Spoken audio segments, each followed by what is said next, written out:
County as strong storms are starting to enter that area, but more specifically, the tornado warning that's in effect right now.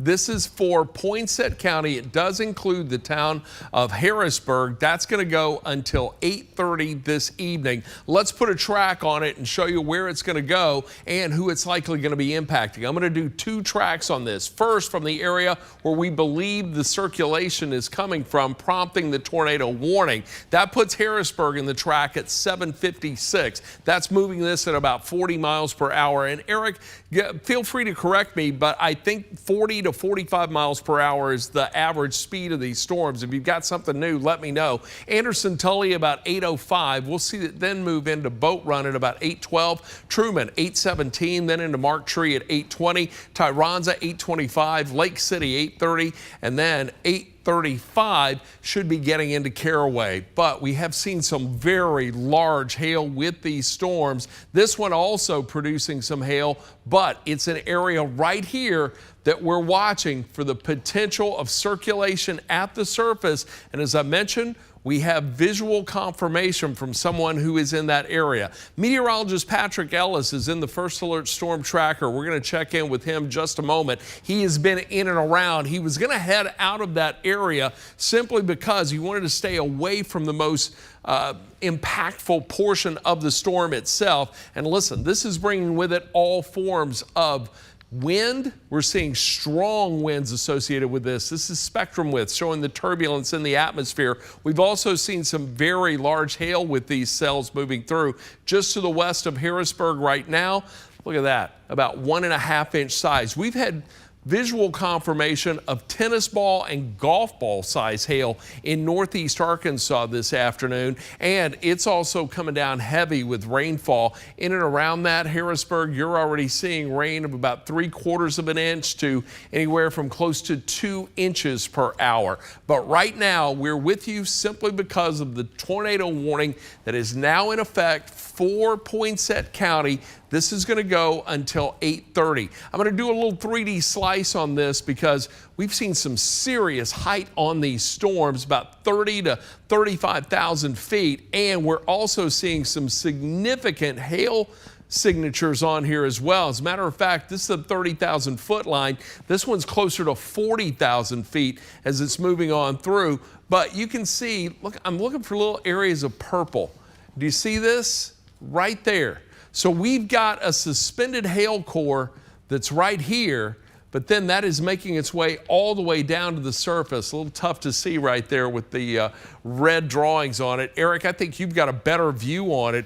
What are you seeing right now in regard to rotation with this and hail potential? So, Ron, it looks like as far as the hail potential goes, this apparently has had a history of hail here. What I want you to look at, you see this line of purple that's kind of extending from Waldenburg off to the east here. That's an indication that there is some hail higher in the sky, as Ron did talk about here. It looks like the core of the storm is pretty much approaching Harrisburg right now. So yet again, if you do live in Harrisburg, Arkansas, put as many walls between yourself and the outside world and treat this like a tornado warning, because that's exactly what it is. It is a tornado warning, and we have had confirmation that it is on the ground. One thing that we have here that's a really good tool for us to utilize is what is known as the Barron button. And Barron is pretty much the computer program that I'm utilizing right now with respect to our weather graphics, and it lets us know exactly what size hail could be occurring right now. And it looks like, as of the time of this radar scan, that we had 3-inch plus size hail right now that is in between Waldenburg and Harrisburg, where that area of white is.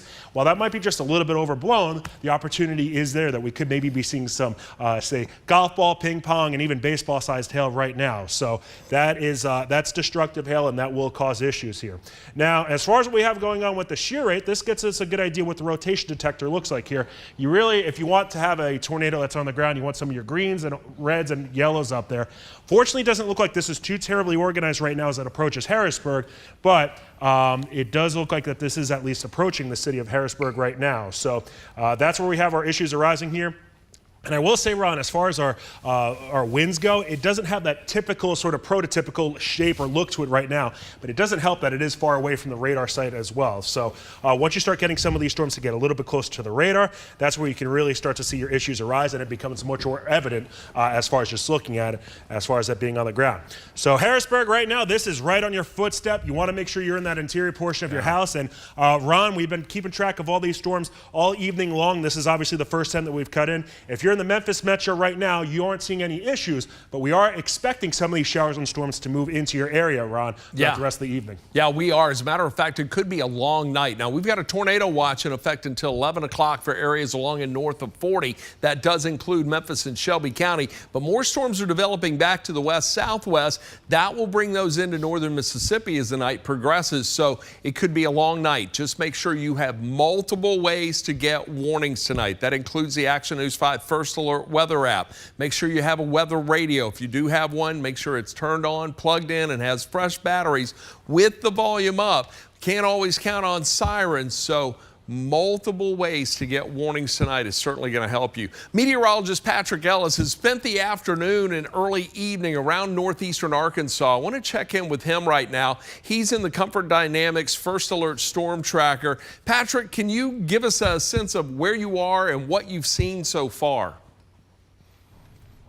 Hey guys, we are on Arkansas Highway 373. We are heading southbound right now. Just came off of Arkansas 14 between Painway and Harrisburg. So we're on the storm. We're trying to drop south. We're kind of in the hail core, but not really just yet. We're just on the edge of it at the present. Garner Montgomery's on the controls in the back, and we are working our way down through some of the fields back here to drop southward to get ahead of the circulation, which is coming out of western portions of Poinsett County. We haven't really seen a whole lot in the way of hail. Again, I decided to dump southward to get ahead of it to kind of stay out of the hail core, but definitely starting to see some heavier rain beginning to develop as it's rolling its way eastward. But again, as of right now, I don't have a visual on the possible tornado. Did see reports of that through the NWS chat, but have not seen it verbally, or at least visually from my perspective. Just now starting to get some hail here as we're coming down. So let me slow down a little bit. Like I said, we're just starting to get into the hail core here and trying to drop southward out of it. But it looks like we're starting to get some hail and some dime-size hail, nickel-size hail with this now here in the central portion of Poinsett County. Patrick, quick question. Winds. We were looking at a wind shield. Looks like it was coming right through the heart of Craighead County, about 60. We even had radar estimates of 70 miles per hour. What has wind been like in your time you've spent up there thus far?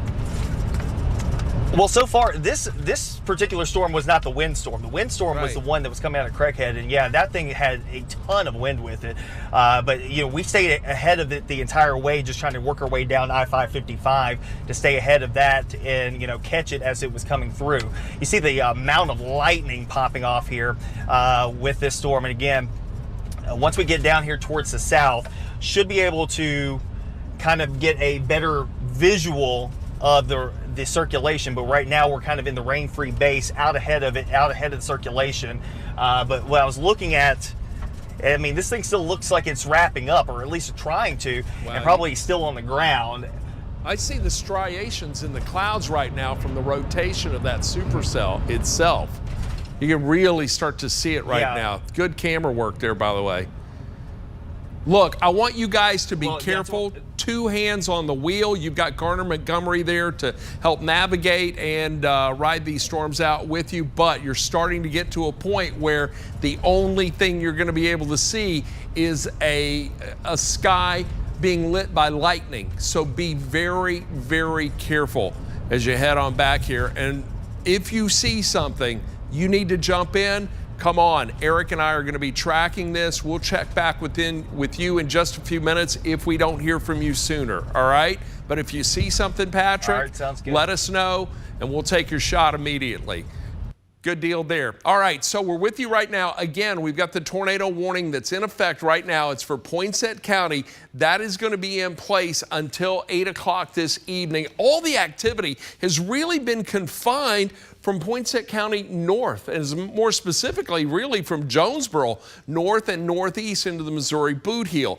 You, Eric, are looking at something right now, a debris signature. Are you seeing that on the first alert Doppler radar? Let's check it out. It's definitely picking up something here. And the thing that we got to keep in mind, too, as far as the potential debris detector goes, is that we haven't really seen too much rain around the Mid-South here over the past few days. So it is a possibility as far as what is getting kicked up and detected by the radar might be just a bunch of dust, just small little twigs and things like that that could be getting kicked up. So there is at least the indication on the south side of Harrisburg that, that we could be seeing at least something getting lofted into the air here. Still, as of the time of 7:55 right now, looks like Harrisburg's still under the gun right now, especially on the southern side of Harrisburg. But if you're anywhere within Harrisburg, you want to put as many walls between yourself and the outside world, and treat this as a tornado warning, because that's exactly what it is. It is a tornado warning that is around right now into central portions of Poinsett County. This is moving itself off to the east here. Ron, to clarify what you were asking earlier, and you were right, 45 miles per hour is the forward speed that this does have within it. So if you're over in Lepanto, if you know anybody that's traversing right now, maybe from Jonesboro over into Memphis, it's not a good idea to be traveling right now all along that area. But Ron, this the intensity of this picked up here rather quickly. We went from kind of keeping an eye on a couple of different storms right now to seeing this tornado warning develop here all of a sudden. So we are still keeping an eye on things, and there are even some more storms that are off to the west as well. Yeah, and those are the ones we're going to be watching over the next several hours, and it's going to be a long night. Now look, we've still got these tornado watch that's in effect for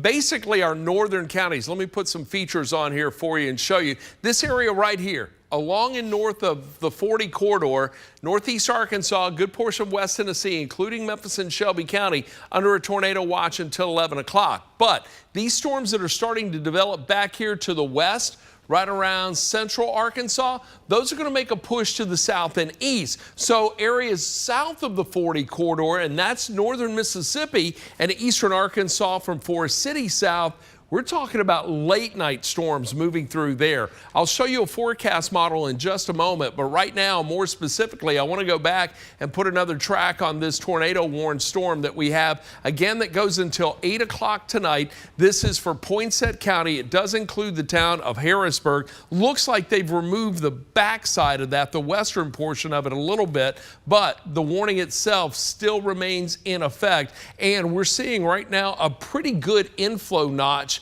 in an area that is typically prone to tornado development, especially with a cell like this. You've got the whole cell just kind of spinning counterclockwise, and then you get a more specific area of rotation, smaller one that's back to the west of that, and that is what we're seeing. So let's put a couple of tracks on here. First, I'll track again from the center of circulation, or where we believe it to be, taking it to the northeast. That puts Weona 8:04. Then we're going to see that move into McCormick right around 8:08. Now you're likely already getting heavy rain, maybe even some large hail with this, but the area of circulation and potential tornado, that's going to come into place at 8:08 in McCormick, 8:12 into Painway. Then we'll see that move into Cassidy at 8:14. Should get into Truman right around 8:18. Tyronza 8:24, Lepanto 8:28, then 8:31 into Whitten. Now, let me clear this off and let's put a track on the entire cell, because this whole thing is going to start to make a move into Mississippi County, and that's going to put folks in Osceola under the gun. And by the way, that looks pretty impressive right there. Let me track this one, this portion of it first. I want to track this whole cell that's going to move north and east, and that's going to bring this cell itself, this whole cell that we're right now, the tornado warned cell, that's going to bring this into Lepanto. The leading edge will move in about 8:03. Then it will move into Etowah at 8:13. Diess 8:14. Gets into Kaiser at 8:23. Osceola 8:34.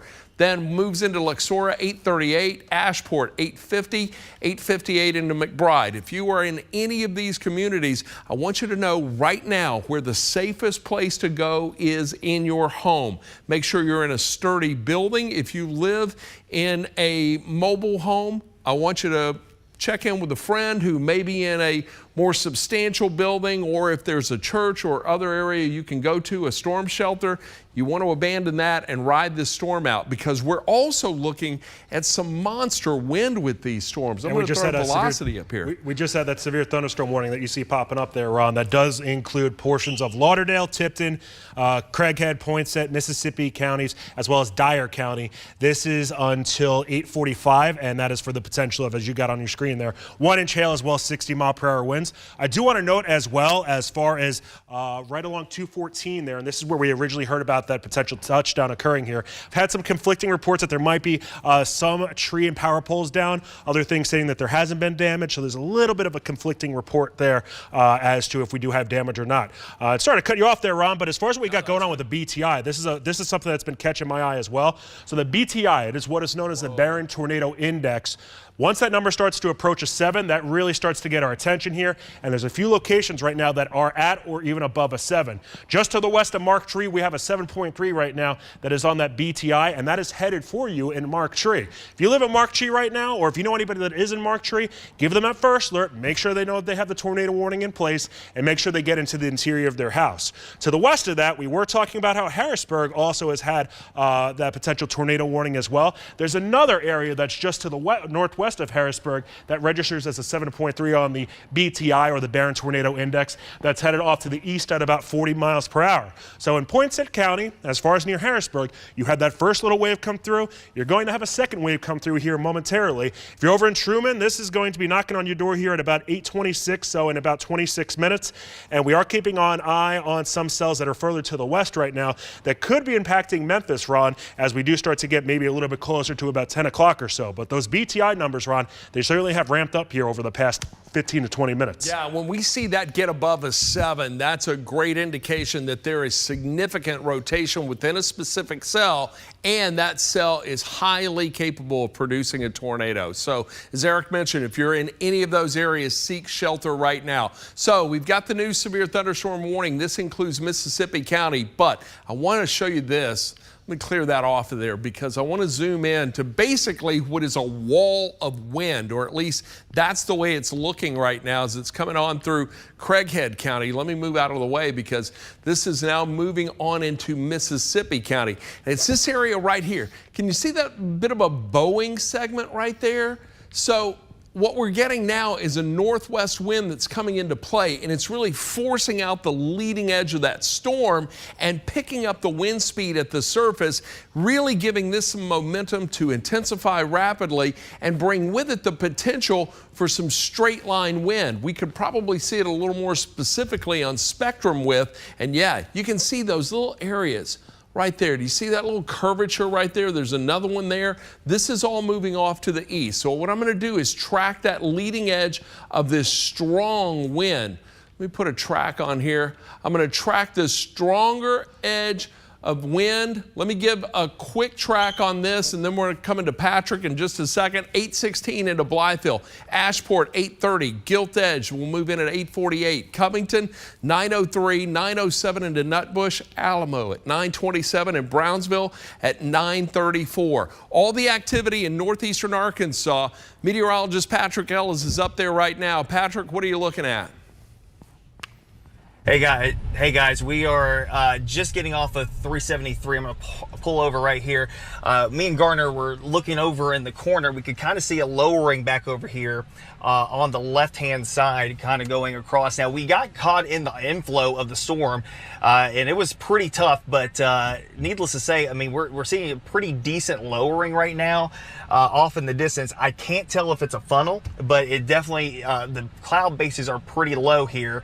Again, let's see here. Let me make sure I got my bearings straight, exactly where we are located at. This is going to be at Highway 373 and Arkansas Highway 163. So we are south of Harrisburg by about 12 miles or so. And then again, we can see when the flashes of light hit, something off in the distance, and we're kind of on the back side of the circulation at this point. And it looks like the circulation is working its way towards Mark Tree, but we're seeing the inflow into the storm rolling up into it. So that's what we're seeing right now. So and Patrick, the winds have picked up a good bit. Yeah. So Patrick, what all you got? I'm looking at National Weather Service chat right now, and it looks like there is a tornado that was confirmed, or there was a visual of a tornado that is north of you. I'm going to say by about 2 miles or so. If you headed up north on 163, obviously it is dark, so you want to make sure you're careful about that here. But it looks like about, I'm going to say, a mile or two north on 163 before you'd come across Highway 14. That is the general. There it is, right Man, there. look at that. There it is. That's a tornado. Look. That might. That's may, it. I That's can't tell because there's a tree line there, but that may be a tornado on the ground. Patrick, tell us again where you are exactly. That's it. Arkansas Highway 373 and Arkansas 163. Eric, can you put a track on that County. real quick? So for what it's worth, too, going to put the track on that here, Ron. If you know Lake Poinsett State Park, this is the general area where this tornado warned storm is right now, and you see it on Action News 5 right here with the storm tracker that we have this on the ground right now. And this is moving off to the east here at about 40 miles per hour. So I'm going to see if I can get a debris signature Sure. on it. If you can put a track on it, we'll see where we go from there. So Patrick, as far as where you're at right now, clearly you can see what looks to be a tornado on the ground. What are you seeing as far as outside right now? Now I will say I think that this may be, if it was on the ground, it's skipping. It's not staying. This one specifically is not staying on the ground. Where I am, I'm kind of on the backside of the inflow. Coming into the storm, so I'm trying to look back into it, but I mean, occasionally that little surge right there, you could tell like it was trying to get down to the ground. I couldn't tell if it was on the ground because there is a tree line in between me and the ground, but it did look very low. I'll say it that much. But you know, as far as the winds are concerned, where we are, it's calm right now. It's it's flat calm from where we are right now, but in the distance, that storm is definitely rotating. We can tell it's rotating at this point, and it's making its way off towards the north and east. If it's doing anything, it's either between here up to Arkansas Highway 14 right now. But all right, let me show you the debris detection on. Let's go. Yeah, keep his live shot up. So. Both if we can, Marvin. If you can bring me back, I'm going to point out a couple of things, and we'll keep this live shot up as well. Can we go do that? Go back to the 2 box on that. So let me show you this little area right here. So this is what I'm looking at, all right? Whenever we see blue, like a lot of blue coming together, that's an indication the radar is saying those aren't raindrops. That's something that is either biological or it's debris of some sort. We're seeing that right there along that leading edge. Now, at the very least, there is strong wind with this, but we're also getting, well, a good indication of an inflow notch with this, and then starting to see that debris signature leading out on the edge of it. So I think we are likely seeing a supercell thunderstorm that tornadoing as it moves, maybe lifting back, keeps going, drop it again. Eric, you've got a pretty good signature of that on the rotation detector. You can almost see where it's just kind of doing a little hop, skip, and a jump. Can we go to Eric? Well, and Ron, how I was just talking about with Lake Poinsett State Park, that's where it looks like we do have that rotation potentially starting to pop up here. So this is your the lake that I was talking about, Lake Poinsett State Park, and here's your rotation detector right here, just east of that lake, and that is moving to the east right now. So yet again, if you are in Mark Tree, this is a tornado that, as you've seen meteorologist Patrick Ellis as well as Gardner Montgomery indicate that it is on the ground. If you're in Mark Tree, this is headed towards your area. So I want to make sure you get that first alert with respect to that here. As far as we have going on, there could be some hail embedded on within this as well. So even if you don't necessarily get the tornado, the threat is there that you could be getting maybe some quarter to ping pong sized hail there, and that certainly will cause some issues as far as any sort of damage that occurs there. And Ron, you're talking about it as far as that debris detector goes. It definitely looks like it is trying to pick something up here. Yet again, it could be just a bunch of grass, it could be branches, it could be things like that, but it is at least indicating that this is picking something up at the least here. Yeah. National Weather Service saying that they're going to reissue the tornado warning downstream, and what they mean by that, they're going to extend this further to the east here. So Ron, I don't think think this is going to, as far as the warning goes, it's going to quite make it to the Mississippi River, but I don't think it's going to be far away from that either. Can you give me a new BTI on that? Sure. I want to see what the skit is on that. So if you see a long arrow on Eric's map, it's called the skit. That is a storm center identification and track. Gives us a whole host of information from the movement to the position and the storm height, but it also gives us something more specifically called the BTI. It is the Barron Tornado Indicator, and that's on a scale of 1 to 10, 1 being the lowest, 10 being the highest possibility that this storm is producing a tornado. What are you seeing in regard to that, Eric? So, Ron, right now we got a 6.9 that is on it. This had been as high, I believe, as a 7.3, so it's been kind of fluctuating right around that 7 here, and that is that's definitely something, Ron, you've said this many times before.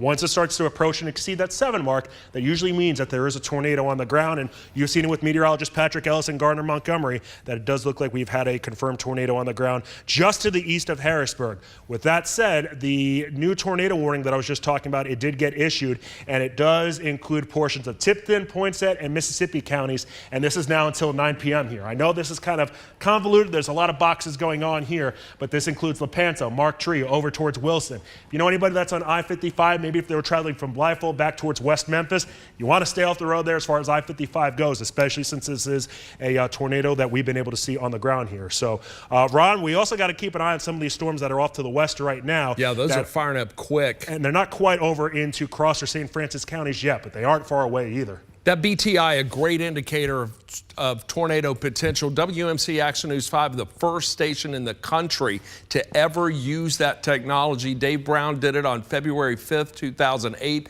with storms that impacted the Memphis metro and much of the Mid-South. And here we are today, that technology showing us once again where the strongest rotation is in regard to this cell. And this is the one we're tracking right now. So just to recap for you, let me give you the info on this. We've got a tornado warning that remains in effect right now until 9 o'clock. This is going to go until 9. So the National Weather Service extending this for Mississippi, Poinsett, and Tipton County. If you are anywhere in close proximity to this, you need to be in your safe space, your storm shelter right now. Now, we also have a severe thunderstorm warning that extends just to the east of that. This is for Dyer, Lauderdale, Mississippi, Tipton counties. Yes, this is going to cross the Mississippi River. This is going to be in place until 8:45, but Tipton County, I want to give you your first alert because you'll likely see a tornado warning extended, and if this continues in this direction, then I think Lauderdale County could be a part of a tornado warning that may be issued coming up within the next few minutes. But right now, the area that we're seeing the greatest potential for circulation is this inflow notch right here. This is also where we're also seeing some wind coming in there. This whole cell showing signs of rotating, but we were also picking up some pretty significant debris signatures on this. Not quite as impressive right now, but this is the area right here that we're watching. That little blue area right there. Eric, you've got a great shot of it. You want to talk more about that? And look at this. That's a well-defined hook echo. That's almost textbook. Yeah, it really is. And when we talk about hook echo, you see, it's like a little hook right there. I'm going to step out and let you do what you were doing there. No, Ron, you hit it to a T there as far as that hook echo goes. You really start to see this curving around right now. Worthwhile to note as far as that BTI number goes, that has bumped up to a 7.1 here. And for Mark Tree, Arkansas, this is headed towards you at 8:21. Right now the time is 8:12, so that means in the matter of 9 minutes, this is going to be in Mark Tree. Over towards Lepanto, more in the 8:28 range, and Daya's over at 8:38 here. So if you live in those three communities, or if you live relatively close to those communities, make sure you put yourself into the interior of your house. Put as many walls between yourself and the outside world, and I know that gets really repetitious to say here, but that's how you got to keep yourself and your family safe. If you can, bring some blankets with you, bring pillows to cover yourself, and make sure you have sneakers on too, especially since we did get what looks to be confirmation of that tornado on the ground here, albeit that was a couple of minutes ago. That is still something you want to take seriously here. And Ron, I will say another area that I am keeping an eye on, because I always like kind of clicking around, see what we have with what are known as these skits, or these different arrows that point out. That's That's giving us that first alert, literally saying, hey, this might be something to keep an eye on here. But over into Mississippi County, just south of Blytheville, some of these BTI numbers have been able to climb above to a 7.3. And I know that's getting further away from radar, Ron, but that is still something we got to keep a close eye on into northern Mississippi County. Yeah, and the algorithm within the radar technology itself takes that into account. So it is still scaling on the height, position, and movement, but it is still able to determine what the potential of that cell is to produce a tornado. And it's in an area under a tornado watch. Can you come back to me, Marvin? Under a tornado watch until 11 o'clock tonight, Memphis and Shelby County included. But I would not be surprised to see this extended farther south and east as we get into the overnight hours. I want to give you an idea of how things are going to play out. This is Futurecast. It's initializing very well right now. Maybe has a storm just a little too far, slightly, just by a few miles to the east. You can almost see the hook on it, It's got a good handle, and it does. It is picking up on that cell beautifully. This is the higher resolution 3-kilometer BAMS model, but it's also picking up on these cells right here. And I want to show you this more specifically because, look, it's been a tranquil day for the majority of the area, including Memphis and Shelby County, but you cannot let your guard down. All right, this is going to continue to move to the east. This is going to become a little more linear, and then as we get to around 11, 12 o'clock tonight, we're going to see those storms that are back to the west move on through, and we'll likely be dealing with rain and thunderstorms in the area well into the early morning hours of Monday before this whole system moves out. But right now, we're just getting going. In northeast Arkansas, Missouri Boot Heel, that's where the majority of the activity has been. Want to check in on Dyer County. We got a lot of friends and viewers up there. We've also got the Dyersburg storm shelter there. I think that may be getting a lot of activity tonight because we've got this system that's coming on through. And I tell you what, let me go back. I want to put a track on that and give you an idea of when this is going to impact Dyersburg and the rest of Dyer County. So let's start off here. Right now, severe thunderstorm warning for you. I'm going to track it off to the east. That's going to bring that into Pagoda at 8:19, then into Lane at 8:23. We'll see it move into Big Boy Junction at about 8:30, then moves into Findlay at 8:32, 8:40 Dyersburg. It will move into Dyersburg at 8:40. And then Mason Hall, 8:46, then into Kenton, 8:53. Should see it get into Yorkville right around 8:57, so just before 9 o'clock. Let's move a little farther south now because we want to keep an eye on what's moving towards and into Lauderdale County. Severe thunderstorm warning for you right now. I'm going to put a track. Let me put a track on that leading edge right there along the river. Tell you what, let me clear this off and then come back at it. Just like this. So we'll track it from right here. And there's a heck of a Boeing segment there too. I think straight line wind could be a big issue for folks in Lauderdale County, and that includes Ripley. 8:18 into Ashport, should get into Stinger right around 8:23. Edith, 8:32. ARP, 8:33. 8:39 into Folks. Ripley, 8:48. Then it will, or 8:46, excuse me, 8:53 into Friendship, and then should move into Dog Hill at 8:54. This could have 50 to 60 mile an hour winds associated with it as it's moving on through. And as we take a look at that wind speed and direction, it's pretty potent right now as it's making its way east of 55 and pushing on through there. But this is what we're dealing with at this time. We've got two severe thunderstorm warnings, one tornado warning, but the area of concern primarily are northern counties and areas along and north of I-40. Memphis metropolitan area, it's been calm. Great day. Hit 78 today. But we're going to watch these storms that are back to the west. These could be impacting Memphis before the evening is over. And I tell you what, let's just go ahead and put a track on those storms. I keep hitting draw instead of track. Let me put a track on this line, and let's just progress it eastward, bring it into Memphis. We'll likely move into Memphis right around 10:30. That's why I said I want you to have multiple ways to get warnings tonight. Should any warnings get issued while most people are sleeping, because folks are going to start going to bed 9, 10 o'clock tonight, getting ready for work tomorrow. But we're still going to have active weather coming through, and there could be multiple warnings overnight. So make sure you've got the Action News 5 First Alert weather app. If you have a weather radio, make sure it's plugged in, turned on, and the volume is up. You want multiple ways to get warnings tonight. It's not a bad idea to sleep with the TV on. Eric and I and Patrick are going to be here tracking it. But right now, we got a lot of activity. For the most part, 3 active warnings, 1 tornado warning. That's going to go for about another, let me give you the idea of the timing on that. Whoops. Am I getting So that me? tornado warning is until 9 p.m. this evening here. Till Ron 9 Childers. o'clock. There Yep. we go. Yeah. So Mississippi, Poinsett, Tipton, 9 o'clock. We've got the severe thunderstorm warning. That's going to go for Craighead, Lauderdale, Mississippi, and Poinsett. And then Dyer County, you're going to be under a severe thunderstorm warning. That is for Dyer, Lake, Obion, and Pemiscot until 8:30. I want to check in with Patrick in just a moment, but Eric, you were checking out something right now just a moment ago. I was looking down at your radar. What do you got up there? So I just want to kind of, take us back out here and see what we got going on all around the Mid-South right now. If you live south of I-40, if you're in Clarksdale, if you're in Marks, Mississippi, if you're in Oxford, right now this is not an issue, but we are expecting those showers and storms to be impacting you as we head deeper into tonight. So even if you're in Memphis right now, I know you're not seeing the rain showers and the thunderstorms right now. This is north of you, but this is expected to move to the south. If we put this on a 30-minute loop right now, you can see these showers and storms. They are generally moving off to the east, but there is a slight southerly component too. And notice some of these showers and storms over towards central Arkansas. These are the ones that are sliding to the east as well.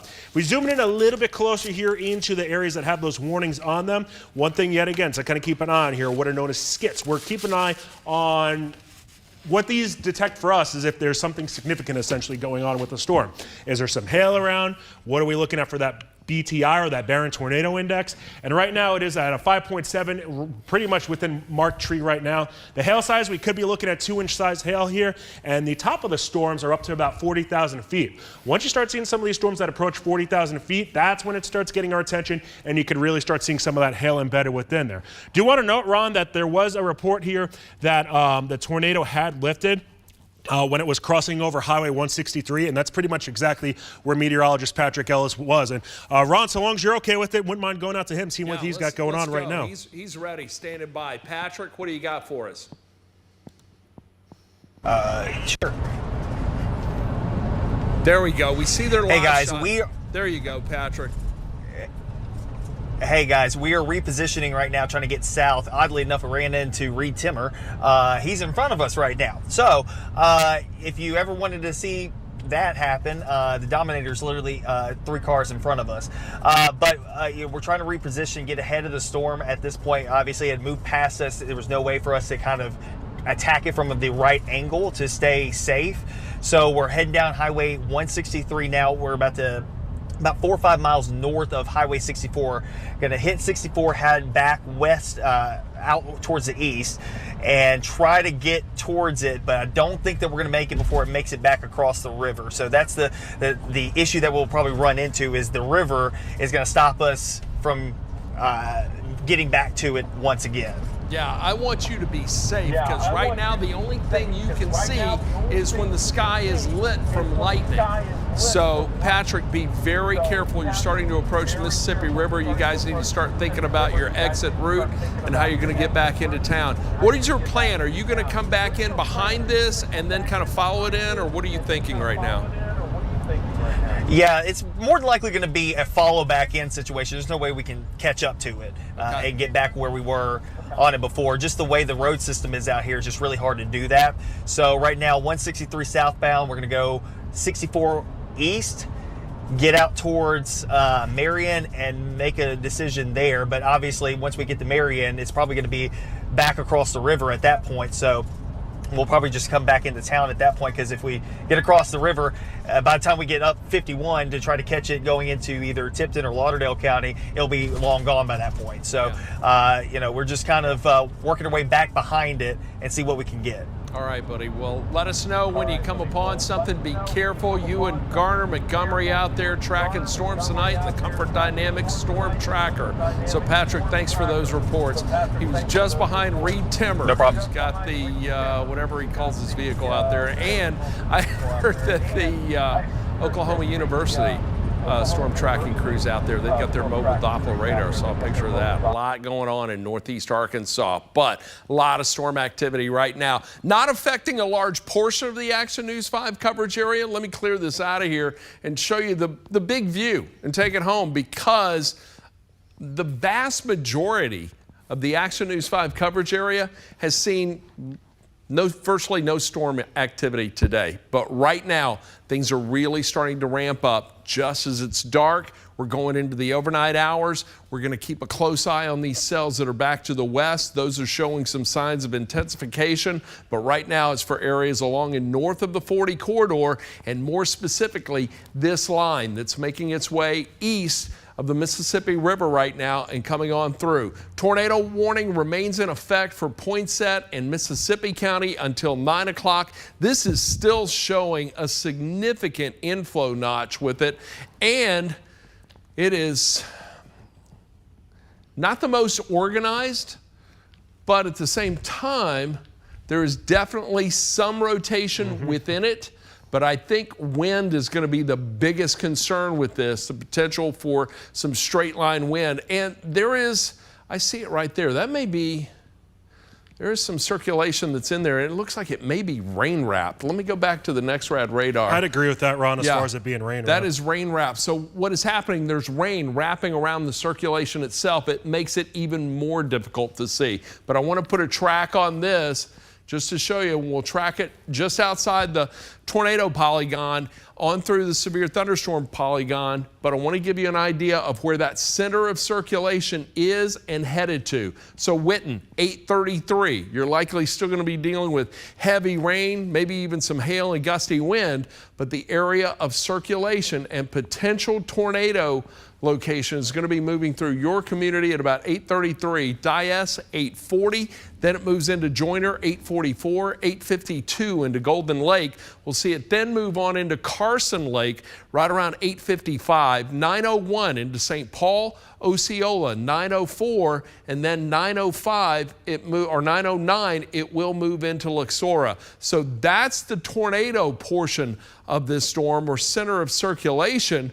But let's talk about a track for the leading edge of the cell itself, and I'm going to track that all the way through to the east. I tell you what, we'll follow along that polygon there. So tracking the leading edge of precipitation and where the beginning of the strongest wind will be, that's going to move into Ashport at 8:28. We'll see it then move on into Luckett at 8:38. Then Drummond's 8:44, 8:50 into Ripley, Covington 8:59.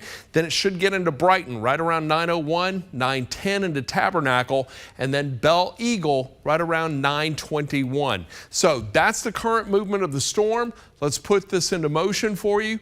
We have seen some strong wind. There's a lot of lightning in there, and we've had some reports of very large hail. As a matter of fact, in northeast Arkansas, we've seen visual confirmation today and this evening of tennis ball to golf ball size hail. You can see this whole system making a beeline to the east. Lauderdale, Tipton County, you will be impacted by this. Crockett County, get ready, as well as Haywood County. That's coming your way within the next few minutes. But we're also watching storms that are just to the south and west that will impact the Memphis Metro and other parts of the Action News 5 coverage area as the evening progresses. So we're in for what could be a long night tonight as these storms just starting to evolve as they come into the Mid-South and the Action News 5 coverage area. Eric, you've got a pretty good handle on that tornado right now. Anything catching your eye on it or anything more specific? And how's that BTI holding up on it? So Ron, yeah, I was trying to look and see if we had any sort of pictures that have come in from you guys really across the Mid-South right now. Haven't seen anything pop up here as any sort of funnel cloud or tornado or anything like that, but we are monitoring that clearly. If you're going to do that, we want you to do it safely here. That is more important than anything else, and that's exactly why we are on right now. But as far as what we have going on pertaining to the radar here around the Mid-South, not seeing anything right now as far as the BTIs being too high, or that Barron Tornado Index, which is a scale from 1 to 10. Once that number starts to exceed 7, that's where we do believe that there is at least a strong potential of a tornado being on the ground. Right now, a lot of these numbers are looking at about a 5 right now into portions of Crittenden County and then into the far eastern side of Poinsett counties, or into Mississippi County as well as Poinsett County. So the good news is these numbers have come down ever so slightly, down to a 5 instead of a 7 as they had been. The bad news is, obviously, those numbers are still elevated here at about a 5 or so. Into portions of northeastern Mississippi County, starting to look over towards Dyer County and into northern Lauderdale County. We have a BTI BTI right now that is a 5.8. This storm, it still is west of the Mississippi River, but it is moving itself to the east. Ripley, you're looking at 548, over towards Woodville at 854, Fork Deer at 857, Hall's at 857 as well. So even if you don't necessarily have a tornado warning on you right now, and you're over into Lauderdale County or even into Dyer County, you want to treat these as if they are tornado warnings right now, just because if nothing else, the BTI, that Barron Tornado Index number, it is pretty high. And this is information that is exclusive with respect to us here at Action News 5. A little bit further up to the north now, including Dyer County. That Barron Tornado Index number is a 4.3. You're looking at 844 in Dyersburg, where you could start to see this line of showers and storms head towards your area. If you live south of I-40, and this does include Memphis right now, if you're in Clarksdale, if you're in Helena, West Helena, over towards Oxford, Corinth, into Ripley, Mississippi, right now, you're doing okay. You don't have anything to worry about. It's really north of I-40 right now that we are keeping a close eye on, especially into northeast Arkansas. But Ron, these storms, they are starting to approach the Mississippi River, and we'll start to jump across it and move into portions of western Tennessee. So now we got to start to really keep an eye on that here. We still do have that tornado warning that is in place here for portions of Poinsett as well as Mississippi County. And there is a small sliver of Tipton County that's within this. But Ron, right now, nothing's really catching my eye, but I think we got some big hail out there too. Yeah, we do. And you know, that was what we were talking about earlier in the week, Eric. Yourself, Patrick, and I, looking at this system, it looked like it was going to be a wind and hail event. The isolated tornadoes, of course, are going to accompany that, but it's the large hail and the wind that can really wreak havoc on a large portion of the Mid-South. So I want you to stay weather aware. Folks in West Tennessee, northern Mississippi, right now, make sure your electronic devices are charged. Make sure your phones, your laptops, your tablets, make sure they're all getting a good charge, because there is the potential for power outages. And by the way, if you have the Action News 5 First Alert Weather app on your smartphone or tablet and your power goes out, you can still watch our live coverage right there on your phone or on your tablet. You'll see, if you scroll up, you'll see Watch Live. Also at the bottom, submit photos. If there's damage anywhere in your area and you can safely get a picture or video, you can then attach it right there. It comes right to us and we can get it out on the air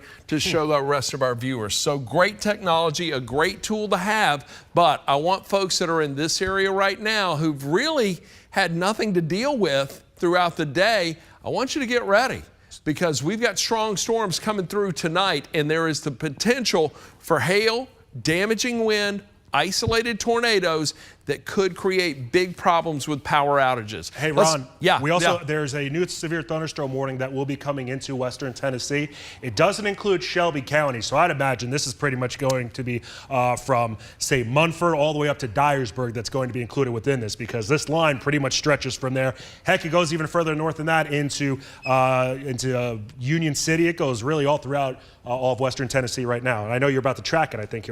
Is this a warning that just came out? Marvin, can you come back to me quickly? Is this it? I believe you are correct about that. And it is warned for the potential of 1-inch hail as well as 60-mile-per-hour winds. Yeah. And it is set to expire at 9:15, so we have just under 45 minutes before that's done. Let me put, this includes Haywood County. So here we go. Crockett, Haywood, Lauderdale, Tipton. We were just talking about these areas. And again, a tornado is possible within this, but right now it is a severe thunderstorm warning. We're already getting some indications of hail within this, some pretty good size hail as this was making its way just to the east of 55, right there at the 55 and 555 split.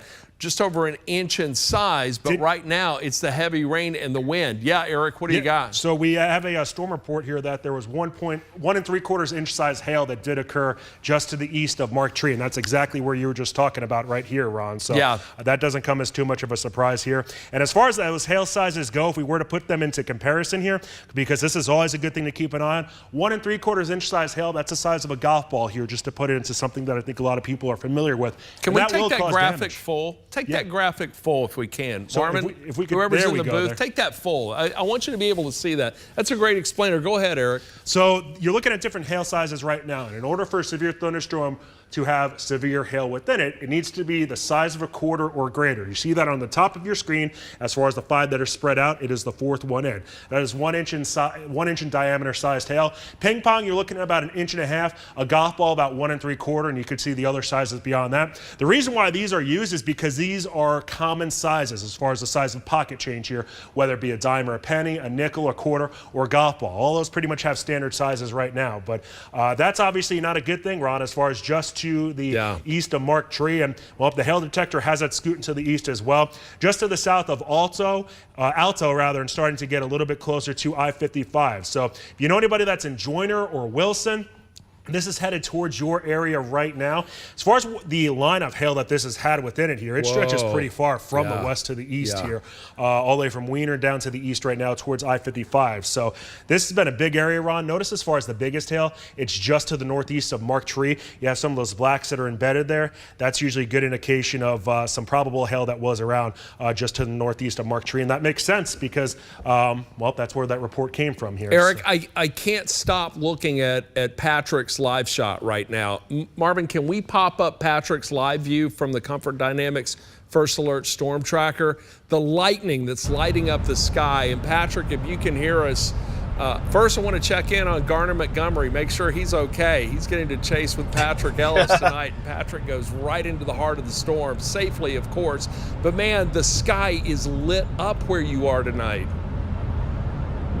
It's funny because Garner actually said, "Where's the lightning at?" earlier when we were sitting up in Truman. But all of a sudden, as soon as the lights started to dim, the darkness came.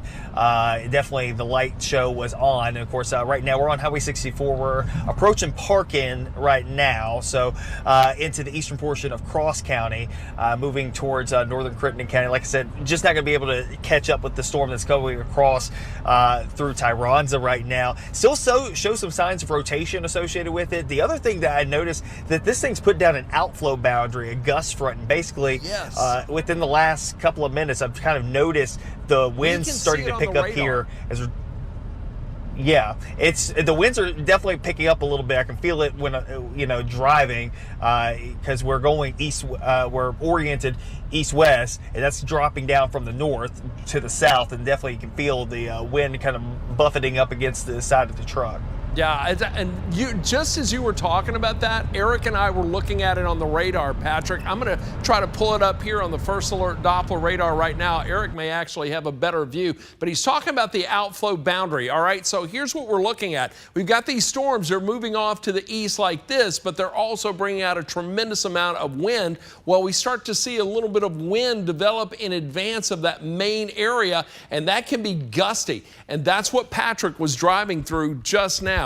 So that is the outflow boundary itself. Now, what that could also do is add a little lift in advance and allow any individual cells to form in advance of that main line itself. But right now, that is a sign that this storm has some punch associated with it. Let me put a quick track on this, and then I'm going to toss it over to Eric, because I think I see a lot of skits over there, so I want to see what you're seeing is in the form of BTI and what the potential of these storms possibly rotating may be. So here we go. Now, this is not a warned storm, but a lot of strong wind, and this is the area Patrick's driving through. So 839, Bird Eye. That's when some strong wind, heavy rain is going to come through. Coldwater, 848. You'll get a sudden gust ahead of it, and then that main line will follow. Wind 852, 859 into Parkin, then 905 into Earl, 911 into Turl, 922 into Crawfordsville, and 930 into Sunset.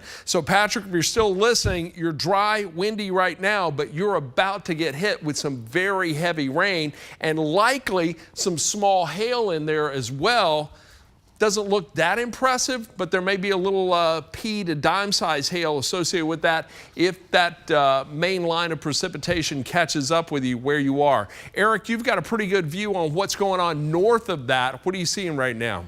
So Ron, just kind of monitoring all the different warnings and some of the skits that are popping up here, and yet again, this gives us a good idea what we do have with respect to anything catching our eye from a tornado standpoint, hail, things of that nature here. And we still have a bunch of warnings here all around the Mid-South. For the time being right now, these are all north of I-40, but let's dive into it, see what we got going on with some of these numbers here. In the Mark Tree area, just eastern portions of Poinsett County, you've been the one that have really kind of taken on the chin. Have had a couple more reports of inch-size hail into eastern portions of the county. That hook is still holding together. It is really well too. It's surprising, honestly, as far as the velocity goes. And Ron, we could kind of talk about this out loud amongst each other. It's kind of surprising that it's not showing up on the velocity as well as you think it would, just how the reflectivity comes with this here. This is that same cell that produced a tornado around Fisher. Yeah. We've got a picture of it. Let me show you this picture. Can you guys pop that up, Darian? Look at that. Is this from Hunter May? Is this a picture from Hunter? Yeah, so Hunter May, storm chaser, spotter out there. Patrick was right in that same area. Hunter snapped this picture, and look at that. So Eric, that did tornado. Can you see that from where you are on your monitor? Look at that. Yeah, without a doubt. And yeah, Ron, that's pretty much what we were looking at here as far as the images that Patrick Ellis and Gardner Montgomery were able to get here. So that is certainly something that we are keeping a close eye on right now. So as far as what we have kind of going on right now, there are some potential issues going on along Highway 61 that we're keeping a close eye on right now. Do we have William Frog? Do we have him? Okay, so he just called. So William Frog, he's a local storm chaser, a very good friend of ours, and he's been doing this for a number of years. He is reporting a tornado near Highway 61 in Joyner. That's that same cell. Eric, you want to jump back in on and take a look at that? So right now, from a trained storm spotter in that area, reporting a tornado near Highway 61 in Joyner. And I tell you what, just from the visual on that radar view, that's a tornado. That is a rain-wrapped tornado. Without a doubt. And it's the area that we've been keeping an eye on right now. It's right to the right or to the east where it says Tyranza, and just to the east of Mark Tree for that matter too. So that is definitely something that's catching our eye right now.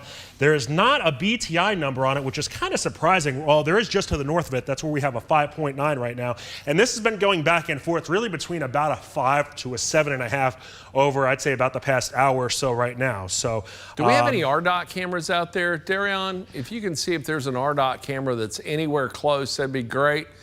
Eric, go ahead. I'll let you finish up. But yeah, man, that's a tornado right there. So let's talk more about where this is going right now. This is going to stay. If there's a Joyner RDOT can, hey, you know, I think we should turn around and take it because that's where you're just talking about. Looking up or down the highway, we're only going to see rain. Yeah, unfortunately. Yeah, let's go back. I want to track that. Put a track on that hook, Eric. We need that information. Copy. More importantly, let's go back to the map. So this has been racing to the east here at about 40 miles per hour. And if it continues on that same trajectory, Joyner, this is going to be on top of you within about the next 10 minutes or so. Brighton, we're looking at about 9:28 as it crosses over the Mississippi River here. So if get to your storm shelter right now. Without a doubt. I was about to say, within Tipton County, you want to make sure you're in that interior portion of your house. Even if you don't necessarily have that tornado warning that is on you right now, this should be actually expiring, I do believe, relatively soon here. So Ben, can you find a camera around Tyranza, Arkansas, right there on 555. If you've got anything around 555 near Tyranza, we want to see it. Eric, go ahead. Just to the east of Mark Tree as well, just that whole general area where 555 and 55 all kind of intersect each other just to the north there. So what we're keeping an eye on is where this red line originates here pretty much. This is where we think that the tornado might be, maybe just slightly down and below, to the right and below that here. And it looks like, Ron, with this most recent scan, it doesn't look quite as tight as it just did momentarily ago. But we're still treating this like a tornado warning because it is exactly that tornado warning right now. So, guys, take Patrick's live shot again. It is lighting up over there. And he's right there by it. Am I right, Eric? I'd say so, without a doubt. Yeah. Can you see that? I mean, that sky. And Eric, that's that same area that you were looking at. So, and the lightning's picking up. That's an indication we're probably getting some larger hail. You see anything in the way of hail signature within it? That lightning's an indication, though, that when we start to see that really uptick like that, that storm is intensifying to some degree. Patrick, are you there? Can you hear us? Yeah. You want to tell us where you Yeah, are, I'm here. what you're by? Because it looks like you're kind of you're in the hot zone, as we call it. Well, I'm at still on Highway 64, coming through Earl right now. So trying to get to the south side of that storm. I mean, the lightning's popping off on that thing, but you guys kind of honed in on it. There's definitely some rotation that's coming back into play with that specific storm that's moving past Tyronza, about to move over towards Joyner. So definitely something that is there. It's kind of wrapping itself up. One thing that I did notice is that the outflow boundary is trying to get sucked into the inflow, and sometimes that can localize some spin, and that can cause some issues and possibly produce a tornado quite quickly, even though that the parent storm may not be doing such at the time. All right, well, look, we're going to let you get back, two hands on the wheel. You see some. I've been mesmerized by your live shot. We've had it up in the studio the entire time, and I tell you what, some of the lightning we've seen coming from that, the way the sky is lighting up, there was a view right there. Absolutely amazing. All right, buddy, if you see something else, feel free to jump in when you're ready, all right? All right, we'll do. Hopefully we'll be back. We're coming up through northern Crittenden County right now, so hopefully we'll be back towards 55 here within the next 10 to 15 minutes. All right, good deal. We've got a camera from Tyronza, Arkansas as well. Let's go ahead and take a look at that. Ben, you want to pop that up? This is the southbound RDOT camera. That is, what is that, 555 near Tyronza, I do believe. So that's a look. It is ominous, heavy rain coming down. You can see sheets of it as it's moving on down. Heavy wind or strong wind, heavy rain coming through there. Can't see anything in the way of what may be hail, but wow, that lightning is something else. Let's go back to the First Alert Storm Tracker and let me give you an idea.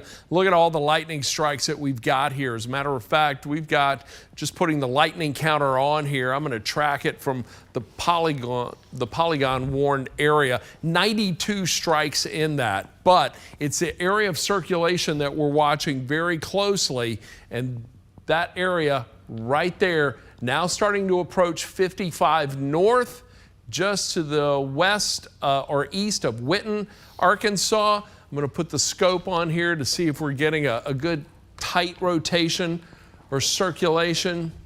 Not really that impressive at this time, but the radar hook itself certainly looks ominous as it's moving on through. So with that, let's take a look. And by the way, I want to also check out the hail because we had some large hail signatures. And wow, check this out. Right there, getting hail about 1 1/3 inches. Came through Tyronza. Looks like it dropped some hail almost 1 3/4 inches, close to 2 inches in size. That's big hail. That's almost tennis ball size hail. So very, very large hail with this. And right now we're also getting some intense rain as well. So even if you're not getting the hail, you're getting very heavy rain coming down at over 1 inch per hour. Hey, Ron. So yeah, Let's talk about something out loud right now. If you could flip it back over to your reflectivity here. So you're it's William Frog, correct? Yeah.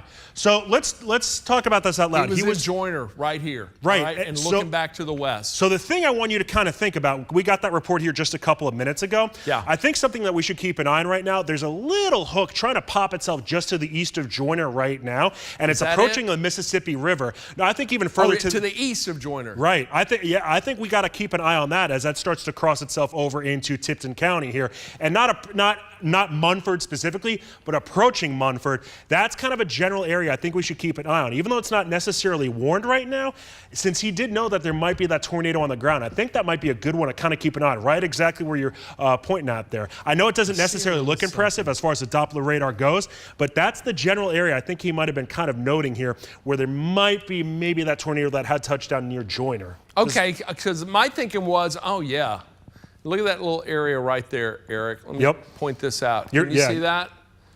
There's a little something. That's right exactly where I'm thinking. Guys, go ahead and take me full, Yeah. will you? Let me put a track on this. So this is the area, it's just to the north of Pecan Point. This is where we think, so I was thinking William was looking back to the west, but he was looking off to the east. That was likely what he was seeing. Let me see if I get a better view on the velocity. Not so much. We're going to take a look at not just velocity, but storm relative. So we're taking into account not just the wind, but the motion or the speed of the whole cell itself, plus the wind that's within it. So that gives us our storm relative velocity. And as a result, look at that little area right there. Tell you what, let me put a track on that, give you an idea of where that may be going. There it is right there. I'm going to track it off to the northeast. Tornado warning in effect for Pecan Point right now and for this area. So with that in mind, it's going to get into Richards at about 8:57. Let me see if I can pan out just a little bit or move back and give you a better track on this and where it may go. Let me clear this off here. Eric, if you see anything in the meantime, I got you, buddy. Let me know. I'm going to track it again from right here, and we'll move it off to the east. We're expanding out. When you see that go out like that, well, this thing could move north or south. So we want to give ourselves a big fan. So I know Drummonds, you're not in that, and you're looking at seemingly north and west of it, but it could come right in your direction. So with that, Richardson at 8:57, 9 o'clock into Drummonds, Randolph 9:01. Then it's going to move into Peckerwood right around 9:02. Now the area of circulation that we were really watching closely is just to the west of that, associated with this same cell, but that's starting to become a little more broad scale here as it moves into Frenchman's Bayou. But man, there's still something that's right there just to the west of Joyner, and that's still kind of almost the triple point, really, where 555 and 55 all kind of meet just north of there, it seems like. Yeah, exactly. I'm not getting a good view on it. What are you seeing on the link system? You've got a pretty good rotation detector on there. Yeah, so Ron, as you were kind of saying with that broad rotation that's around, the greens indicate where we might have some moderate spin within the sky there. And the good news is it's not necessarily concentrated in one place. The bad news is when it starts getting spread out like that, that means there could be little vortices sort of spinning all around the sky in that part of, I guess that'd be Crittenden, Mississippi, and over into Poinsett counties where they all kind of intersect each other. I do want to note, if you are into Clarkdale, Marion, West Memphis, this is headed towards your area right now, and you are about to experience some pretty strong winds here as far as, say, more of the population centers here around the Mid-South. And this is still moving itself to the east and southeast here at about 45 or so miles per hour. So if you are over into Turl, this is headed to you right now. The warnings that we do have here across the Mid-South, I think they got to extend this a little bit further to the south, Ron. Excuse me. Extend this to the south, Ron, as far as including Crittenden County and potentially towards Shelby County here within the next couple of scans, just because this is racing to the east and southeast.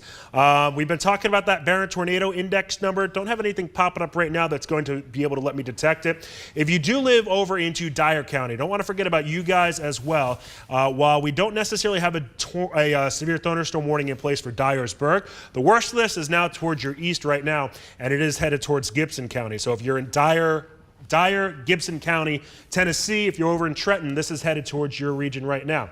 National Weather Service, Ron, saying that they're about to draw up a new severe thunderstorm warning that is going to include portions of Shelby County, and that does include 1 3/4 inch size hail. So that's. I've got it. It's up. You want to take it? Let me Ron, take it. Let me show you. So Shelby County now under a severe thunderstorm warning right now, just issued moments ago. So Memphis and Shelby County, severe thunderstorm warning, all right? But we've seen these cells come in, and these cells have shown the potential to rotate. So now we've got a severe thunderstorm warning that's for Crittenden, Mississippi, Shelby, Tipton counties, a tornado possible within this system, all right, and within this particular line. So I want you to treat this as you would a tornado warning. Make sure you're in the lowest floor of your home, away from exterior walls, windows.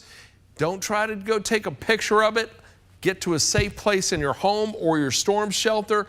Let the storm pass, and then once it does, then you can come out and see what it's left behind. But in the meantime, this is going to go now until 9:30, and it does include Memphis and Shelby County. Severe thunderstorm warning at this time. So this is this line is really holding itself together very well. Let me clear some of this stuff off, and let's put some tracks on here, show you where this is going to go over the next few minutes, because this is going to now start to impact the city of Memphis and folks in Fayette County, down in northwestern Mississippi, DeSoto County, even into Tunica County. I want you to be aware that this portion that's just to the west is making its way through Cross and St. Francis counties. That's likely going to clip you.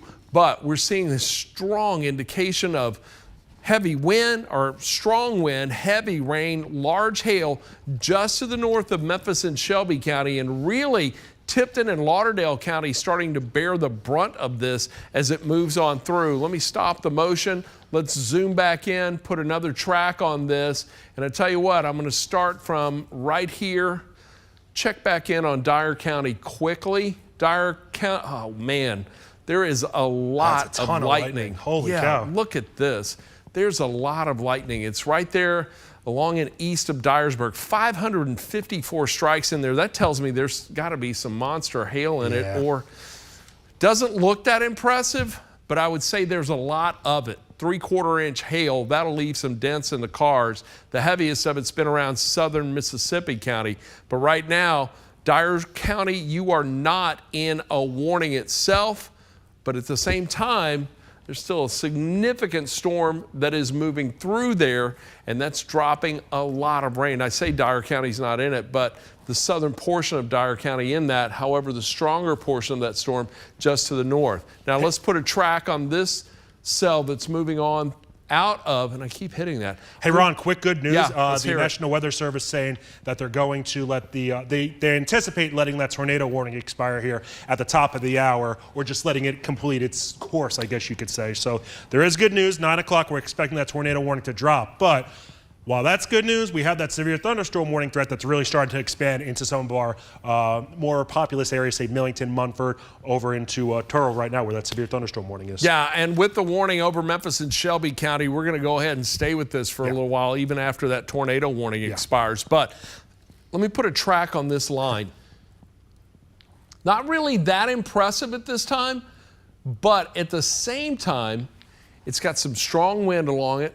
Looks like it may be weakening to some degree, at least just from a cursory look on the radar itself. However, wouldn't want to be underneath it. Covington, 901.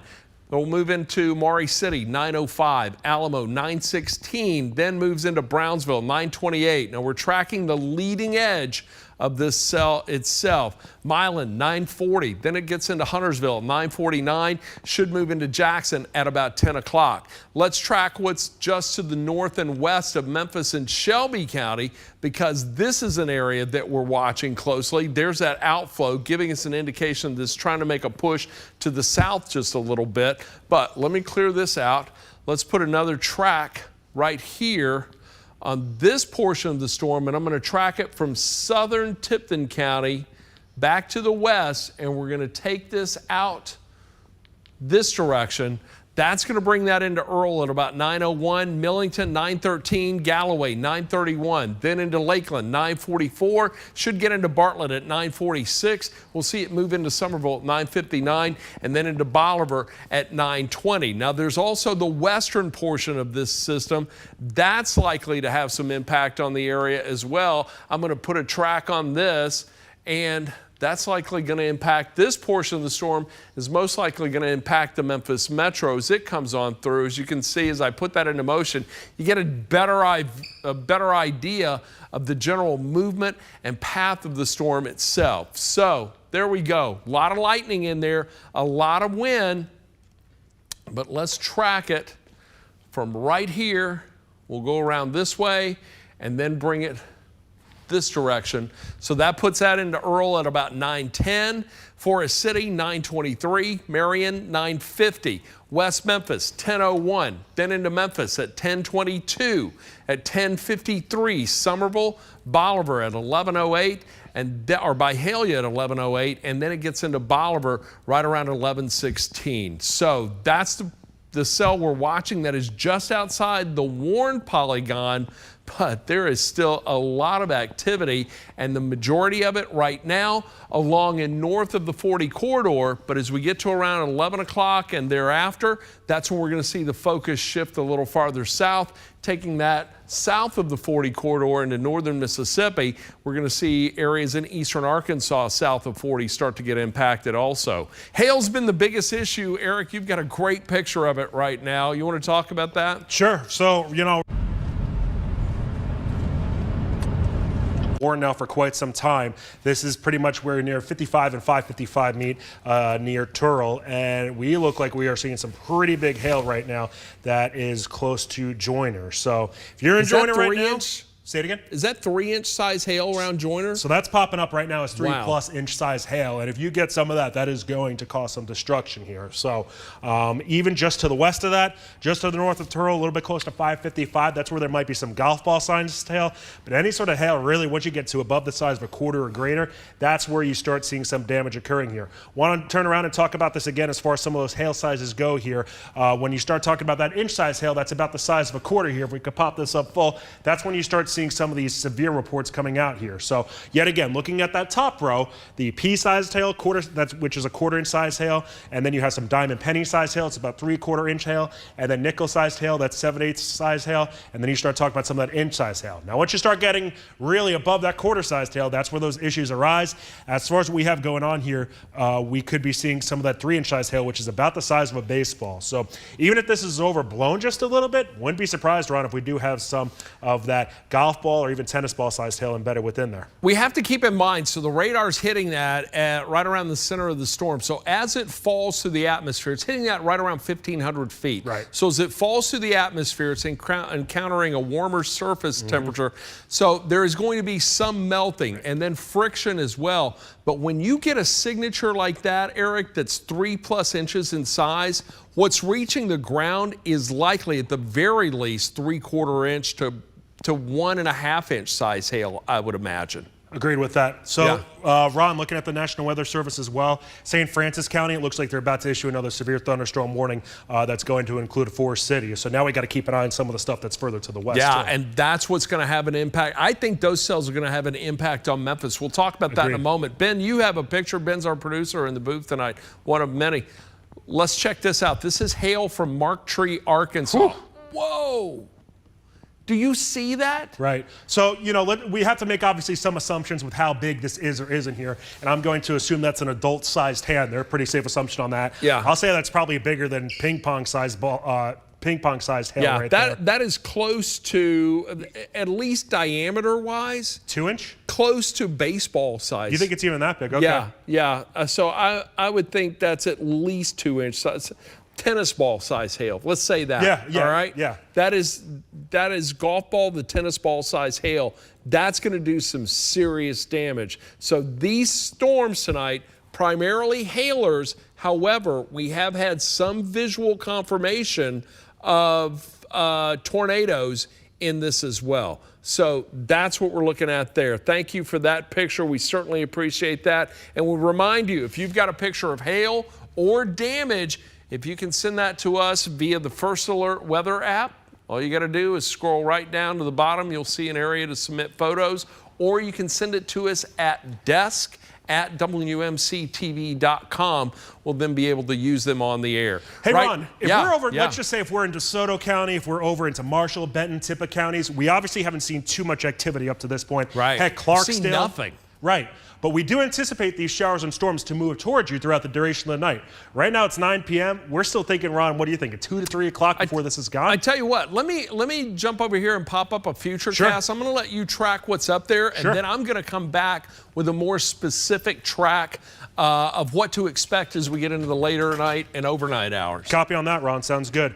So yet again, we're keeping an eye on some of these showers and storms. Northeast Arkansas, you've seen the brunt of these thus far, but they have been able to cross over into the Mississippi River right now and into western portions of Tennessee. So into Lauderdale County as well as Tate County. That is where we do, or Tipton County rather, that is where we do have some of those stronger storms and severe storms around right now.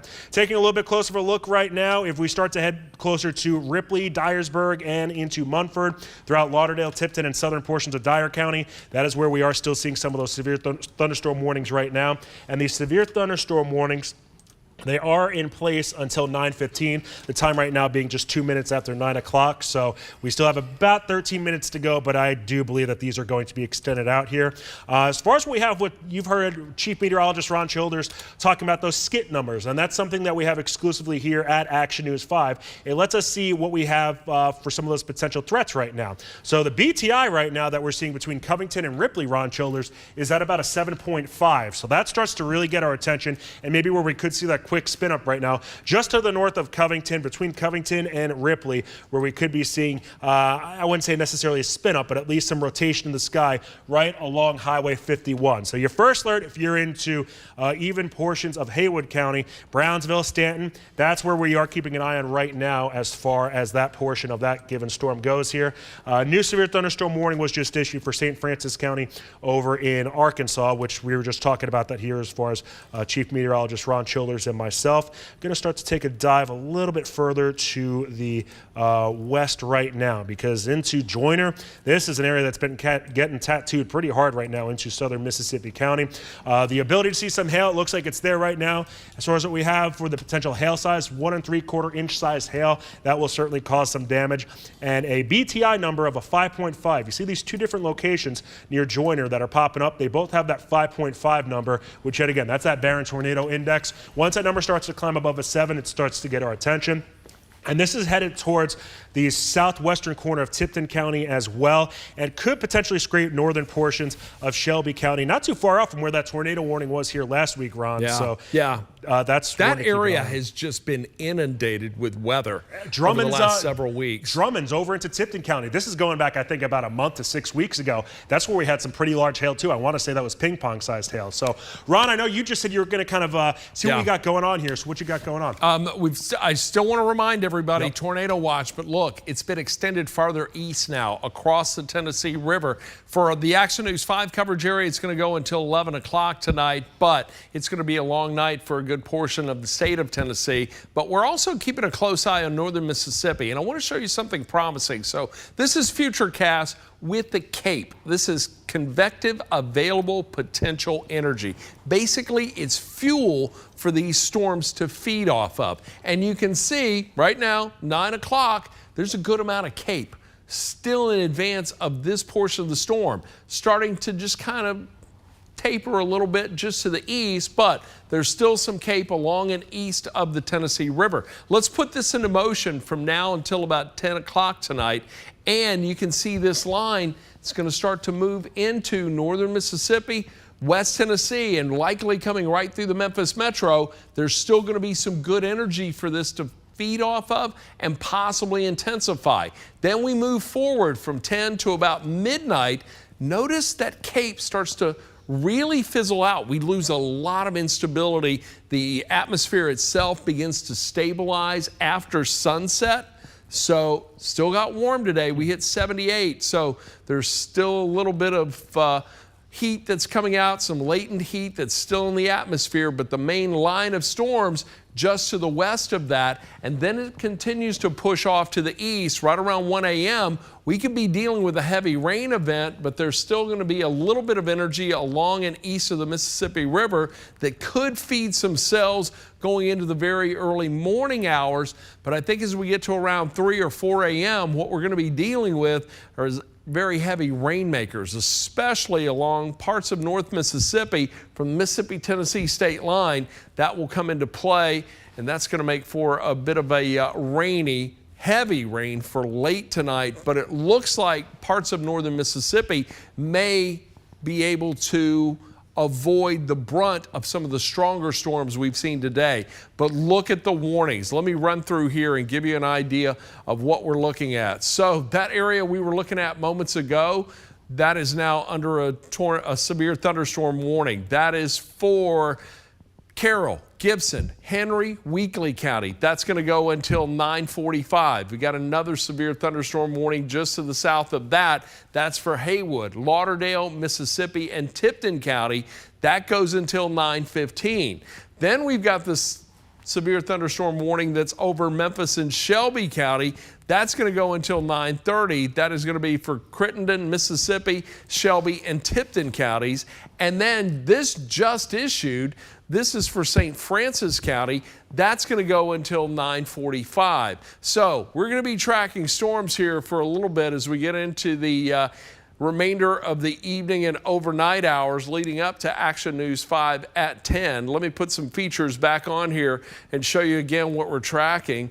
And I can't get my hand tracker to come back on there. Let me hit this button and then let's see what happens. Hey, Ron, I'll tell you what, I'll let you take it, Eric, while I go and turn this back on my machine. Agreed. So, so the National Weather Service is kind of noting that they're going to remove the tornado possible tag within a lot of their severe thunderstorm warnings. And that's obviously good news. If we could kind of get rid of one of those elements here, whether it be wind, hail, or tornadoes, we'd obviously like to do that, so this way it becomes less of an issue. With that said, it does still look like near the Mississippi River, pretty much where Crittenden County, Shelby County, and Tipton County all kind of meet. Notice the rotation detector. It is trying to pick up on something that is popping up here. If I put this on just a little bit of a loop right now, it's just kind of disorganized information. It came together quick, though. It did. I agree with on that one, Ron. So Munford, I'd be still watching out, and this is that Drummond's area that we were just talking about as well, that maybe we could be seeing at least some rotation in the sky.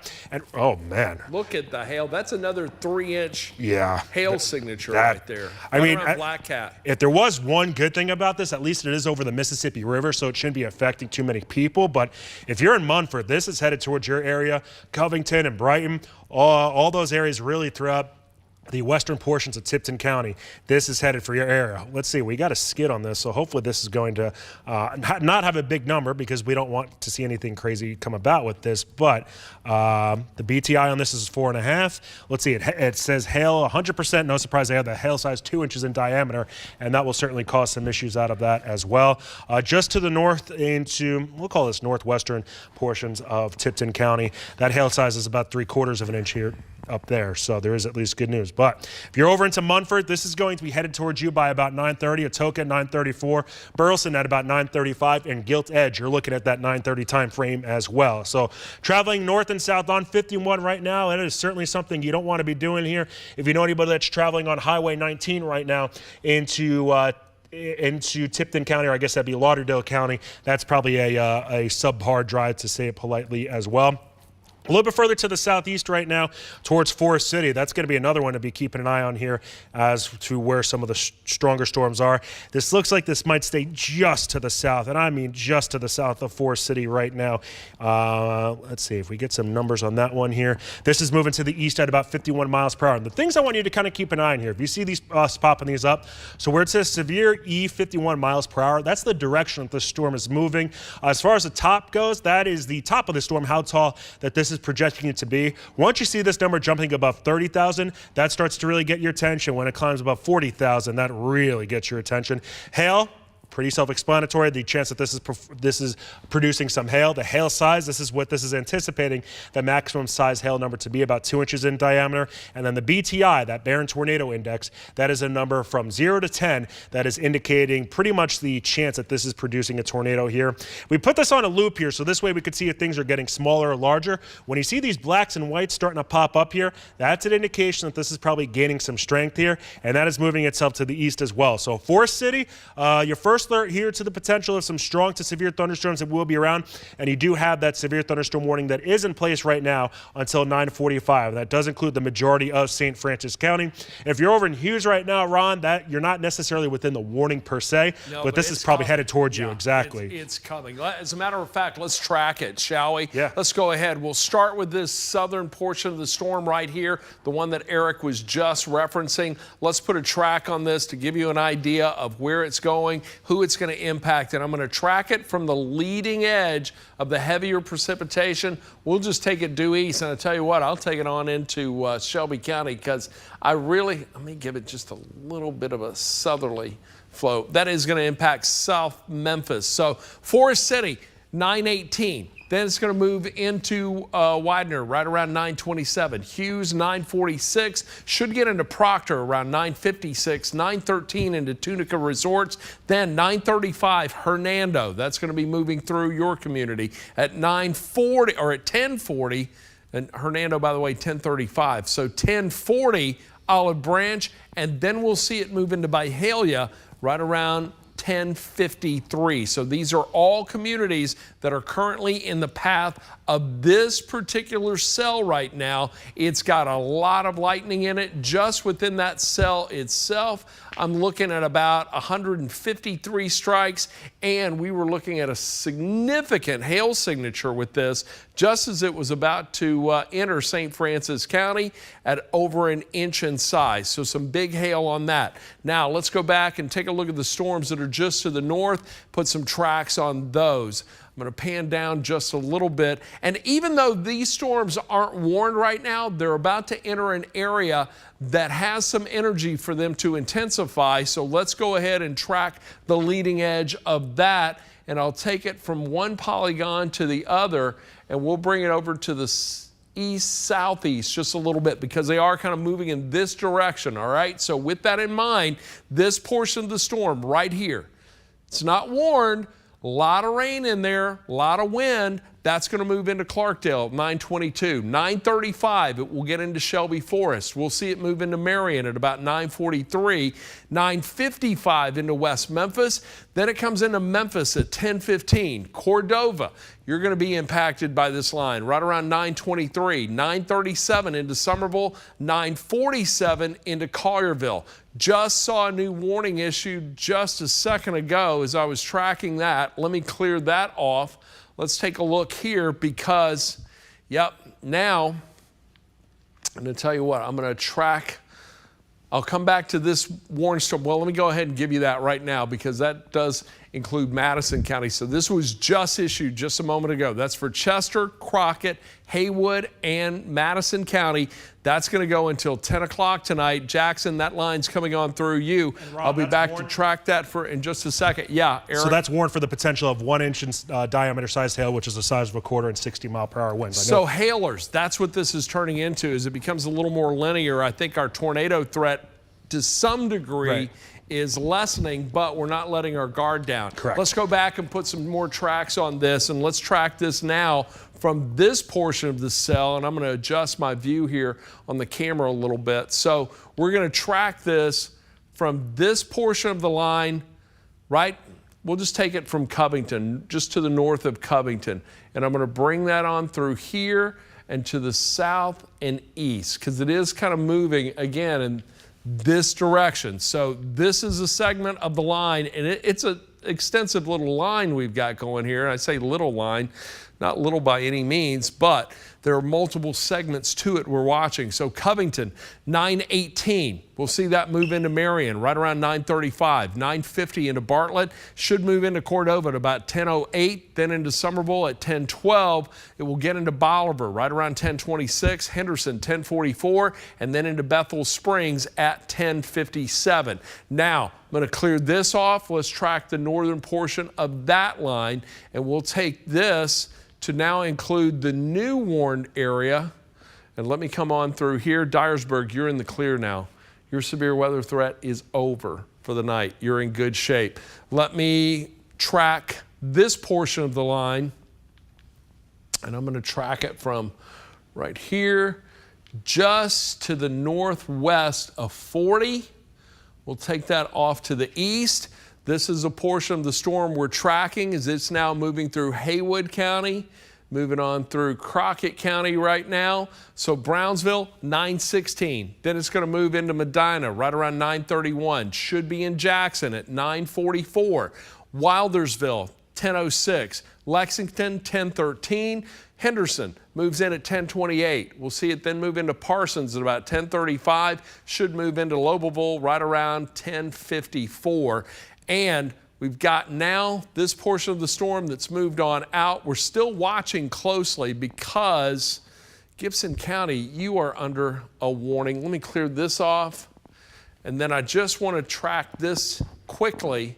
This portion that's moving through Gibson County, right around Trenton. We're switching radar views now. We're picking up the Cape Girardeau or the Paducah radar site itself. But I want to track this big cell, even though it's outside of our coverage area. Still have some folks there that can see us on TV, and we'll track that just to the east of the Tennessee River. So Milan, 9:25. We'll get into Paris right around 9:37. Huntington at right around 9:42. Then it moves into Springville at 9:52. Camden, 10:04. Holiday, 10:17. 10:26. Waverly, 10:38. It will move into McEwen. If you have family and friends there, you may want to give them a shout and let them know pretty potent storm is moving in their direction, and be prepared. Let me show you one last thing here, and then I'm going to toss it over to Eric. I just want to show you the lightning view on this whole view right here, just on this portion of the screen.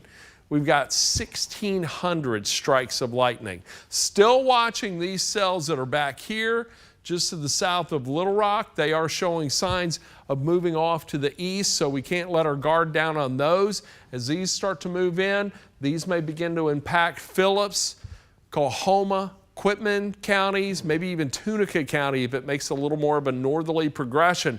But right now, the main area of concern is this line that's moving off to the east and southeast for areas primarily along and north of the 40 corridor. Eric, you've got some pretty impressive hail signatures you were showing there. And is that Patrick's shot behind you? Yep, had that popped up behind me, and you can see it's lighting up like a Christmas tree right now. Yeah. That's been the case here over the past couple of minutes, been kind of eyeballing it here. So kind of interesting to see. I believe right now he is along I-40, and they are tracking the lightning that is out there right now. And I think what they are trying to do, and obviously I don't know this for an absolute fact, because I'm not the Comfort Dynamics storm tracker, but I think they are traveling to the east along I-40 right now, and they might be starting to try to get back out ahead of everything here. Let's ask him. Yeah. So you got his mic up, Patrick? So I'll stall for Patrick right now for a little bit while he's trying to figure out what he's got going on here. So Patrick, have you up on the weather pod right now as far as the view that we're looking at here?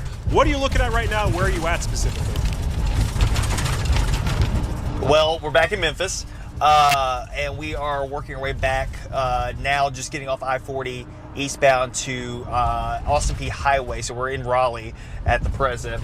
So we're going to try to connect with that storm that's coming out of Millington and try to probably catch it with it once it comes up here by Singleton Parkway or Bolin Hughes and Old Brownsville. So kind of riding the Bartlett and Raleigh line at this point. But that's where we're headed right now. We're on Austin Peay northbound going into Raleigh at the present. Copy on that. And you obviously have seen a lot of lightning there. Keep obviously an eye on things. You know that better than I do. This is not your first rodeo. Meteorologist Patrick Ellis, he's been tracking storms here at Action News 5 for about 2 years. In Jackson, Mississippi, he did this quite often as well. So this is not Patrick's first rodeo, and we appreciate your time and effort today, Patrick. You've been up for quite some time, and I know you still have a few hours to go here. But keep us abreast on things, and obviously if you come across something, let us know. Will do. All right, so we still have those severe thunderstorm warnings here around the Mid-South, and if you are south of I-40, you still really haven't seen too much activity up to this point.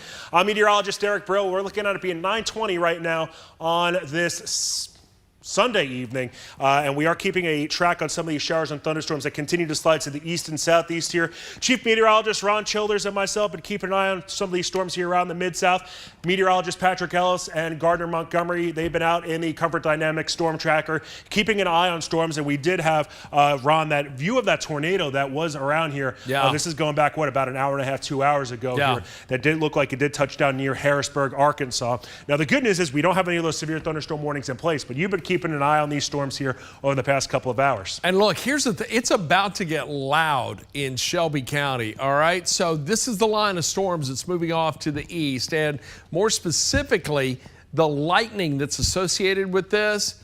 We just have severe thunderstorm warnings. We have no active tornado warnings at this time, but just within this line in West Tennessee, we have 1, 2, 3 severe thunderstorm warnings, and a fourth one just to the south.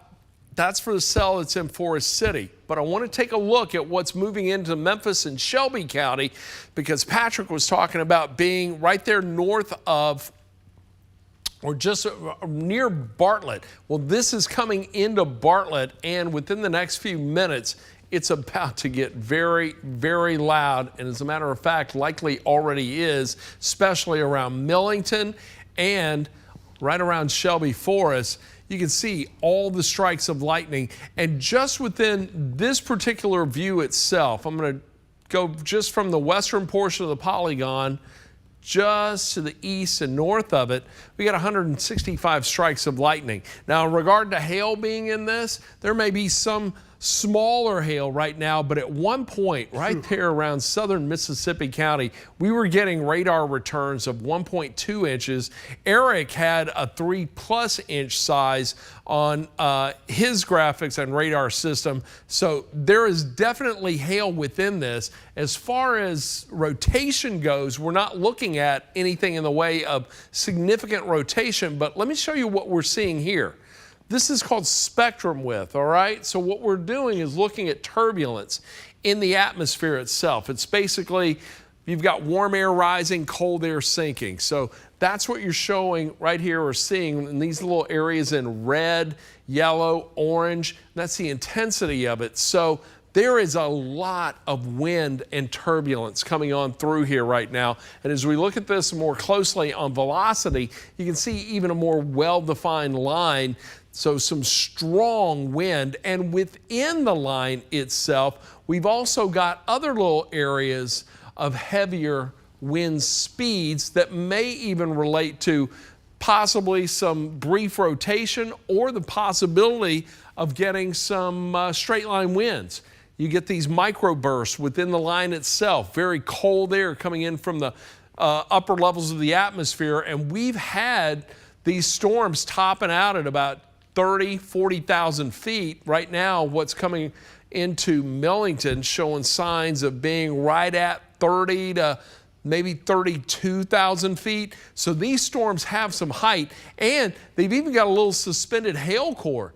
You can see a little bit of it right there. You see those little areas of purple right there, right there. You got one right around 10,000 feet just above. There's another one, looks like it's hovering right around 5,000 feet, likely melting before it hits the ground, but it's still producing a tremendous amount of heavy rain at the surface, and it also brings with it a column of air as it's coming down that could translate into some straight line winds. So that's what we're looking at there. So get ready for loud conditions.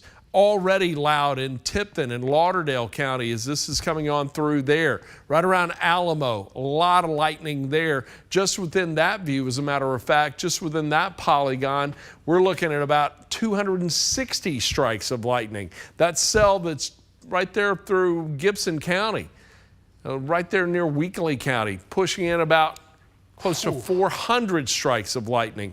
But this whole line showing signs of holding together, and we're getting about 1,500 strikes of lightning within that itself. Eric, you've got a pretty good shear marker or a skit that looks like it's right there around southern Tipton County coming into northeastern Shelby. Any concern with that? Keeping an eye on that one, and just monitoring the National Weather Service chat here as well. We will talk about that one here. Let's just jump into it right now. So over into portions of St. Francis and Lee County, when Ron's talking about the some of the different shear markers that are popping up here, if you look, we have a three-dimensional look at what could be a rotating thunderstorm right now that is just to the east of Wheatley, as Ron did say, and it is just to the west of Forest City here. And I'm spinning this around just so you could get a good idea kind of really exactly where it is, and you can see the three-dimensional shape of it here right now. This given storm, it is moving itself off to the east right now, and all these have been pretty much moving to the east-southeast here at about 40 miles per hour. If we look at some of the numbers that are popping up on this here, I've been talking about the height of some of these storms here, up to 46,000 feet. That is a tall storm. The potential of 2¼ inch size hail is possible within that cell. And as far as just a comparison, what that would be, as far as just a general size that a lot of people will be pretty common with, 1¾ inch size hail is about the size of a golf ball. 2½ inch size hail is tennis ball sized hail. So it's somewhere right in between those two as far as what you could be looking at here for portions of St. Francis and Lee counties here. So that is certainly pretty big hail right now. And yet again, this is moving off to the east here at about 45 to 50 miles per hour. If we turn around and kind of take a wide view of things right now, still have that line of showers and storms, and the quantity of severe thunderstorm warnings, it's impressive. I know that there are some gaps embedded within here, but notice that this does extend pretty much from Forest City all the way up to the northeast, almost up to Bowling Green, Kentucky. So, Ron, we have quite a line of showers and storms right now that have severe thunderstorms warnings on them right now. Fortunately, we don't have any tornado warnings here across the Mid-South, but there have been little areas of detection here that have been showing a little bit of spin. Also, the National Weather Service, what I'm seeing here, Mark Tree, looks like Mark Tree is taking it on the chin right now as far as seeing some of that largest hail. Got a couple of pictures, maybe some of that ping pong or even tennis ball sized hail that could be around from that given storm. But I think the National Weather Service are going to reissue a severe thunderstorm warning here for Shelby County. So that'll be interesting to kind of monitor right now. Well, they're going to have to. Yeah. I mean, that line's coming through here, and it has a history of producing hail. As a matter of fact, Ben, our producer, just told me that we've got a report of 2-inch size hail in Tipton County. Ben, do we have a visual confirmation of that, or was that just a report? Okay, so no visual right now. If I had to guess, I'd say that's probably over towards Drummond's yet again, because that's the area we were talking about earlier. Yeah, and let's go back to it. Let's take a look at this. Let me clear this stuff off of here. Let me show you what we were looking at, because that is definitely, you can tell by the lightning associated with that, and I'm still on the lightning counter. Let me get back in and zoom into that portion of Tipton County, because that's kind of sagging off to the south and southeast. So that's going to be impacting Shelby County. It's also going to be impacting Fayette County, so be prepared as that comes on through. But just looking at the hail signature on this, there it is. Look at that.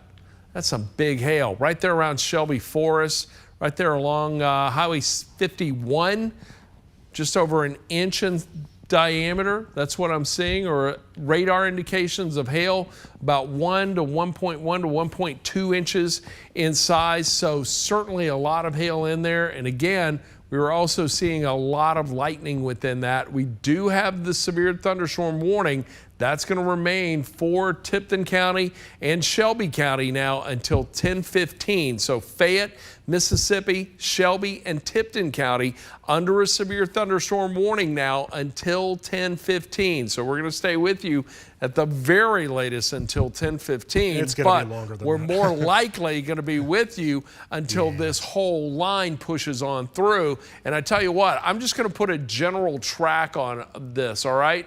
Just to give folks right here around Memphis and Shelby County into Fayette, DeSoto County, general idea of how long it's going to take before this moves through. I'll track it south and southeast a little bit. So West Memphis, 934, Memphis, 950, Somerville, 1009, then Hernando, 1027, Byhalia, right around 1038, should move through Bethel Springs at about 1055, and then get into Selmer right around 11 o'clock tonight. But again, it's going to take a little longer before that line moves into northern Mississippi. So a couple of areas I want to basically just bring your attention to. This area right here, northeast Arkansas.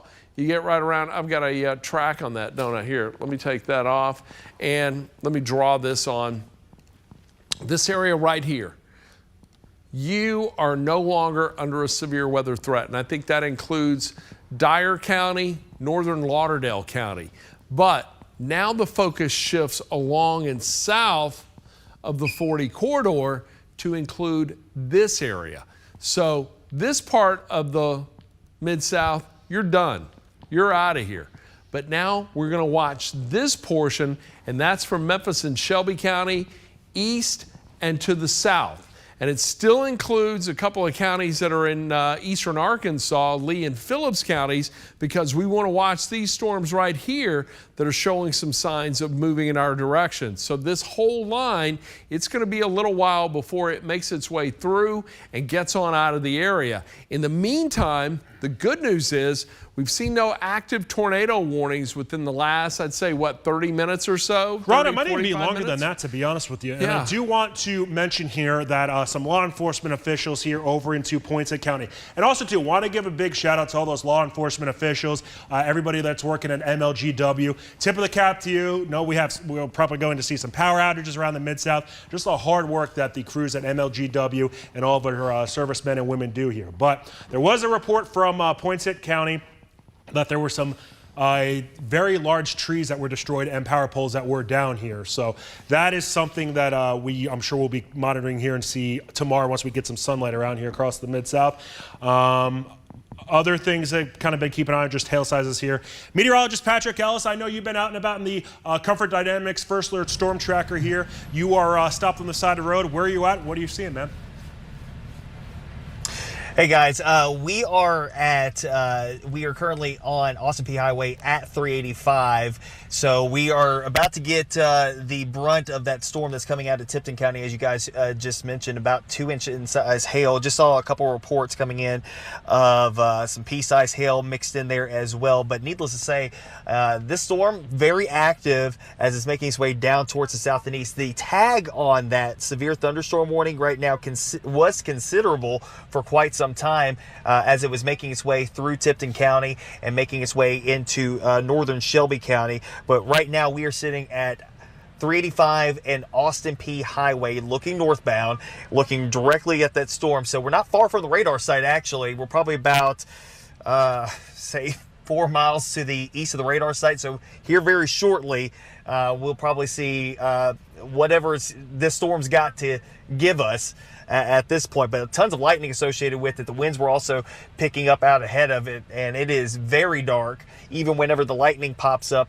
off in the distance, I mean, it is pitch dark as far as you can see. So definitely a serious situation for folks in northern Shelby County, but giving you that heads up. It looks like, again, some large hail potential coming out of southern Tipton into northwestern Shelby County.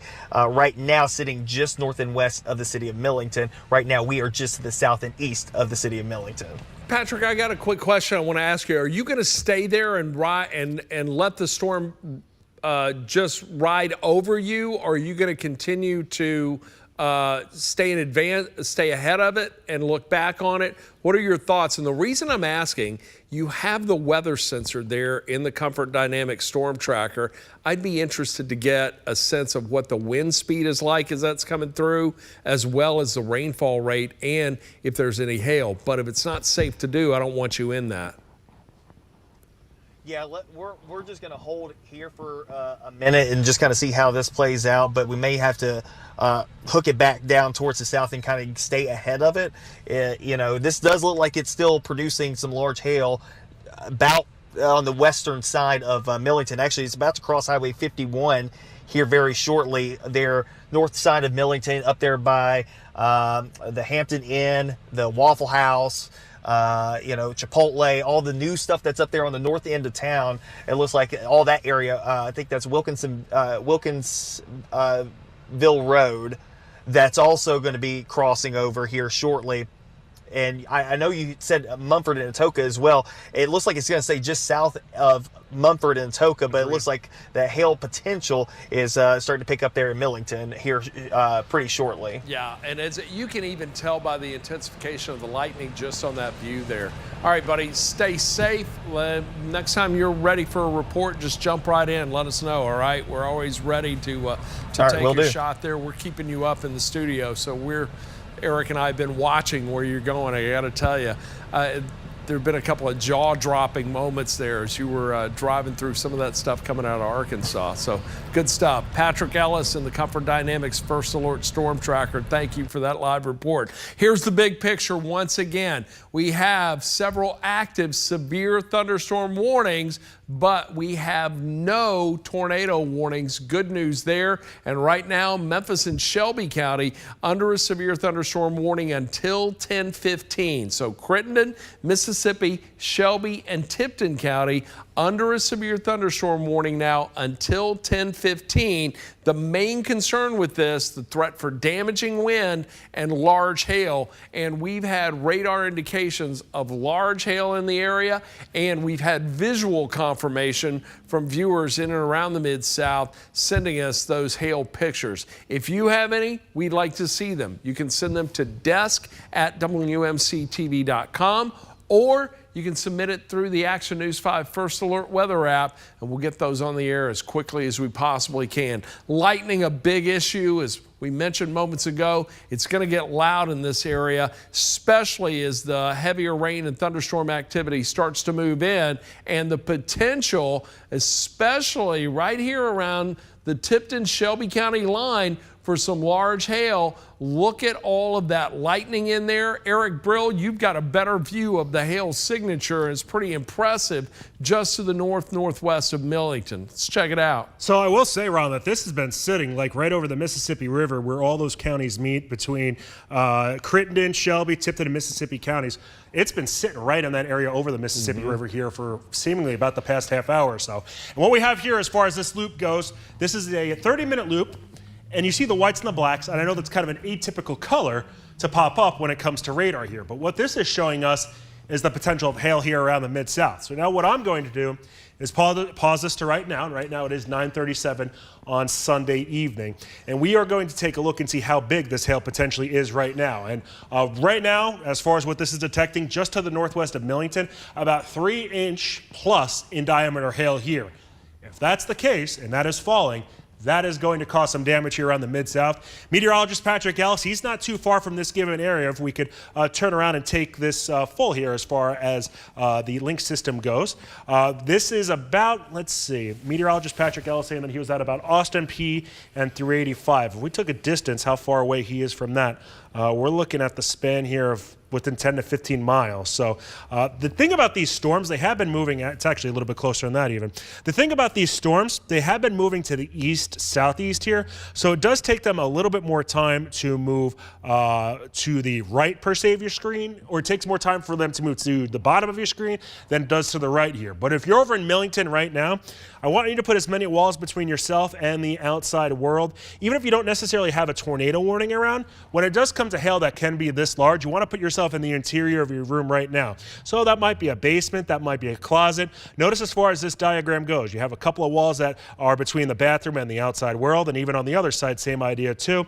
If you can, even though this isn't a tornado warning, the hail that could be this large here as far as being potentially 3 inches in diameter, and to give you a little bit of perspective how big that is if you were to compare it to kind of just daily items per se, or items that hopefully you're pretty common with here, that would be the size of a baseball, if not even larger than that. If you get some of that to come through a roof, that's when you really start seeing your big time issues arise, and that can not only destroy, say, your car, your house, but also cause literal damage to yourself as well. Because just imagine something that would be the size of a baseball coming from a few thousand feet up in the air and just falling to the ground. That is going to cause some issues. So if you're in Millington,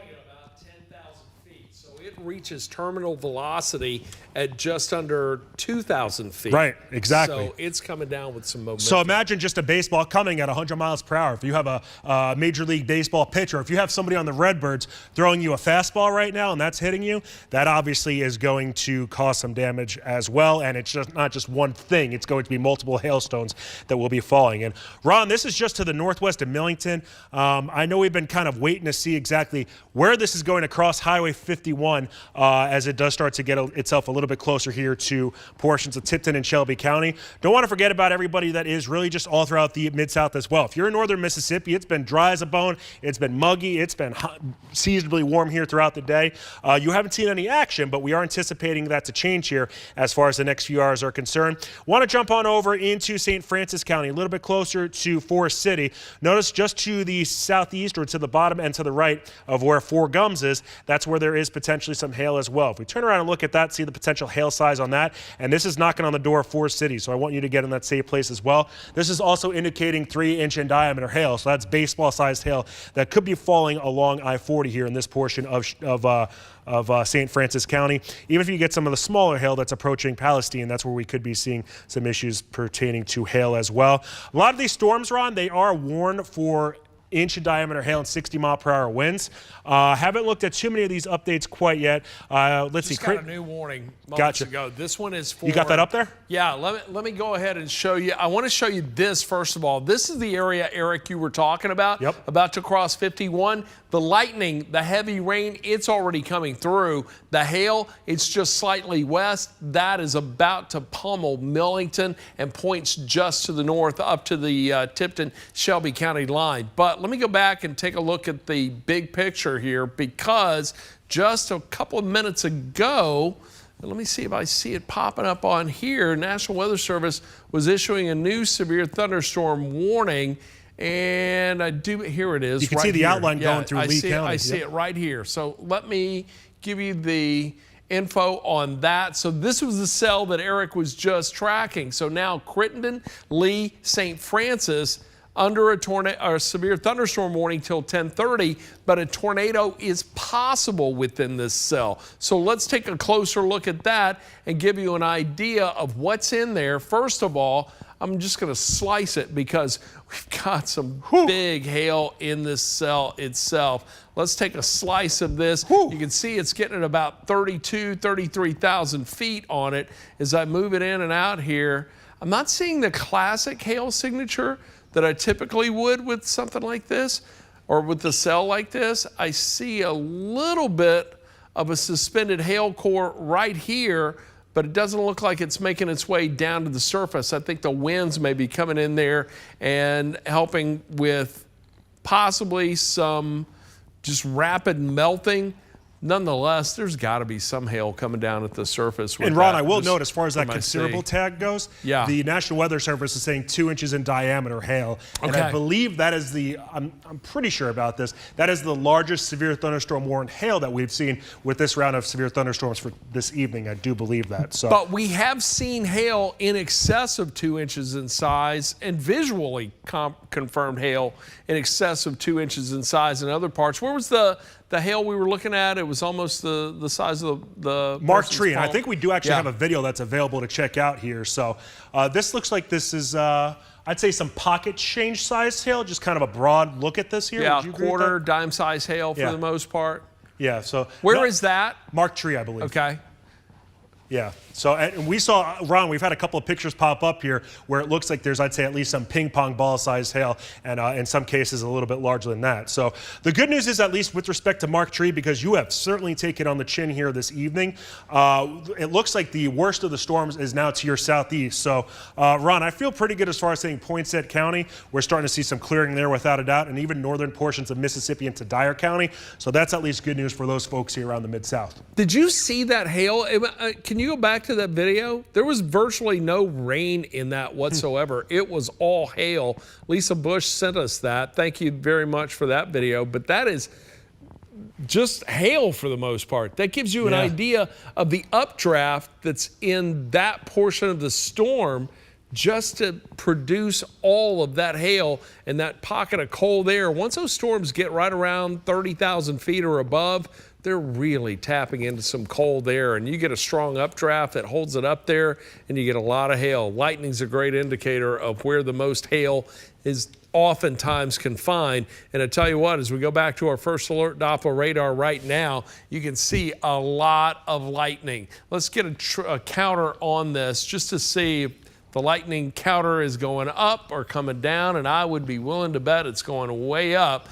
We're still about 1,500 strikes of lightning, though, but a portion of the storm now starting to bear down on Memphis and Shelby County, and that's the area we're watching closely right now, because that's coming on in. It is getting very loud at this point with a lot of lightning, a lot of very heavy rain, and lightning likely moving on into Millington at this time. Let's put another track on this and give you an idea who this is going to impact over the next few minutes. And I tell you what, I'm going to track it from along this line. I'm going to clear that out. Let me do it again. I'm going to clear that out, and I want to bring it right along that leading edge, all right? I'll track it just outside the polygon. It's kind of making as Eric mentioned, it's going east, but it's trying to push to the south and southeast. As a matter of fact, we've seen throughout the night, let me go back. We have seen throughout the night some of these individual cells trying to make a move to the right, but they're being forced to the south and southeast. Now, as I put another track on this, let's try this one more time.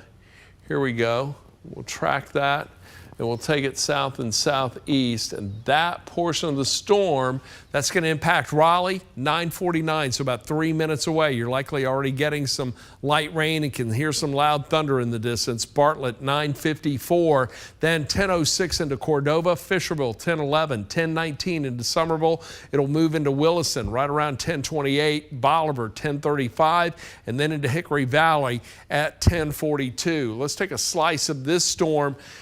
Right there over the radar side. I'm just going to track it from right there. May not get it. And yeah, you see, here's the other thing we got to keep in mind. So the storm itself is traveling over the radar. The radar is looking out and away, even though it's looking up a little bit as it goes into the distance. And that's what you can see here is that curvature right there. You even see it coming up here as the radar beam starts to hit it. So as the storm is passing over it, it can't see what's above it. So it's a little too difficult to see anything from that view, but we have algorithms built within the software itself that will allow us to see where the greatest potential for hail will be, taking into consideration the radar site in Memphis and surrounding radar views. And right now, as I zoom into this, you can see a pretty well-defined line of hail that is developed right there over Millington. And let me give you an idea of the size of that because it's looking pretty big. Right there around Fraser, that's going to be moving into Raleigh in the next few minutes. Look at that, right around 1 inch to 1 1/3 inches. That's what I'm seeing right there. Eric, you've got a good view of the line itself minus all the lightning. You've got a better view of the intensity of that. So what's anything catching your eye on there? So, Ron, I was just kind of listening back and forth to our producer here, kind of talking about meteorologist Patrick Ellis as well as Gardner Montgomery. Yeah, because they're close to this. Yeah, say that again? He's close to this. Yes, and I think they just pulled over, actually, or now they're kind of getting into their safe place per se, too, just because it started getting a little bit dicey out there. So if Patrick's cool with it, I'd like to kind of get a report from him so we can kind of see where he's at and what he's seeing and things of that nature here. Right. So, are you guys safe? Yeah, we are. Just had to drop south. Yeah, we're at Bolin Hughes and Old Brownsville and Austin P. And the winds really started to whip up. We turned back around to head back towards the city. And as soon as we did, the wind started to buffet us from the northwest. So right now, it turned it back down towards the south. It's going to come back down towards the city. But I will tell you that storm's got some wind associated with it. Yeah. And kind of going back to what you were saying earlier about, you know, sometimes those melting hail stones can cool off the atmosphere and cause some downdrafts. Definitely felt that not terribly long ago, but of course, keep in mind, this thing's got a ton of lightning associated with it. I mean, this thing was popping lightning. You see it right there. You know, we've got a lot of lightning associated with this storm, and that's way out ahead of the actual cluster that's still, I guess right now, crossing 385 up there closer to the city of Millington. Tell you what, Eric, can you hit that with can you tap into the terminal Doppler in right around Nesbitt, Mississippi? If not, I'm going to try and hit it on my system. It may not go far enough to see it. There's another Doppler radar that's in DeSoto County. It's one that's used primarily for aviation in that area, but at the same time, tell you what, let me see if I can pop it up on my system, because since it's on top of the radar, I want to see if we can get another view of it from a different angle. Copy. All right? Hey, Ron, while you're messing with that here, I'll take the reins back here and kind of give us another broad view or a wide view of what we have going on here around the Mid-South. So the time now is 10 minutes to 10 o'clock on this Sunday evening. We have been keeping an eye on those strong to severe showers and thunderstorms here around the Mid-South, accompanied by Chief Meteorologist Ron Childers leading the way here. I am meteorologist Eric Brill, meteorologist Patrick Ellis. You just saw him out there in the Comfort Dynamics First Alert Storm Tracker along with Gardner Montgomery. As far as what we have going around the Mid-South right now, we have 3 severe thunderstorm warnings that are in place here for portions of Arkansas as well as Tennessee. Right now, northern Mississippi, you guys are doing okay, but we are anticipating those showers and storms to approach you. What we're going to do now, we're going to go on a little bit of a tour and see what we have going up here as far as the Mid-South is concerned. For Forest City, you are seeing the brunt of the storm right now, especially on the southern side of town here. That's where there is potential for some large hail as well as some very strong winds and certainly some heavy rain. You see some of those oranges and reds and purples that are embedded here. That's an indication of some heavier rain, and it is possible too that we could be seeing some street flooding going on potentially into Forest City throughout St. Francis County. As far as what we're looking at here, the potential of a quarter-size hail is possible. You see that 1-inch hail size on the right-hand side of your screen in that blue box, the third from the bottom indicating that here. If we start to shift up to the northeast here, that is where we have some pretty strong storms as well into portions of Shelby County. Let's clear this out right now. Into portions of Shelby County as well as into Fayette County, over into Tipton County, and this does include, let's see, Bartlett, over into Millington. You saw meteorologist Patrick Ellis showing you some of those images right now. Munford, Mason, down to the south into Oakland and Eads, and I want to make sure I don't forget about Eads because I'll hear about it if I don't. But we have seen some pretty heavy rain in that portion of the Mid-South right now. As far as what we have popping up on the reflectivity right now, it looks like we're seeing some of the heaviest rain, as you noted, Ron, over into the Millington area right above where the radar site is located at. The hail sizes right now still looks like we have some monster hail. Might be a slight exaggeration, but I'd still say some pretty big hail. Take the downtown camera. Patrick thinks there may be something spinning up, trying to spin up, and if you look at it, come to my First Alert Doppler radar right now. I'm tapped into the terminal Doppler that's in Nesbit, Mississippi. I think this is the area he's looking at right here, Eric. You may be able to, let me see if I can even get to it. I don't think I can, but you see that's forming right there? This is the radar site right now that is in Nesbit, and I'm not in play mode, so I can't hit that. The moment you hit play on that, though, it's going to knock that off. And so let me come back and hit this again. And I'm going to switch radar views on here, all right? So bear with me for 1 second. I'm going to take the Millington radar off. We're going to tap into the terminal Doppler that's just right there around Nesbit, Mississippi. I don't have the same features with this, but Eric, look at this little area right here. Yep, so you can kind of see that. You could see it, Ron, right where it pretty much says Mud Island is that area we're looking at, pretty much right between where it says Mud Island and Memphis. Do we have the downtown camera up? Can you guys pop that up? There we go. Do you have the ability to move that camera? As a matter of fact, maybe we can do the Midtown camera looking to the west, northwest. Can you do that? Or as a matter of fact, just look due west. Let's look due west with the Midtown camera. Go ahead and pop that up now, Marvin, if you can. Even if we see the rotation of it, that's A-OK. Okay, as far as that goes. so there we go. Let's look to the west. We're looking southwest right now. Well, that's northwest, excuse me. Go the other way, Go the other way, keep going. I can almost see keep going, there we go. Keep going. We're gonna keep going till we look towards downtown. All right, stay right there. Stay there, let's see what lights up in the sky. We're looking due west. Come back to my First Alert Doppler radar right now, Marvin. This is the area we're watching, all right? Right here. Looks like there's a little bit of a hooking segment here. We've got large hail that's just to the north. I can't move this or I lose that radar view. We're not looking at the Millington radar site. We're looking down from the terminal Doppler site that's in DeSoto County right now. So that is showing an indication of a hook. I want to touch base with Patrick Ellis quickly. Is his mic up? Can Patrick hear me? Hey, Patrick. So we're seeing that area that you saw. Was there something, could you see a tornado or what looked like a lowering cloud structure? Is that what I'm not there, but I just happened to see it on the terminal Doppler, and I said that doesn't look like it should be there. Right now, I'm on Austin P heading southbound, approaching I-40.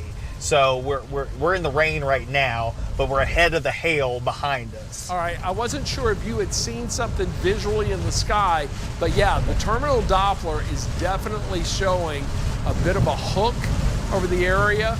Eric's got a closer view right now. Let's go to what you're looking at, Eric. Let's keep Patrick's live shot up. Can you do that? I'm asking for a lot here, I know, but I'm trying to bring you guys multiple views.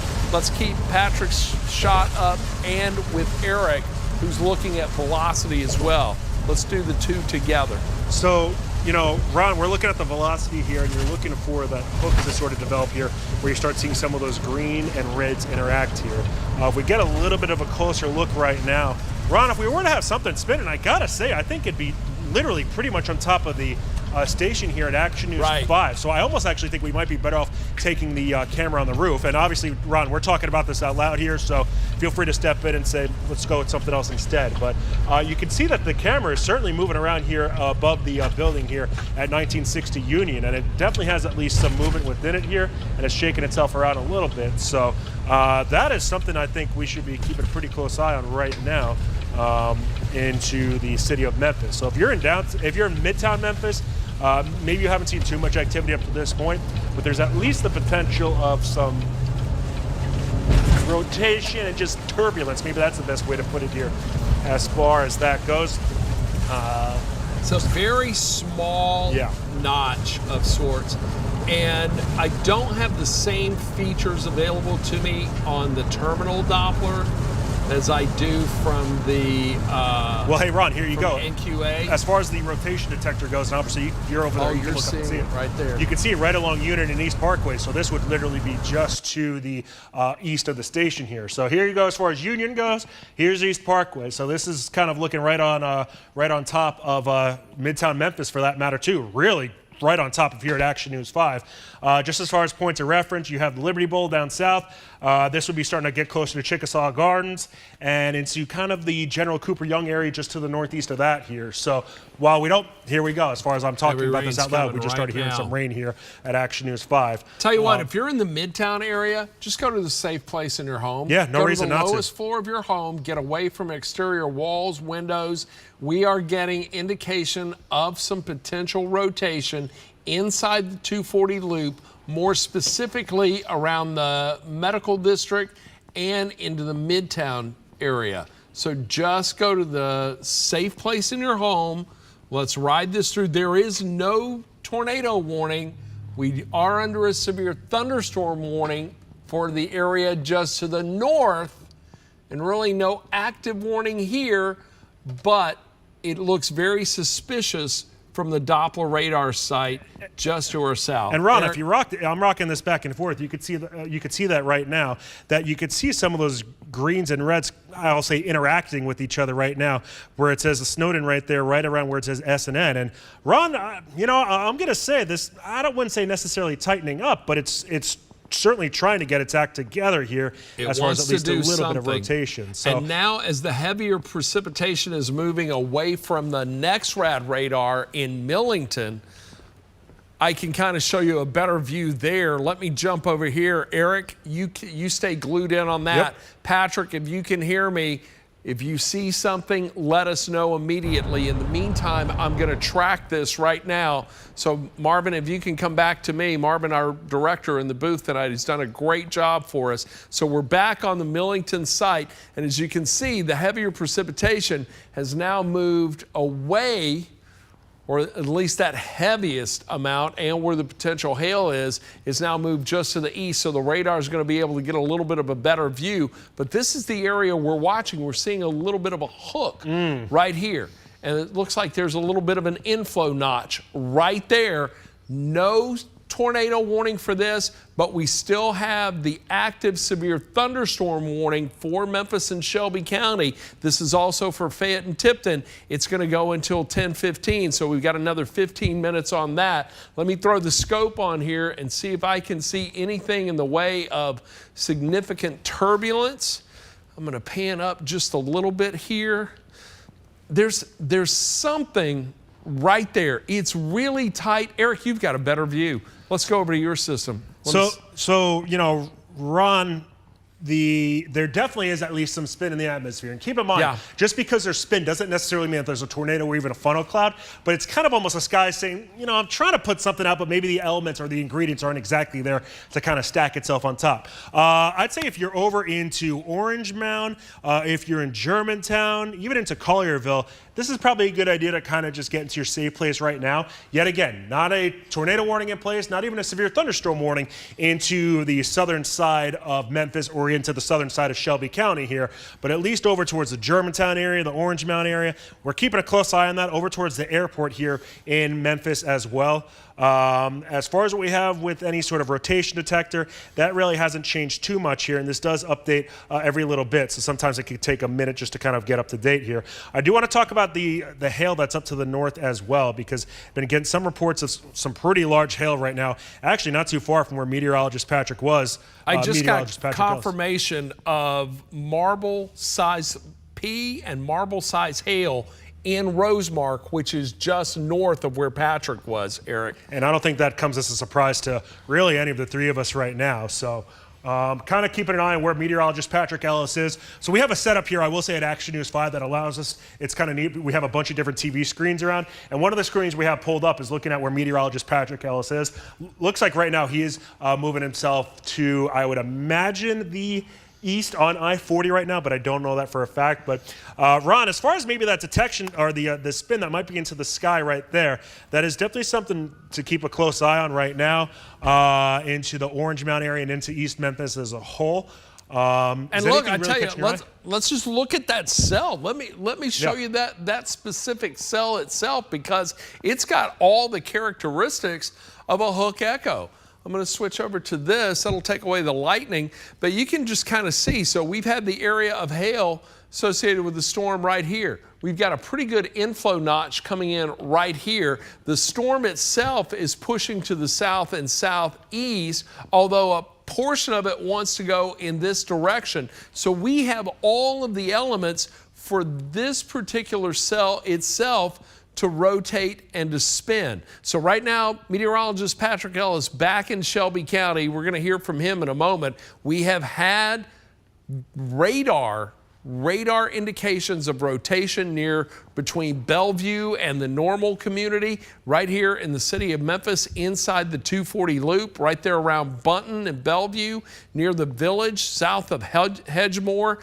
That is the Hedgemore community in East Memphis. Really, we're looking at areas south of Poplar, but that's where the area of rotation is right now, or radar indicated rotation. And with that, I want to go ahead and just put a track on this. I'm going to move this up just a little bit.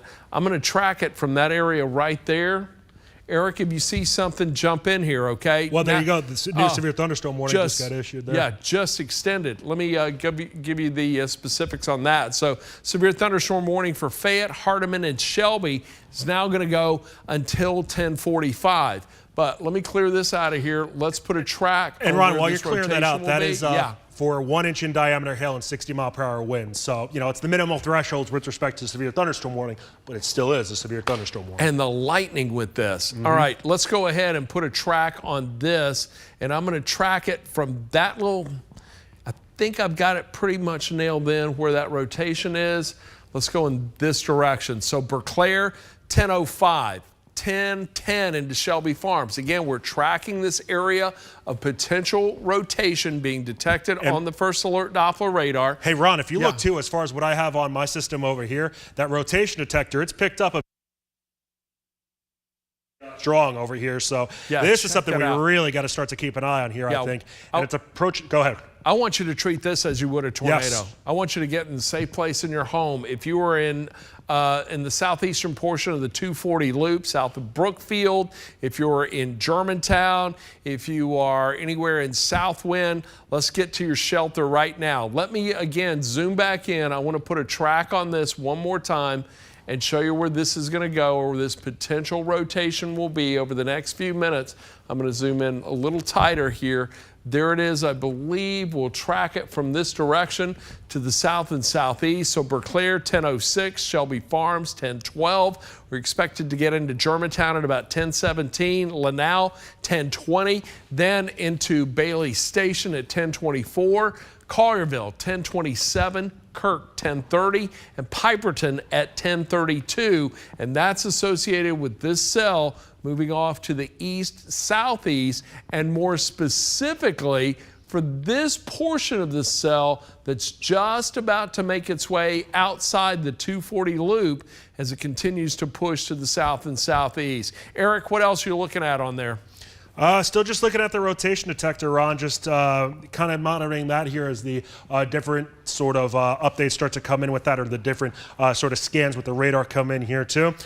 Do want to turn around and kind of take a wide view of things here, just so everybody kind of gets an idea what we got going on, what we're seeing here. Time now is 10:06 here on Sunday evening. As far as what we have for some of those severe thunderstorm warnings here across the Mid-South, we right now have 4 of them that are in place here. Some that do include portions of Lee, St. Francis, and Crittenden County. Another one that is really just on the northeastern side of the Memphis area, one that's towards the eastern side of Memphis, and then one that is a little bit closer to Jackson, Tennessee.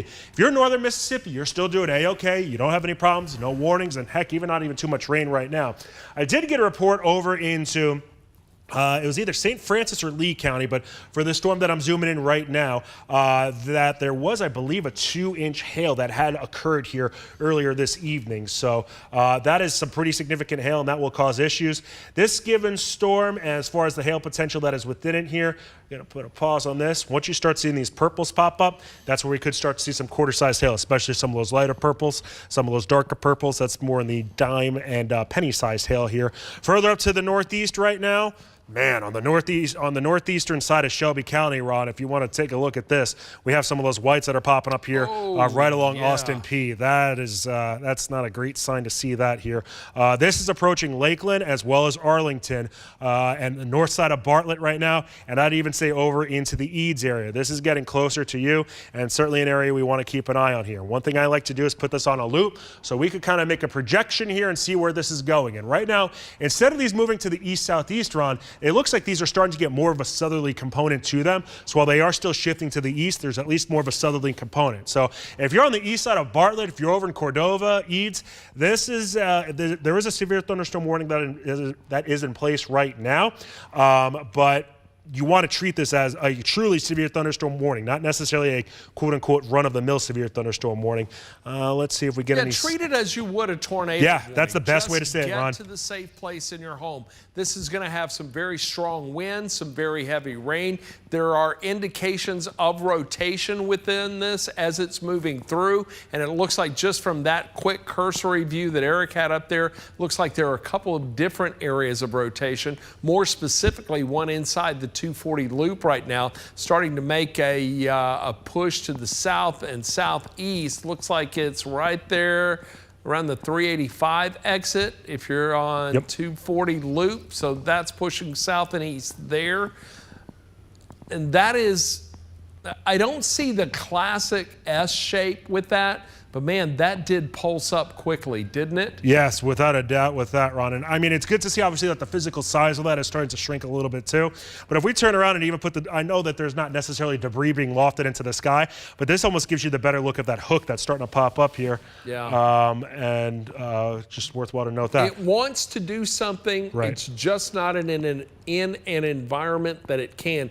And some of that cold air Patrick mentioned from the hail, that may be impacting that. That may actually be working to our advantage to some degree. Agreed. But look at that line Eric has up there right now on the first alert Doppler radar. The focus is now shifting south of I-40.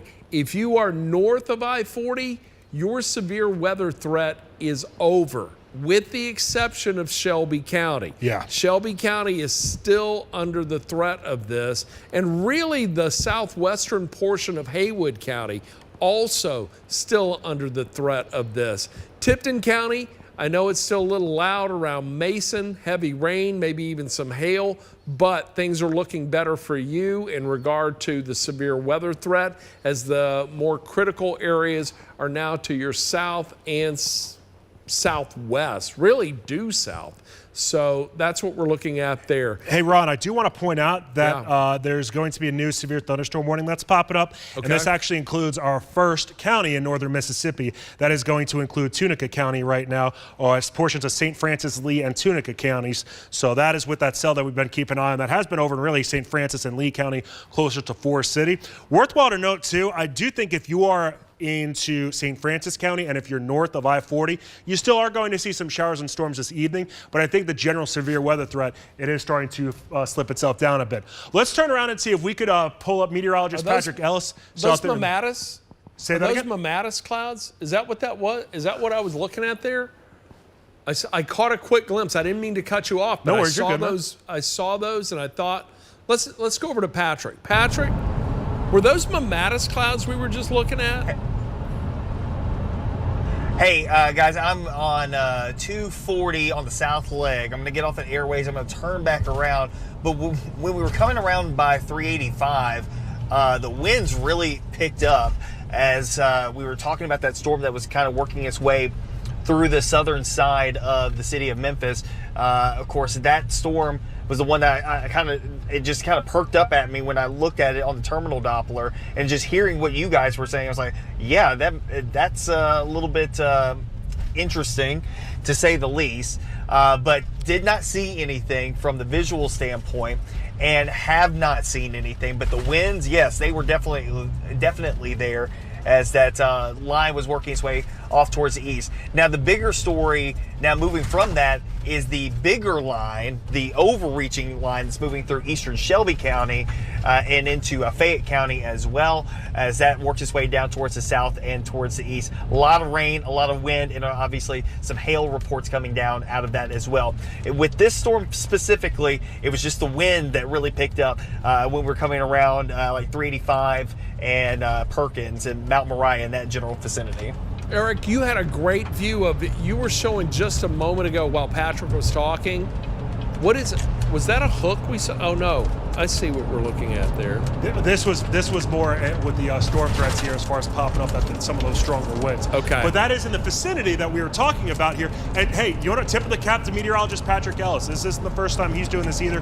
Kind of seeing different things pop up here. And we saw some of those greens and reds interact, but that was more so because of the winds, as well as just some of the heavy rain that was around there. So southeastern side of Memphis here, getting a little bit closer to 385 and 240. That's where meteorologist Patrick Ellis, the general area that I do believe he's in right now. That's where there might be some rotation there, but overall, it looks like that threat is a little bit less than what we were seeing here just a few moments ago.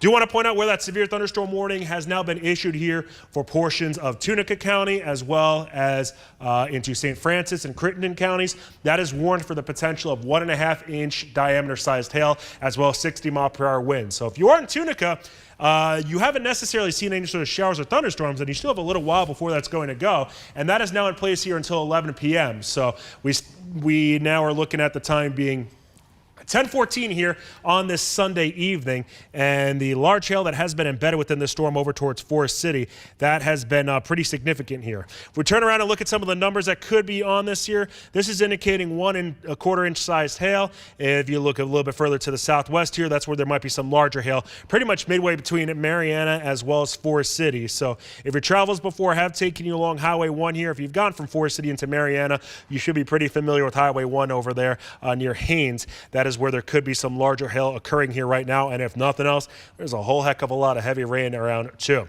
Yet again, if you're into Phillips County, Coahoma, Quitman, Panola, Lafayette, Alcorn, Tippah, Benton, even into Tate and really DeSoto County, it's been quiet up to this point. McNairy and Hardeman County, it's been pretty quiet as well. But Ron, this line of showers and storms, we've been monitoring here for the last couple of hours. Yeah, I don't even know how long it's on for been about at 3 this point. hours, I do believe. Yeah. I think we went on just before 7 o'clock this evening now, or right around 7 or shortly thereafter. So I want to show you, Eric, check out this video of some hail we got from Tipton County. Yeah. This is coming down. Can you tell us, this is from Paul Wright, and this is, do we know specifically where this was in Tipton County, Darian? Just in Tipton County. So that's what we've got there. Now, look, hail has really been the big issue, but we got visual confirmation of a tornado earlier, right around, it was near Weiner, Arkansas. I think it might have been close to Harrisburg.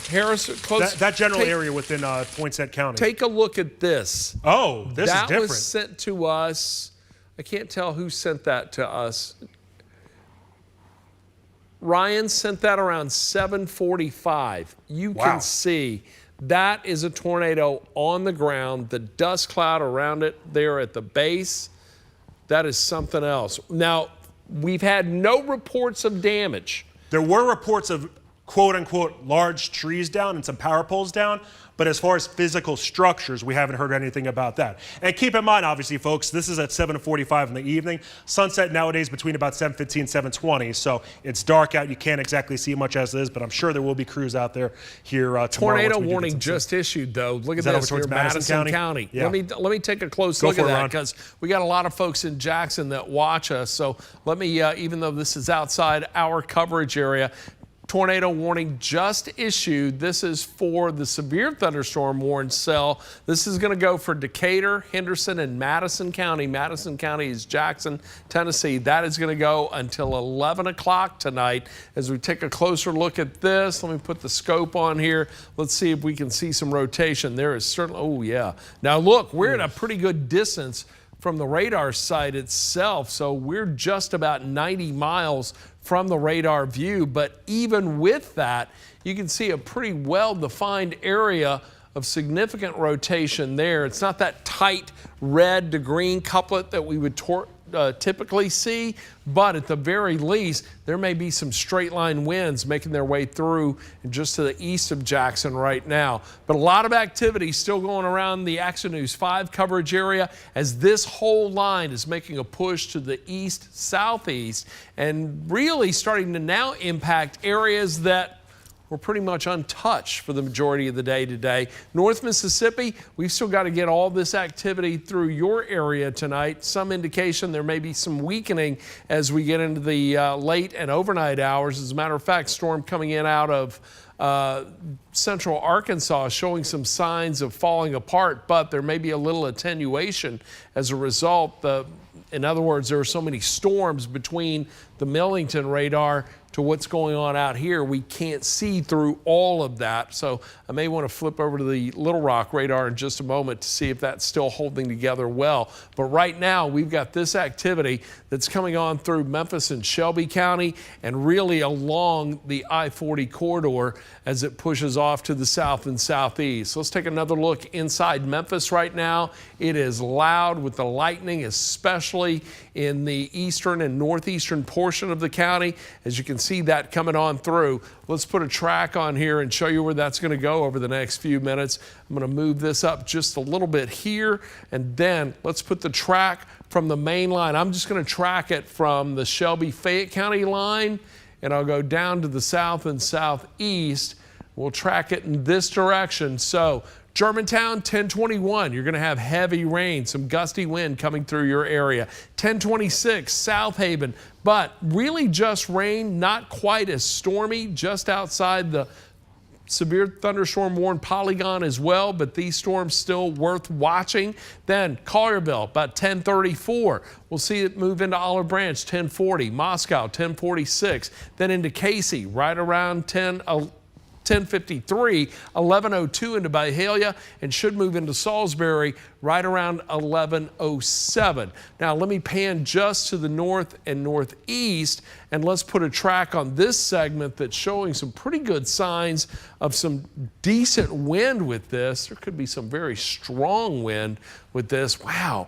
Eric, while I'm putting a track on this, I want you to check the wind speeds out around Somerville because that looks intense. Now, let me go back and put a track on this and show you where that's going to go over the next few minutes. We'll come back to Eric in just a moment, guys. Let me do this, and let's put the track right here. I'm going to track it from that heavier area of precipitation south and east. Somerville, 1023. Somerville, you're likely going to see some very strong wind coming in there. Then into Whiteville, 1029.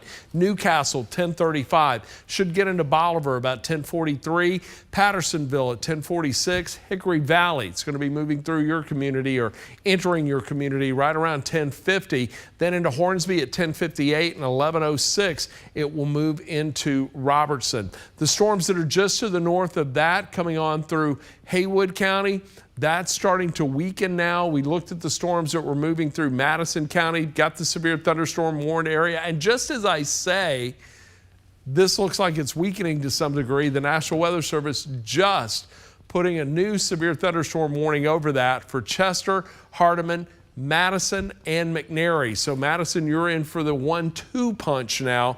Let me clear this out and let's put a track on that portion of the storm.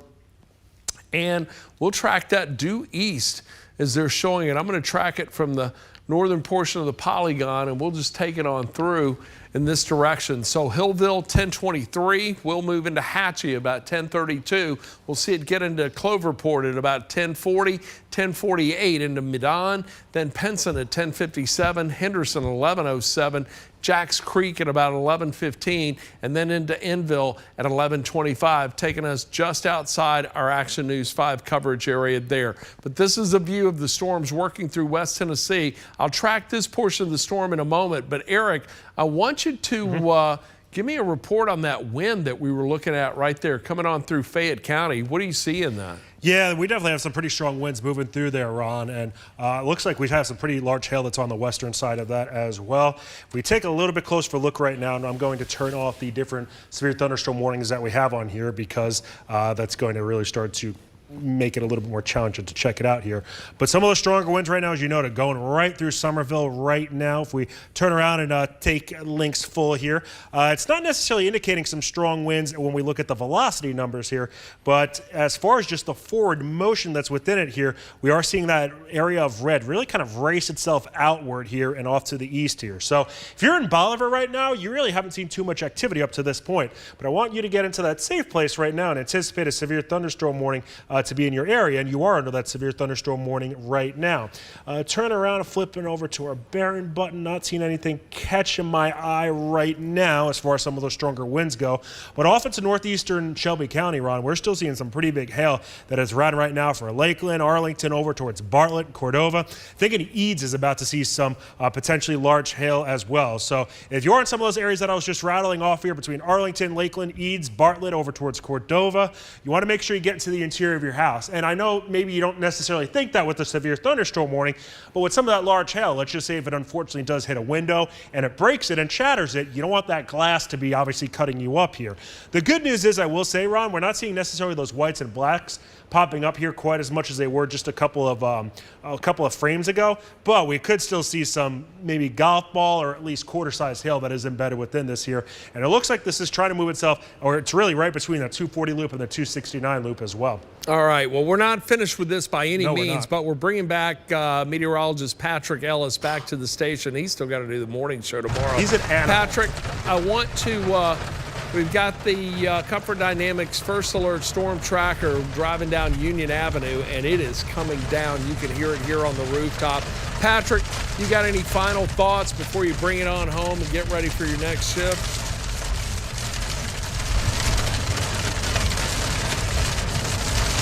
Oh, I think his microphone may be off. Okay, never mind. That's all right. But there he is, Patrick Ellis. After tracking storms in Arkansas through West Tennessee, now bringing up the Comfort Dynamics First Alert Storm Tracker back to 1960 Union Avenue. You can hear that Meteorologist, oh yeah, you can hear the rain hitting that hard. But meteorologist Eric Brill and I still with you tonight tracking storms. We have 2 tornado warnings outside our coverage area now starting to make their way across the Mississippi or the Tennessee River.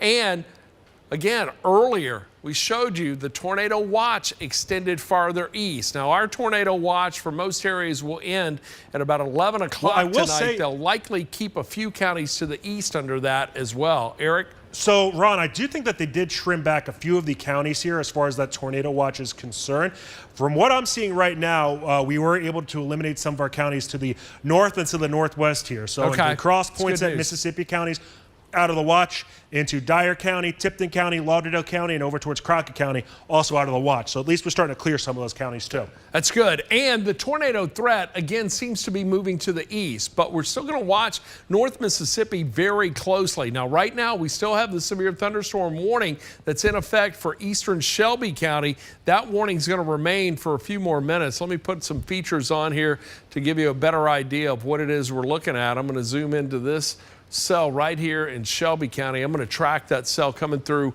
Arkansas in just a moment. But for Shelby County and for Fayette and Hardeman County, severe thunderstorm warning is going to remain for about another 20 minutes. But I got to tell you, this thing is still packing a punch. There's a lot of lightning in this, just within that line right there through that polygon, about 460 strikes of lightning, some indications of hail, some gusty wind.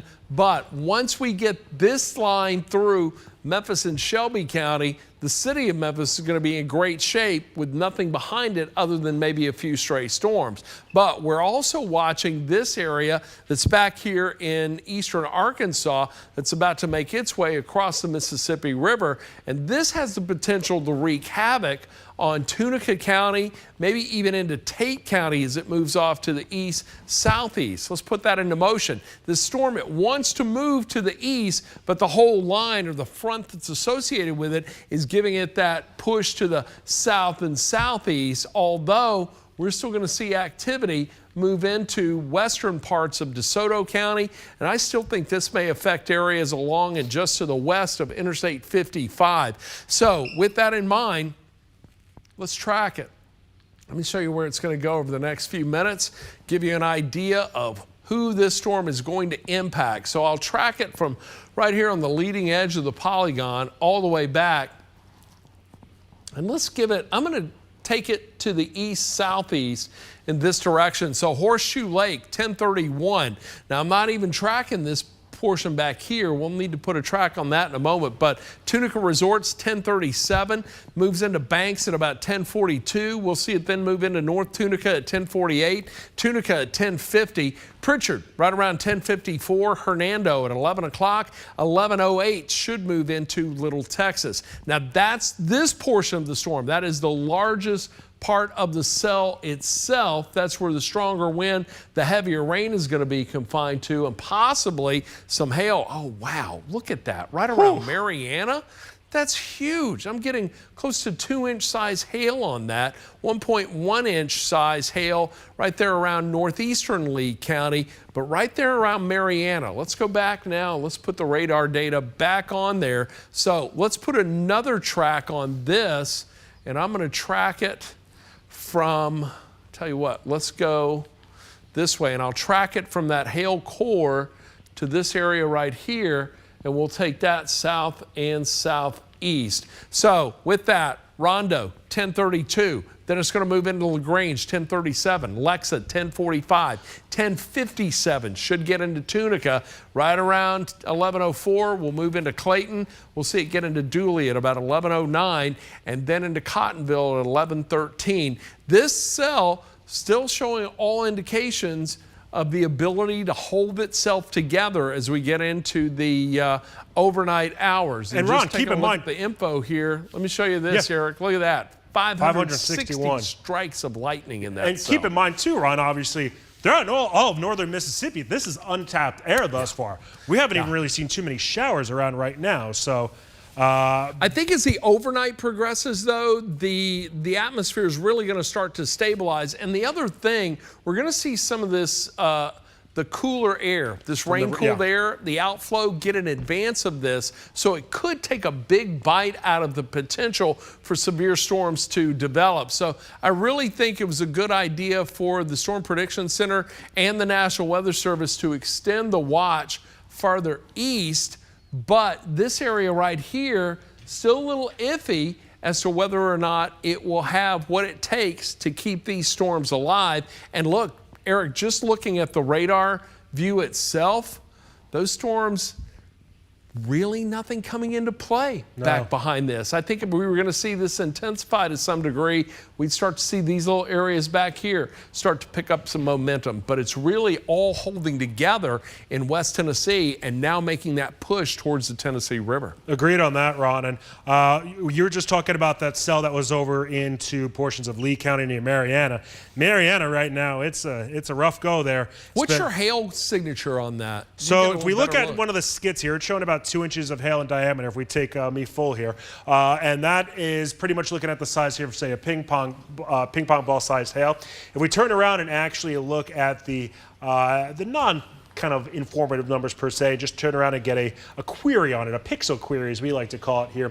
That is indicating that 3-inch in diameter size hail is possible for Mariana. If you're over in Tunica, this is headed in your general direction. Doesn't mean it's exactly going to impact you here, but we're looking at that time frame here of Tunica between about 11:10 or so this evening here. And a lot of these cells, they have been moving off to the north or to the southeast here at about 40 to 45 miles per hour. Another area I want to keep an eye on here is over into Cordova as well as Eads. It looks like the worst of this is staying just to the west of 269. So it looks like it's going to stay just outside of where the post office is over there. So there is good news, at least if you're closer to the post office here. But with that said, wouldn't be surprised we do have at least some small hail that is occurring here into Eads, especially on the west side of 269.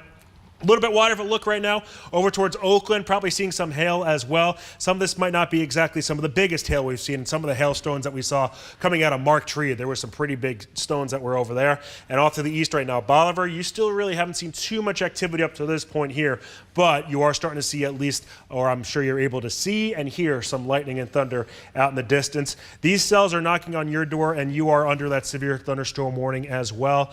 That is in place, I believe, is until 11 p.m. this evening here. So even if you are over towards Benton County, Tippah County, these haven't necessarily been an issue for you yet. You might have kind of seen some lightning out there in the distance, but you still have some time before you actually start to see some of those strong to severe storms affecting you, especially along Highway 72. So for Corinth, yet again, you've been kind of quiet up to this point. The good news is we do think that these are going to start to move into some tamer air, where maybe we're not going to necessarily see as strong of storms here as these roll into northern Mississippi. The area that I will say that's the exception to that here would be closer into the Tunica area here, just to the southeast of Mariana and into northern Tunica County. If you're in Senatobia, another first alert area, wanting you to keep an eye out for that to your northwest here, especially just really throughout all of western DeSoto, southwestern DeSoto County, and western portions of Tate County as well. So the storms are still moving along here at a pretty good clip.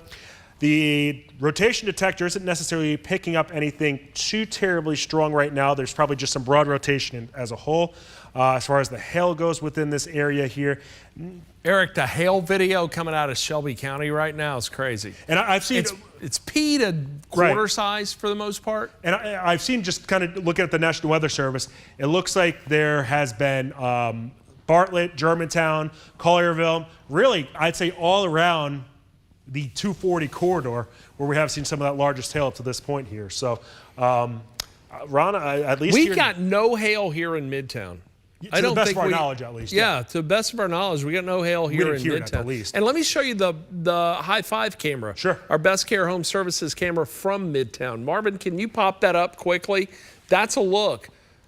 Earlier, significantly different. Yeah, things looking a lot better right now. Rain.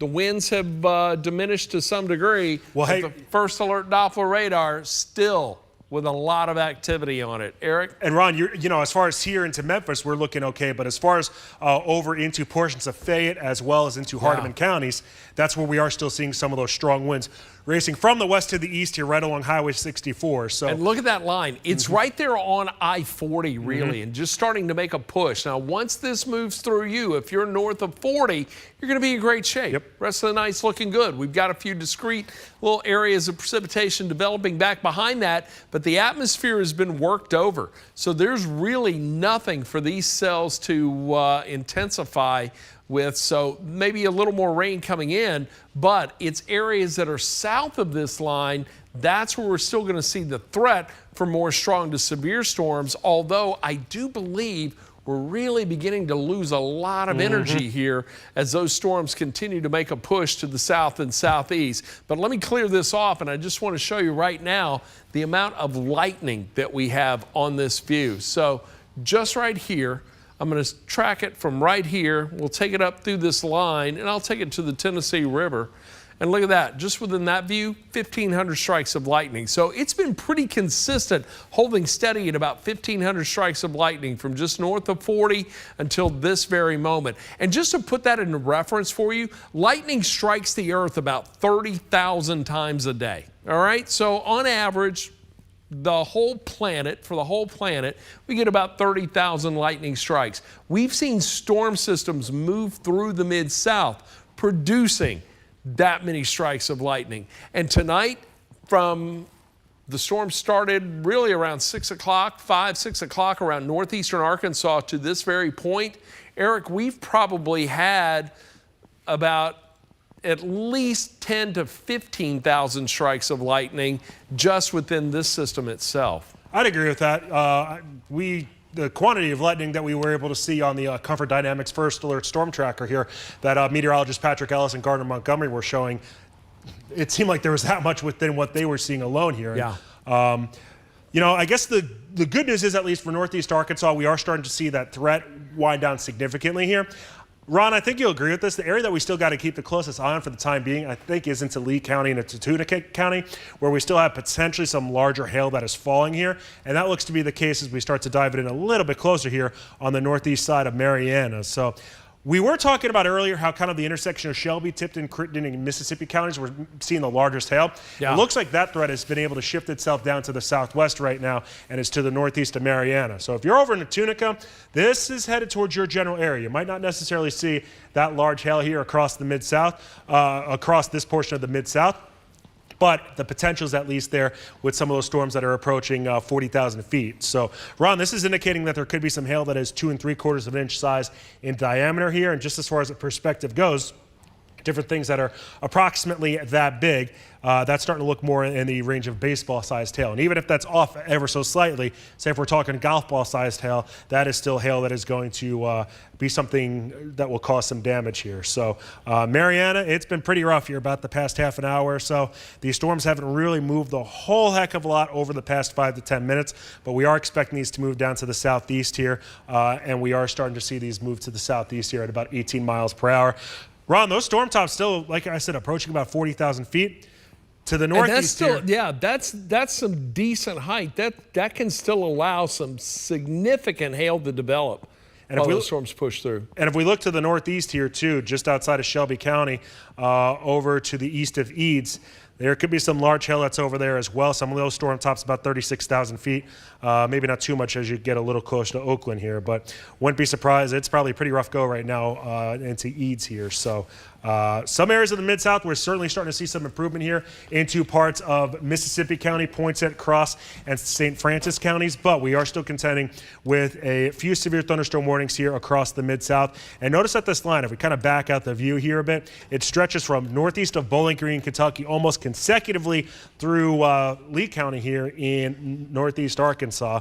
As far as what we have for some of those different warnings right now, the one that I think is the most Concerning one could be into Lee County, into Tunica County. We're just talking about that one here. If you're into Phillips County, Coahoma, Quitman, Panola, and Lafayette counties, you're still looking A-OK right now along Highway 278. But we are keeping an eye onto Tunica County and maybe northern portions of Panola County here, where we could see some issues arise. And Ron, the National Weather Service, saying that they're about to talk to the Storm Prediction Center here based out of Oklahoma in regard to a new watch being issued. And obviously this current tornado watch, it is expected to expire here at 11, so we'll see what they do with that. And look, you can see the counties that have now been removed from this, all right? So that is good news, but Memphis and Shelby County remaining in this until 11 o'clock, so we're coming up on right around 21 minutes before the top of the hour. We'll be interested to see what transpires next and whether or not they'll extend that to the south and southeast. I think the area to our south probably more indicative of a severe thunderstorm warning as opposed to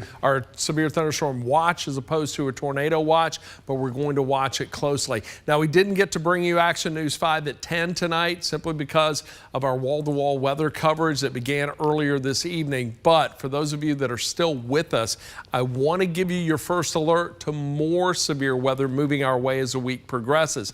Now, we're going to get a chance to breathe tomorrow with a partly cloudy sky. It's going to be cool with highs in the mid-60s, 73 on Tuesday, but we're looking at another first alert weather day coming into play on Wednesday. We're going to hit a high of 86, and we may be understating that by a couple of degrees, but nonetheless, there's going to be the potential for more severe storms on Wednesday. This is the European forecast model. It's showing a dry start to the day, but as we get into the afternoon, we're likely to see a potent line of storms developing just to our west. Big ridge of high pressure is going to be off to the east, and it's going to allow this to just linger over the area, moving into the later afternoon and continuing through the overnight and into the early morning hours of Thursday. So the potential for severe storms, the possibility for more large hail, damaging wind, and the possibility for isolated tornadoes will continue or reemerge as we get into the middle of the week and could extend on into Thursday. Something else I want you to notice, we're looking at significant round of rain on Wednesday. We'll likely see that Thursday. We're going to have scattered showers and storms on Friday. The potential for more strong storms comes into play on Saturday. And I think we're still going to be dealing with rain next Sunday. And by the time it's all said and done, Wednesday through Sunday, the Mid-South may see anywhere from about 6 to as much as 8 inches of rain or more for much of the Mid-South. That could lead to some serious flooding as we get towards the end of next week and next weekend. So I want you to stay weather aware and just keep the Action News 5 First Alert Weather app at hand, because we're going to have updates for you as the week progresses. Again, a chance to breathe Monday and Tuesday, but the potential for more severe weather and another first alert weather day on Wednesday. Patrick Ellis is going to have more on that bright and early in the morning on Action News 5 starting at 4:30 a.m. In the meantime, we're tracking storms tonight. Still have a severe thunderstorm watch in effect for mainly parts of West Tennessee along and south of 40. It extends into Middle Tennessee.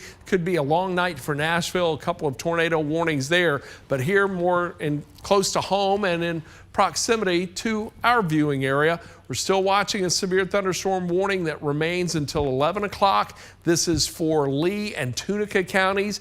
Considerable damage is possible with this, and we can't rule out the threat of a tornado. We're watching another severe thunderstorm warning. This is for Fayette, Hardeman, and Shelby County. That's going to expire in about 3 minutes, but I think they may extend that a little to the east over the next few minutes. There's another just to the north and east of that. That is for Chester, Hardeman, Madison, and McNairy counties.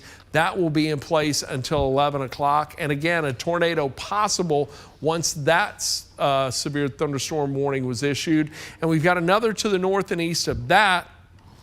That is for Carroll, Chester, Henderson, and Madison County. That's going to go until 11 o'clock. And again, tornado possible. We do have a tornado warning within that line or within that that cell itself. So we can't let our guard down there, but it is moving along and just outside of the Action News 5 coverage area as this continues to push on through and make its way to the south and southeast. Things are looking better for portions of Shelby County right now. And as a matter of fact, as I zoom in a little tighter on the area, the southeast portion, Germantown, Collierville, Eads, you're dealing with the heavier precipitation right now. We still have Arlington and Lakeland under the severe thunderstorm warning, but the greater probability of the stronger winds, the heavier rain, and the potential for larger hail just to the west of Somerville right now as that line's moving through there. You've got a pretty good view of it right now, Eric. What are you looking at?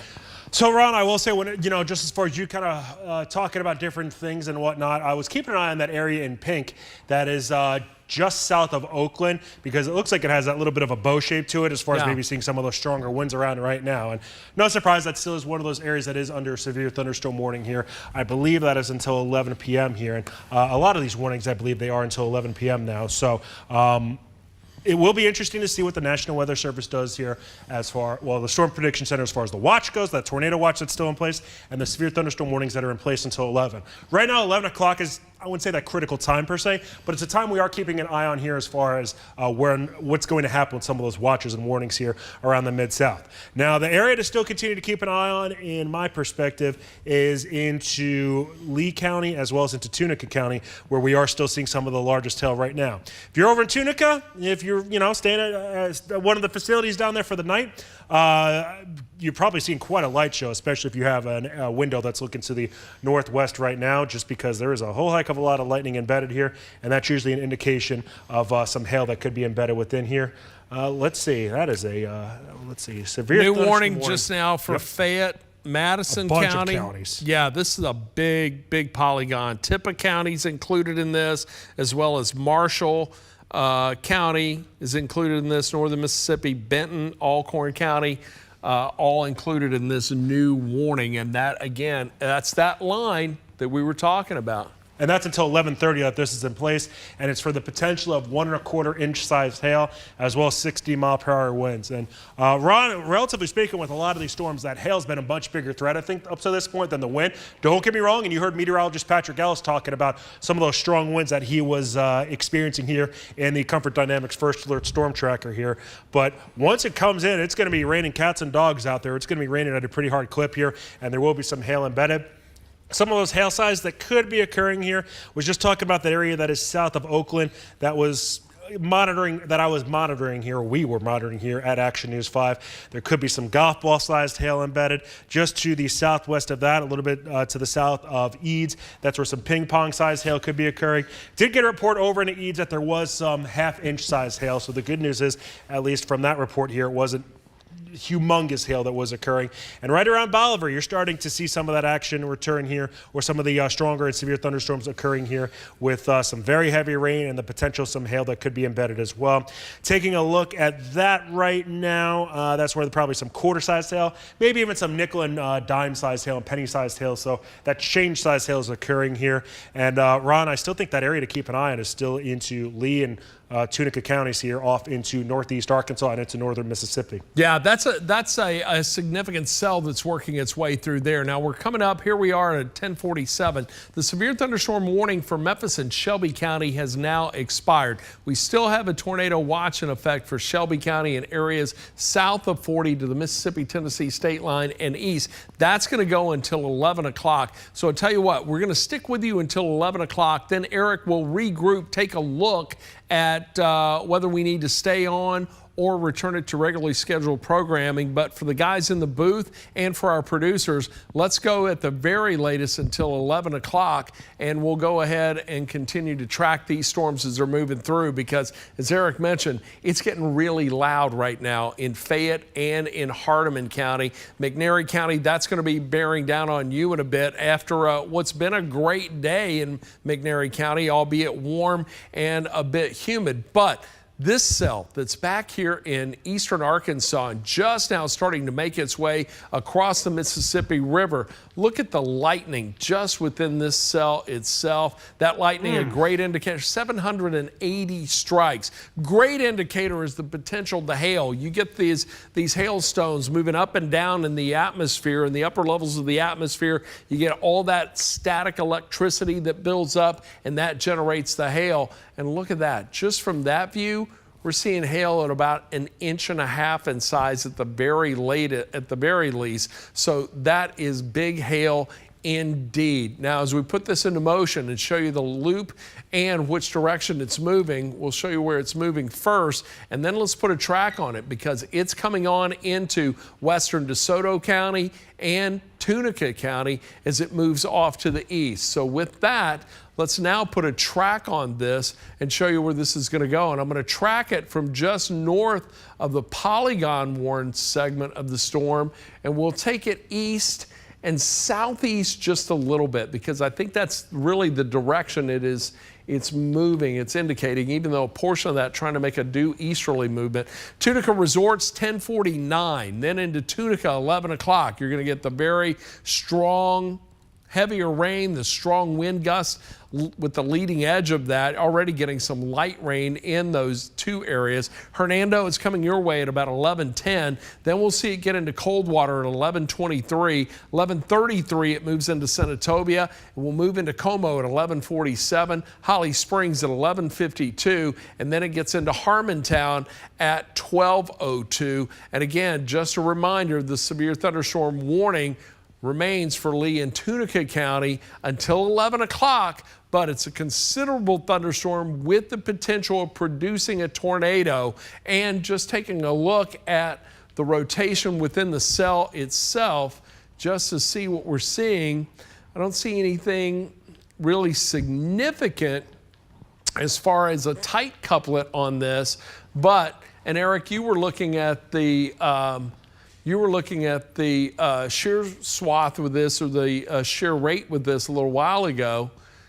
It was disorganized. Still looks that way to some degree, but we can't completely rule it out. And taking a look at the spectrum width on this, at the very least, there's a lot of strong wind right there on the leading edge. You can see all that turbulence right there on the edge of that as it's moving off to the east and southeast. So that's really the strongest cell, I do believe, right now. This cell that is also warned for currently for Fayette, Hardeman, McNairy County, 374 strikes of lightning in that. But this cell, much smaller, more compact, with now over 800 strikes of lightning in it. That is one to watch. And taking a look again at the hail swath now basically south of the 40 corridor. That's great news. So folks that are along and north of the 40 corridor, you're in much better shape now as we get into the overnight hours. But for people who are in North Mississippi, in Fayette, Hardeman, McNairy County, if you're getting ready to go to bed, I know it's getting late, you got to get up, you got to go to work. I want you to have your First Alert weather app right there by your bedside with the volume up. Should any additional warnings be issued, you'll get your first alert right there on your smartphone or your tablet. If you have a weather radio, make sure it's plugged in and turned on. Also, make sure it has fresh batteries in it. In the event of a power outage, that weather radio is going to continue to perform and bring you any warnings or additional warnings that may be issued for your area. So you just want to have multiple ways to get get warnings tonight as we head into the overnight hours, and we still have the potential for some strong storms to continue. Eric, you're checking out power outages. I'm going to let you show that, and while you're doing that, I'm going to ask Marvin in our booth to pull up the MLGW power outage map to go to afterwards.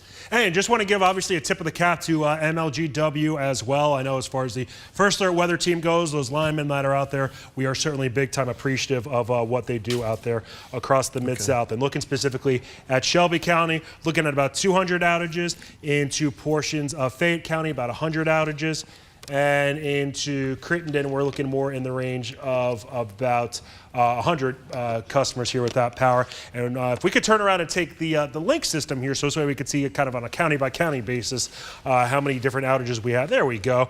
If you're over into Lee County, where we certainly have seen some big time hail here over the past about 30 minutes or so, about 800 customers. Over into Cross County, more in the range of 200 customers. Poinsett County, 100 customers. Mississippi County, about 100 customers. And no surprise, into Jackson or into Madison County, that's where there have been about 900 customers here without power. And Ron, we actually, it looks like we're going to get a new tornado watch that's going to get issued here, and it isn't going to include northern Mississippi here. So that's going to get issued here at some point here, I think probably before 11 o'clock, so that this way these overlap each other a little bit as far as just the physical areas that are covered here. Yeah. But that is expected to be around here until 5 o'clock in the morning.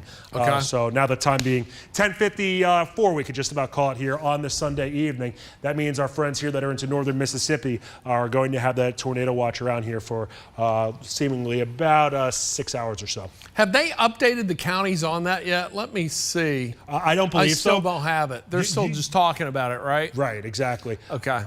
It says just as a broad statement, northern Mississippi, so I'm not 100% sure who that will or won't include. Okay. And I don't want to speculate about that, obviously, because it's not a good idea to do so.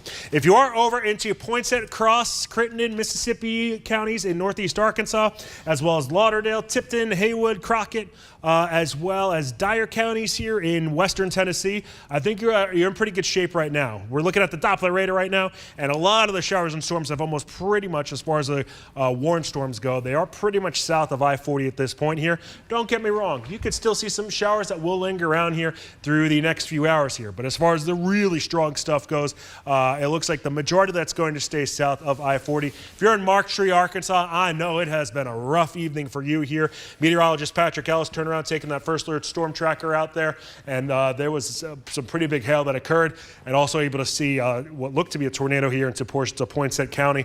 I'm sure there's going to be some different people headed out there to see what that looks like here tomorrow. But for the time being, Ron, you're talking about as far as that storm over into Lee County being the one I think really to keep an eye on the most, and I think you'll probably agree with that one here. It looks like it's not quite as impressive as it was here just 10-15 minutes ago. Notice the purples and pinks that you're starting to see there. Sorry, I'm a little partially colorblind, so can't see it 100% well here which color that is, beside the point. That's where we are still seeing maybe the potential of a golf ball sized hail and at least some quarter sized hail that's embedded within that. The good news is this is at least approaching the Mississippi River. And the reason why I say that's good news is because as far as the actual river itself goes, not quite as many people there compared to say Marietta and Hughes. The bad news is though, if you are over in Tunica, this is getting closer and closer to you with pretty much each passing minute that is going on here. Further to the northeast here, as we start to look into southeastern Shelby County and over into Fayette County, that's where there still is potentially some change size hail that is falling from the sky here, and just the overall reflectivity here does show, or the overall Doppler radar here does show the movement here still to the east and southeast here. So and the later into the night we go, the better our situation will get, but the threat still remains. Now, right now, these are the active tornado watch counties. So St. Francis County, Crittenden County, you're still included in this, as well as Memphis and Shelby County. We got a handful of counties that go to the Tennessee River Valley in our viewing area. That's going to go until 11 tonight, but it's been extended to the east into Middle Tennessee, and now a new watch will come out impacting northern Mississippi. We'll still wait to see what the National Weather Service and the Storm Prediction Center put out with that in regard to whether that will be a tornado or a severe thunderstorm watch. But I think it will be a tornado watch. It will be a tornado watch. So we've still got a lot of activity in and around the area right now. But also, I want to show you, and I thought I had it up. I want to show you what I do believe will come our way as we get into the overnight hours. So bear with me for just one second. Hey, Ron, how about I take it over for you and just talk more about that radar? How about that? Yeah, absolutely. I got you. So yet again, keep an eye on two severe thunderstorm warnings that are around the Mid-South right now. One includes the northern portion of Tunica County, southern and eastern portions of Lee County, and then the other one includes a bunch of counties here that are closer to the Tennessee River, Fayette County over into McNairy County, Benton, Tippin, Alcorn counties, as well as Hardeman County. Bolivar, you're seeing the heaviest rain that you've seen up to this point here this evening, as some rain rates there, I'd imagine approaching about an inch and a half per hour here. And Ron, looking at the National Weather Service, they're saying that there's going to be a new new severe thunderstorm warning coming out for eastern Lee, Tunica, Tate, and DeSoto counties. That is for the potential of ping-pong-sized hail and 60-mile-per-hour winds as that's starting to make its way across the Mississippi River from northeast Arkansas into Mississippi itself. I'd imagine that will be coming out here relatively shortly. And keep in mind, folks, that a lot of these warnings and watches, they were expected to expire at 11. The time now being 10:58 here on this Sunday evening. We'll probably get some different alerts coming out here for those watches and warnings. Yeah, let's take a look. And I want to show you Futurecast right now because this is basically taking the current radar view, and Futurecast, this forecast model's got a great handle. No kidding. And Wow. it's initializing very well, even picking up on those storms. The intensity not so much, but it's even picking up on the that errant precipitation that's in behind the main line itself. But it's got a good handle on the placement of the line. Let's move it forward from now until about midnight. It looks like it's going to still continue to work its way through West Tennessee. This area you're seeing right here, this is the Cape. This is convective available potential energy, all right? So this is the fuel that these storms will have to feed on. Now the bulk of it, or the highest levels of Cape, are going to be just to our east and southeast ahead of that line. But as the line moves on through, right around 1 a.m., it's still going to be there, especially around parts of north central Mississippi from Tate, Marshall County. We can see some storms firing up there and then continuing to around 2 a.m. Then as we get to around 3 a.m., we may even see another little wave coming in from the south and southwest, and that will continue to move east through northern Mississippi to around 4 a.m. So it's quite possible that this new watch that they put out will go to 5 to 6 a.m. So we're going to continue to watch it, track it, and keep you updated. But right now, we're looking at primarily severe thunderstorm warnings that are still in place now along and south of the 40 corridor. Fayette County, Hardeman County, McNairy County, it's just about to make its way into your area. As a matter of fact, let me take a closer look at McNairy County because you guys haven't seen much at all over the last few minutes with this, or really throughout the day today. So I want to track it, this portion of the storm, as it makes that move south and southeast. So Selmer, you're looking at that coming in at about 11:15. It will get into McNairy at about 11:02, Bethel Springs 11:09, then Adamsville 11:20. It'll continue to move south and east into Crump at about 11:26, Savannah 11:31, then into Nixon at 11:39, Kendricks at 11:44. So that's the portion of the storm there. Now we've got another portion of this same cell that is this large polygon right here. Let me put a track on that portion of it, and I'll track it from the Hardeman-McNairy County line and west. So with that, we'll put that track and take it into southern Fayette County, taking it south and east, because Alcorn County, Corinth, you're going to get hit by this tonight. So Salisbury, right around 11:04. I'm tracking this at about 40 miles per hour. Middleton at 11:10. Walnut, 11:21. Then into Ashland, 11:27. Corinth at 11:37. We'll move into Ripley at 11:44. Should get into Burnsville at about 11:57, 11:03 into Booneville. And then this portion of the storm back here, even though it's showing some signs of making a bit of a westerly progression easterly progression as it moves on through. Whoops, I'm hitting the wrong button here. Let me put a track on this portion, or this individual cell itself, and I'll track that from right around Tunica County. We'll bring it on through southeastern DeSoto and Tate County. So Hernando, 11:06, Bright, 11:09, should move into Coldwater at 11:18, Senatobia, 11:27, Aiken at 11:38, Como, 11:49. We'll see it move into Gilton at about 11:51, and then into Lake Center at 11:59 tonight. But it's still going to be a while before it moves on into Lafayette County. This could possibly clip Panola County, but there may be a little more redevelopment of some other cells or storms that move in and come in from the south and southwest as we get into the overnight hours. So this whole line still holding together as it moves south of the 40 corridor. I do believe the tornado threat for the most part is much less than it was earlier today. Northeastern Arkansas really bearing the brunt. For the Action News 5 coverage area, this has been mainly a storm system with a lot of hail, a lot of wind, and a lot of lightning. And tonight we're still seeing a considerable amount of lightning just within this line as it continues to push off to the east, right around 2,300 strikes of lightning just within that view. And again, the main issue with the line has been wind and it has been hail. And you can see now still dealing with some pretty good sized hail just about to cross the Mississippi River, right around 1 3/4 as that gets ready to move into Tunica County. Eric? So, Ron, I got a report here over in Mariana that there was 1.5 inch size hail here into, like I said, Mariana. That was at about 10:30 here, so about 33 minutes ago. To give you perspective how big that hail size is here, you're looking at about ping pong sized hail that did occur here over into Mariana here. That is over in Lee County. Yet again, if you are able to take pictures, and the biggest thing we want you to do if you're going to do that is to be safe. We don't need anybody getting hurt here. Feel free to take a picture, utilize the First Alert weather app here, and turn around and send it to us. This way we get a good idea of what you got going on here in your neck of the woods, because obviously between Chief Meteorologist Ron Childers, Meteorologist Patrick Ellis, myself, and everybody here at Action News 5, there's only so much we can see here because, well, we are 3 people. Nonetheless, some pretty large hail is still occurring here along the Mississippi River, really midway between Mariana and Tunica.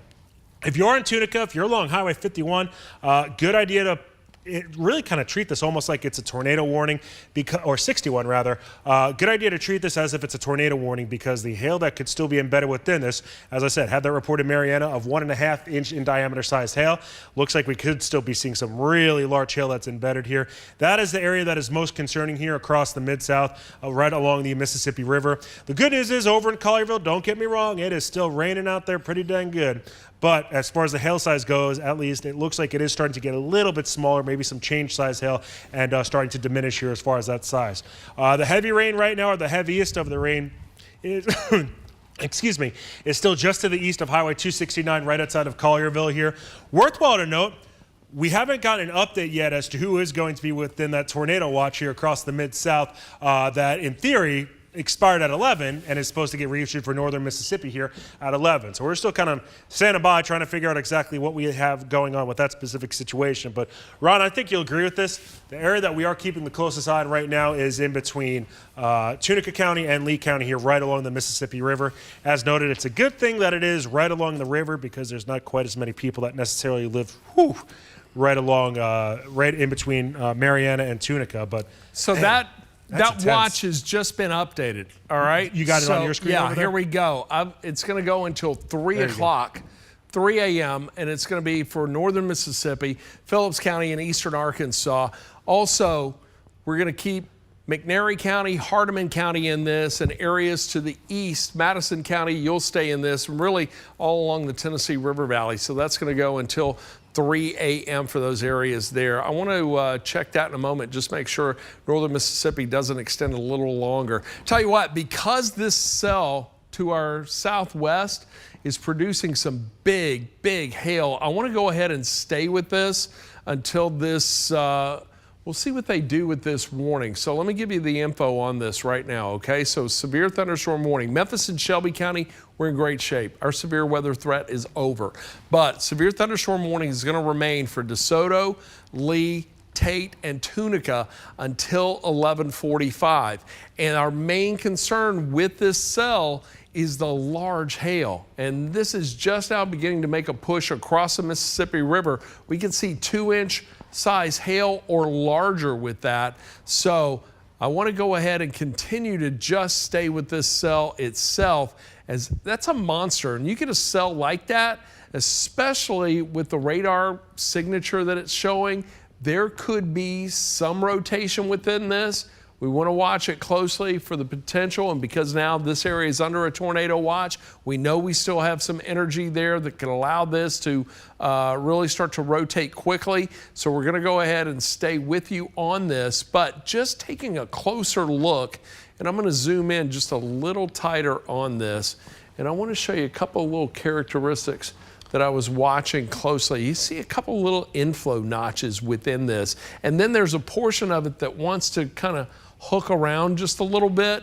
Don't think it's tornadoing right now, but at the same time, there's still the potential for it to do just that, even though it doesn't look that impressive on the radar in regard to rotation. What it does look like it is doing is bringing with it some very strong wind right there along the leading edge. This is spectrum width. It's showing us the turbulence, and the greatest amount of turbulence is right there on the leading edge of that, or where we would find the outflow from that system. And again, the hail threat with this, some very large hail with this. I don't see anything in the way of debris coming up with it, but there may be some limbs and leaves that get blown around as a result of this. But that's a pretty significant cell that's still working there. So I want to go ahead and continue to watch it. We'll continue to track it. And I'll put a new track on the area right here. And we'll just track it on through the polygon. So with that, it's going to move into Cub Lake right around 11:11, Arcabutla 11:17, should get into Hernando at 11:25, then move into Coldwater at 11:28. We'll see it get into Alfalfa right around 11:34, then into Senatobia 11:38. 11:49 into Barr, and 11:51 into Lakeland. So it's going to be a long night for northern Mississippi as these storms are still working their way through there. Tornado watch again in effect until 3 a.m. for most areas, and as a result, well, these storms still churning through here, and even these cells back that are just behind it, starting to see a little bit of an uptick in lightning, although there's really not a lot of energy for these cells to work with. I just wonder if these are trying to produce some small hail. It looks like that may very well be the case as they move on through. I'll put a loop onto this, but you see these cells, look at this, moving off to the east, northeast, coming in behind that main line of storms that are now pushing down south and southeast. So that's a look at the big picture. That's the main view right now, but it's still going to be a long night for our viewers around parts of northern Mississippi. Eric? Well, Chief Meteorologist Ron Childers has been obviously keeping an eye on a lot of different things going here around the Mid-South. As far as the tornado watch goes here, and I do want to give a tip of the cap here because he's walking out, even though he's going to come back here in the matter of just a few hours. Meteorologist Patrick Ellis, he has been around here all morning long, and Chief Meteorologist Ron Childers calling him back in here. He's leaving. Of course he is. He's gone. I don't blame him. It was a long day. He did the morning show today. He's going to be back in a little bit. Yeah, oofa. Yeah. As far as what we have with, he came back in here now for momentarily. Okay, he's out. Never mind. Good job today. Thank you. Tip of the cap to you, PE. Okay. Hopefully I don't see you guys tomorrow. We'll probably still be here when you get back. That's probably a true statement. All right, Eric. Yeah. So hey, let me. Since we were just talking about it, Ron, let me talk a little bit. So this way you could get a breather too, man. You've been working at it all over these past few hours too. Let me talk about the tornado watch that is in place now for the Mid-South, okay? And the watch that is in place, we have a couple of different times that are on it here as to how long it is around, okay? In northern Mississippi, this is in place until 5 a.m. That also includes Phillips County here in northeast Arkansas. Once we start heading into Hardeman County, as well as into McNairy County, and off into Madison County, those are until 3 a.m. So the dividing line here between it being 3 a.m. and 5 a.m. is the Tennessee-Mississippi state line.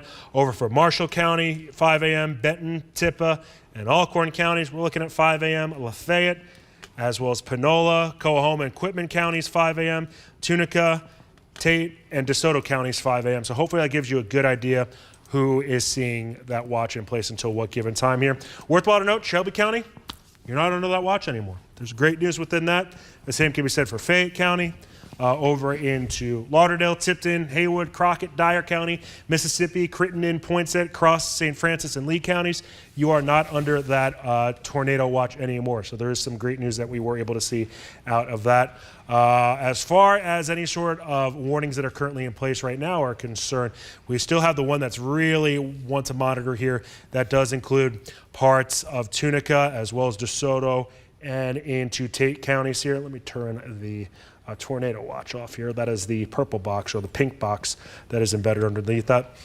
The severe thunderstorm. That's an interesting cell, isn't it? It is. You know, it's kind of interesting as far as the two cells that have produced the largest hail are concerned for this evening. They have kind of sat right over the Mississippi, and obviously we've been doing this for a while, so the time starts to become mumble-jumbled. But they've been able to sit over the Mississippi River for quite some time here. The one that was from Mark Tree that scooted to the east here and was able to move into Tipton County, and this one now too.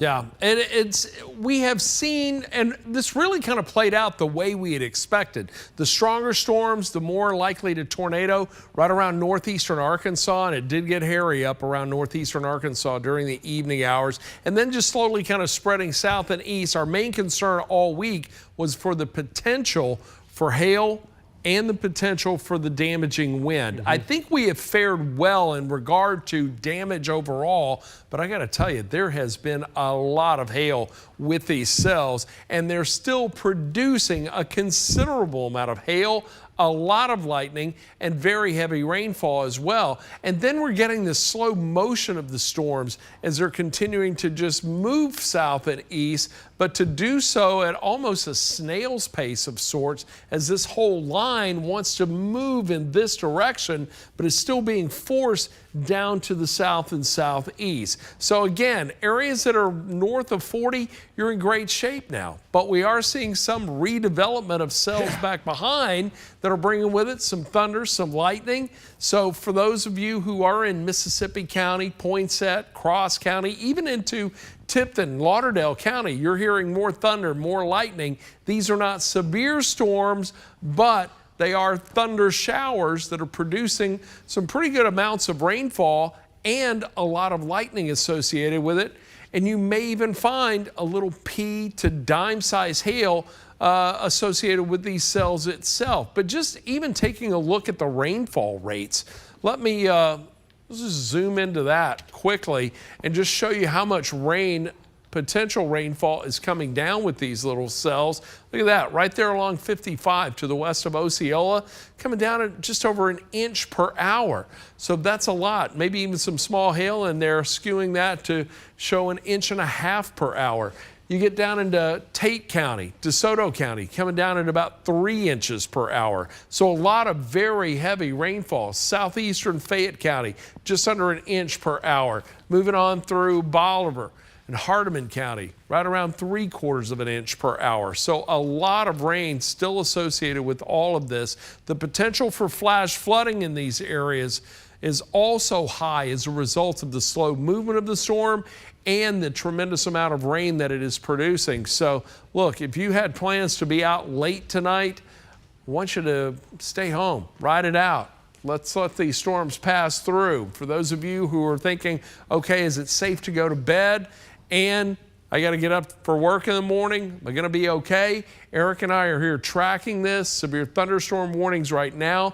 These don't look tornadic at this time. They do tend to be more hailers, and I think that's going to be really the greatest threat with this. We can't rule out an isolated tornado, but I really think we're in pretty good shape overall in regard to that threat. Eric? So, Ron, still keep an eye on that cluster of showers and storms that's into really more Tunica County now than it is into Lee, Phillips, Crittenden, or St. Francis counties for that matter. Hernando, you haven't seen too much activity right now. And one thing I want to pull up behind me right now, we'll just keep this on this shot, is what it looks like into parts of northern Mississippi here, where we have seen some pretty tranquil conditions. And this is looking over at Northwest Mississippi Community College here over in Senatobia. Got some lightning out there, but look at the asphalt, look at the parking lot. It is still pretty dry right now, so it's amazing the difference. Change. No, not at all. Let's go to Oxford too. Same idea. It's quiet, it's warm, it's muggy. There's really still not much going on right now in Oxford, but both of those areas, you were just put under a tornado watch until 5 o'clock in the morning. So while it's been tranquil might not be the right word. While it's been tame thus far, you haven't seen necessarily too much activity. If we look into if we look in Midtown Memphis right now, the weather's actually calmed itself down quite a bit. It's really not too shabby of an evening, so there is good news there on the Best Care Home Services camera. But kind of in between, really, Senatobia, Memphis, as well as Oxford, that's where the activity still is around right now. If we flip it back on over now to what we have going on with our Doppler radar here across the Mid-South, worst of the storms continue to be right pretty much to the north of Tunica. That's where we are still seeing some pretty large hail. It looks to be apparent here into Tunica County. If we turn around and look at the potential size, man, I'll tell you what, Ron, it's impressive how long this has had large hail within it. And it really has held together. It's held together very well. You know, the northern portion of that is just now starting to approach Hernando. Take a look at the camera from Hernando. We've got the camera along 55 there right now. And you guys take a look. It's just nothing more than some light rain. A lot of lightning, but too. You go just 5 miles south and west, it's a whole different world. Yeah, literally. Large hail, heavy rain, more intense lightning, but I show you this to tell you, Hernando, this is coming your way now. So get ready, although I think the threat for the larger hail should stay south. Agreed on that one there, Ron. Tunica's about to take it on the chin. Yeah, that is coming through. That's about to cross Highway 61. Do we have any cams on, MDOT cameras on 61, Darian? I'm gonna guess it's probably one that he's got to look for here. Okay, he's going to look at that. But right now, and again, I know it's an ominous looking line itself. Tornado warning along the Tennessee River. That's pushing into Middle Tennessee. Nashville's busy tonight with severe weather. But for us, the threat is along and south of the 40 corridor, and more specifically, northern Mississippi to our south, and Fayette and Hardeman County to our east, and McNairy County, that's starting to enter your area. But the most intense cell itself is this one right here that's moving on through DeSoto, Tate, northern Tunica counties, and as that continues to push on through, it's about to bring some heavy rain, a lot of lightning, and hail. Arca-Butler, 11:20. Should get into Coldwater, 11:31. Senatobia, 11:41. It'll move into Barr at 11:51. Aiken, 11:53. Then it gets into Holly Springs at 12:02. 12:11 should move into Harmontown. It will get into Potts Camp at 12:22. So a long night for northern Mississippi. Now we pan just a little to the north and east, and this line really starting to maintain its momentum. I'm going to put a track on this portion moving through McNairy County right now, or just entering McNairy County from the northwest. Morris Chapel, 11:24. Selmer, 11:26. Should get into Crump at 11:34. Then Savannah, 11:38. We'll move into Nixon at 11:46. Into Rustler Junction right around 11:50. Gets into Corinth at 11:53. So Corinth just before midnight. Heavy rain, loud thunder, hail, lightning, and basically severe thunderstorm coming your way. High point at 12:01. Now, I'm going to track this portion of the storm from here to the south and east, and that will take that on into Middleton at 11:20. We'll move into Brody right around 11:30. Walnut, 11:33. We'll see that move into Ashland at 11:42. Faulkner, 11:46. Then into Kossuth at 11:52. And then right around midnight into Ripley. We'll get into Jumperton right around 12:10. So that's the movement. Now, a couple of interesting things that I'm watching, because with these cells, let me just put a loop on this. I want to show you what I'm watching here. So we've got this one that's kind of making its way in this direction. All right? Then we got this line that's coming down in this direction right here.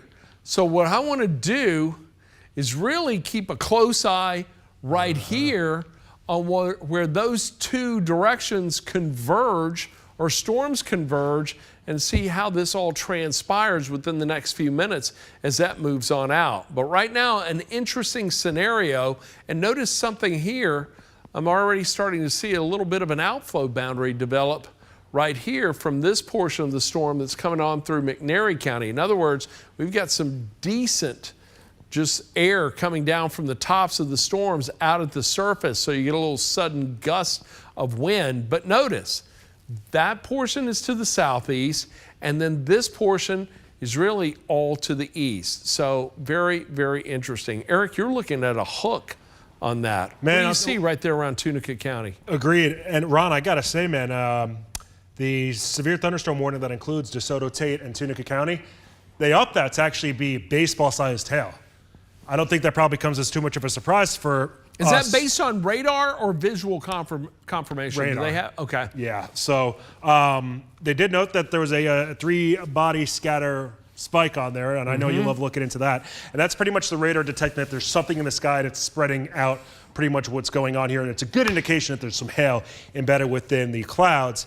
Good chance that that's reaching the ground. It's pretty large hail at that, too. So definitely got a little bit of a hook here, Ron, that you know, we got to keep an eye on here because anytime you see the hooks like that, they kind of get your attention. But the big thing right now really seems to be the hail core. I'm sure as far as the three-dimensional look goes here, that's where we could start to see maybe a little bit more in the way of some vertical development and maybe as far as the shaft there. I'll tell you what, let me slice it. Let me take a 3D slice of this. National Weather Service saying golf ball-sized hail in Tunica, so I'm going to assume, just based on the wording with this, that that's confirmed there. Okay, all right. And look, that's the little three-body scatter they're seeing right there. You see that little tail? So basically the radar hits this, it's just like hitting a wall, freaks it out a little bit, and you get a little, we call that a three-body scatter. You see three different colors there, and that's a result of that large hail core right there. But I want to split this and just take a look at what's inside it and the height of the storm itself. So we'll come in just behind that potential hail core, and then, whoops, what am I doing here? It didn't want to do that. Let me try one more time. I'm gonna slice it right there. There we go. And let's bring this, oh yeah, you can see, oh yeah, look at that. I'm looking for areas in purple, all right? That's the color I'm looking at. So I wanna point this out, right there. All right, do you see that? Got a couple little pockets of purple right there. They're coming right down to the ground. Let me clear that out. And I think that took away my track a little bit. I'll try to do it again. Whoops. Let me do that one more time. Track that, slice it. Lots of buttons to hit here.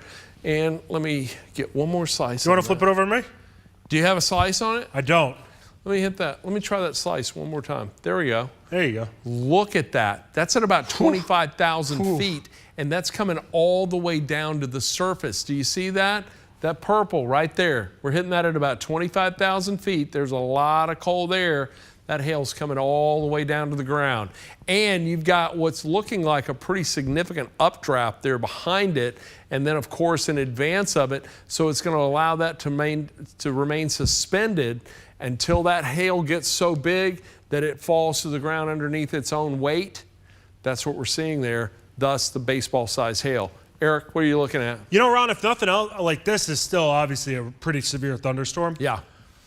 The good, if you want me to glass out full this, it looks like it avoided some of the resorts that are along the Mississippi here. Oh, that's good. It's good. Stayed south of the I think it stayed resorts, just south. Tunica Resorts area. Right, but as far as the actual town of Tunica goes, that's along 61 there. I think that this is more approaching there, but it looks like the absolute largest hailstones might have been a little closer to the Mississippi River than maybe necessarily right on top of the town. So that's good. We're going to keep our fingers crossed that was the case, though, but nonetheless, I'm sure that there was some pretty big hail. There is some pretty big hail that's moving through Tunica right now.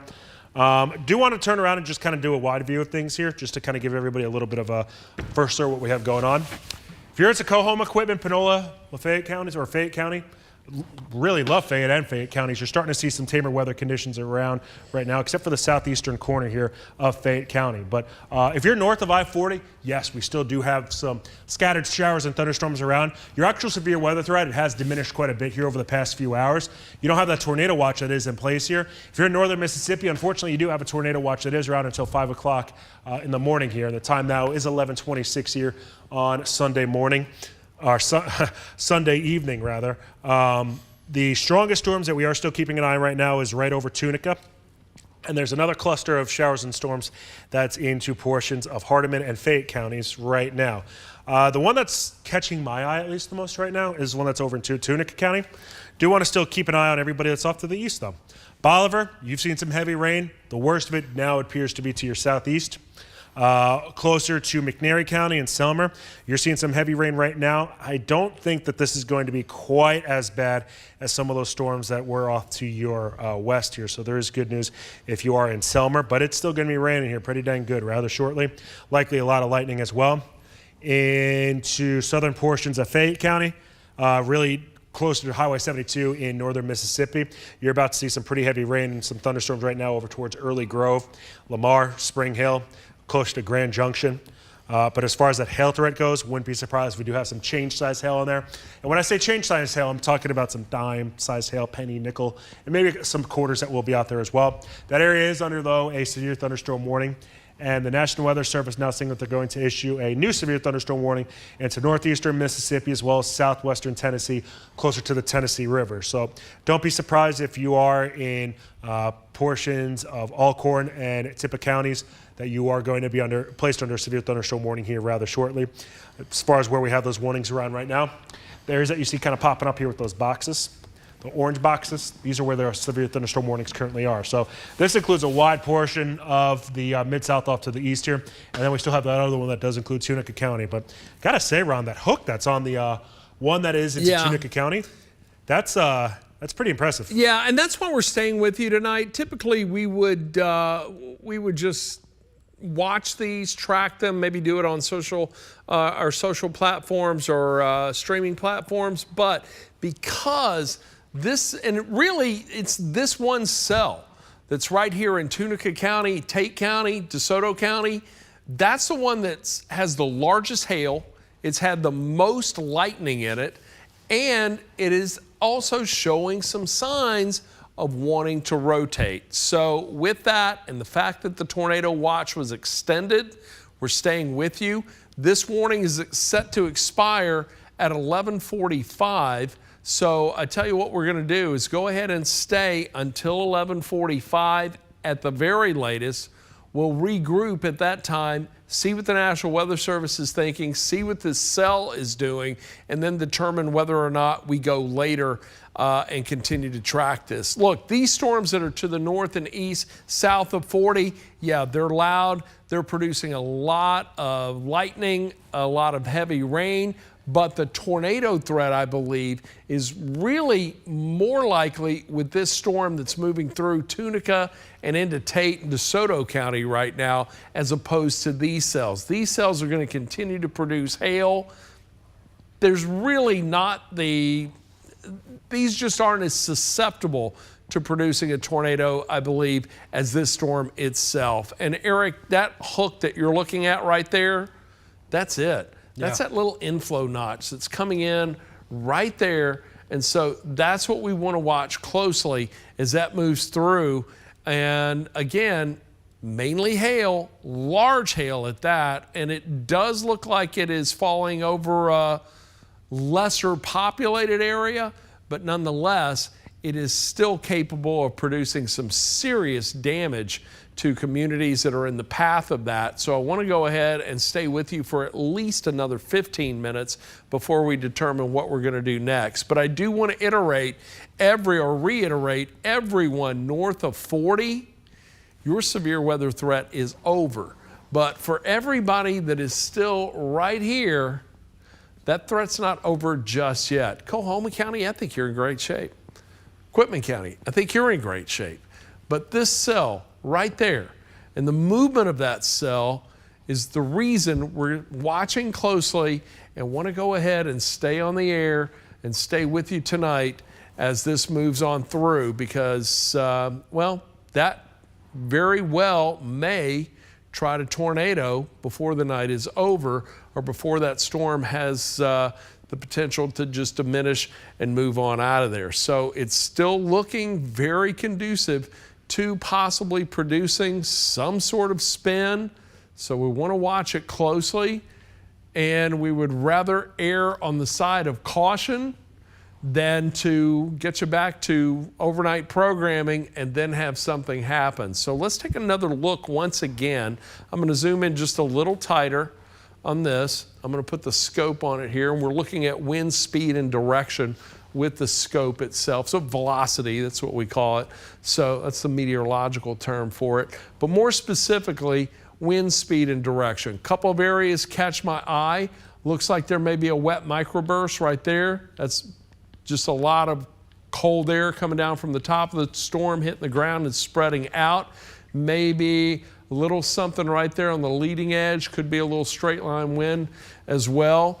The rotation or area potential rotation, a bit disorganized, but at the same time, still worth watching. And as a matter of fact, Eric, on your system, it kind of lines up with what I was looking at on my system right there. But I will tell you, out in advance of it, the rotation's a little more potent south of Arkabutla, and there's nothing there associated with that, with the cell moving through there that would be indicative of a tornado. Just, again, a little bit of rotation within the atmosphere itself. What are your thoughts on that?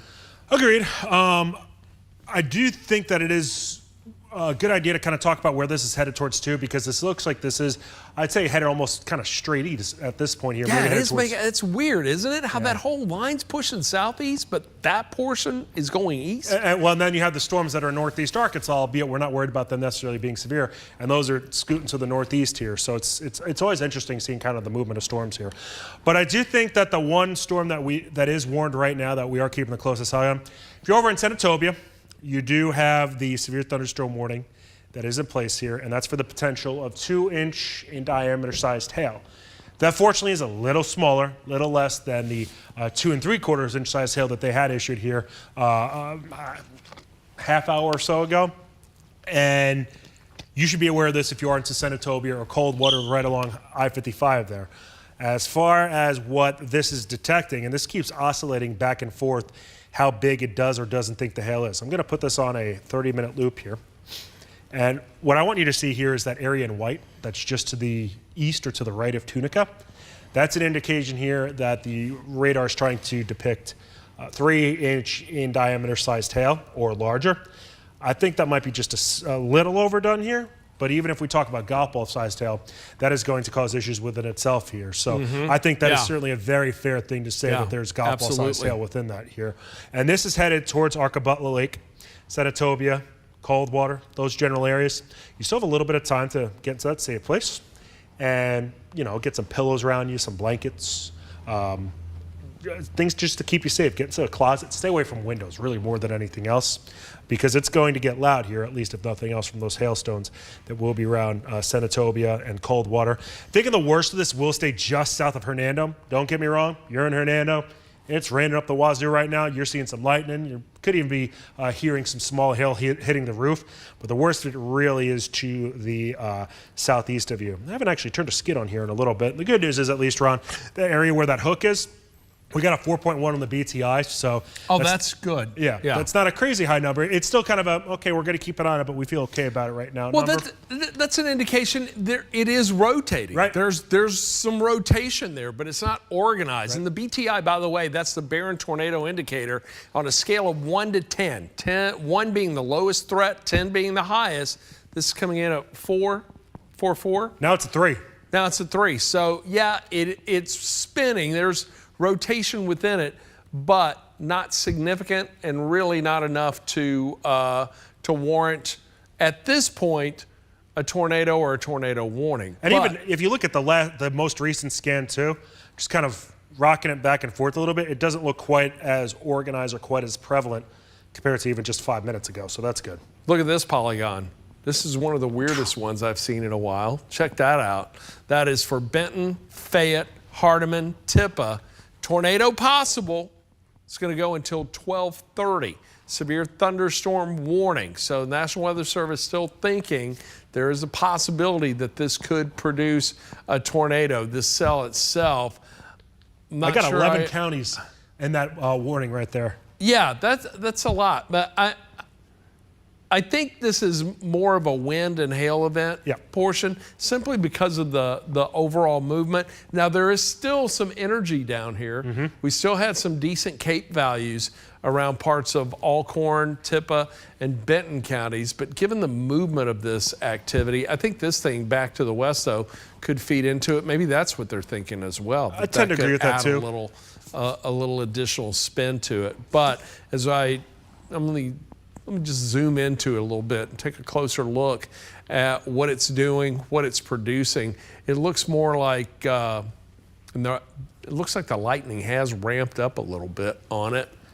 Especially into northern Benton, southern Fayette, kind of where Benton, Fayette, and Hardeman counties all meet. About 57 strikes there, while this cell back to the west of it, at its peak had 800, it's down to 390 right now. That's good. Lightning is always a great indicator of whether a storm is weakening or strengthening. You see that number go up, it's getting stronger. You see it go down, it's getting weaker. But right now, taking a look at the scope on this, I'm going to put this into motion. And I see more potential for wind. Maybe a little spin up in there. Let's take a close look once again. Don't see anything that's really catch my eye. Also keep in mind, Selmer's 90 miles away, so we're hitting that at a decent distance. The hail tracker in this, that's still showing some decent hail right there around northern Benton County, just to the north of Ashland, just over an inch in size. A lot of activity there. But for the most part, this looks mainly like I got the hail tracker on there, but looks mainly like a wind event, straight line wind event right there along that leading edge. You see that turbulence right there. Hey, Ron. Yeah, you got something? Yeah, National Weather Service saying they have a concern for Benton County, Mississippi, and actually they're starting to drop a tornado warning over there. Are they? Yeah. Okay, good deal. I'm glad we stayed, but I'm not sure I see it. What do you see there? I tend to agree with you as well. But it might be one of those kind of safe and sorry sort of moments, but there's nothing really catching my eye. But I'm curious, northern Benton and Tippah counties. That's right there around that hail core. All right, so they are looking at that. Let me. So for perspective, everybody, if you're tuning in here now, we got a time of 11:39 on this Sunday evening.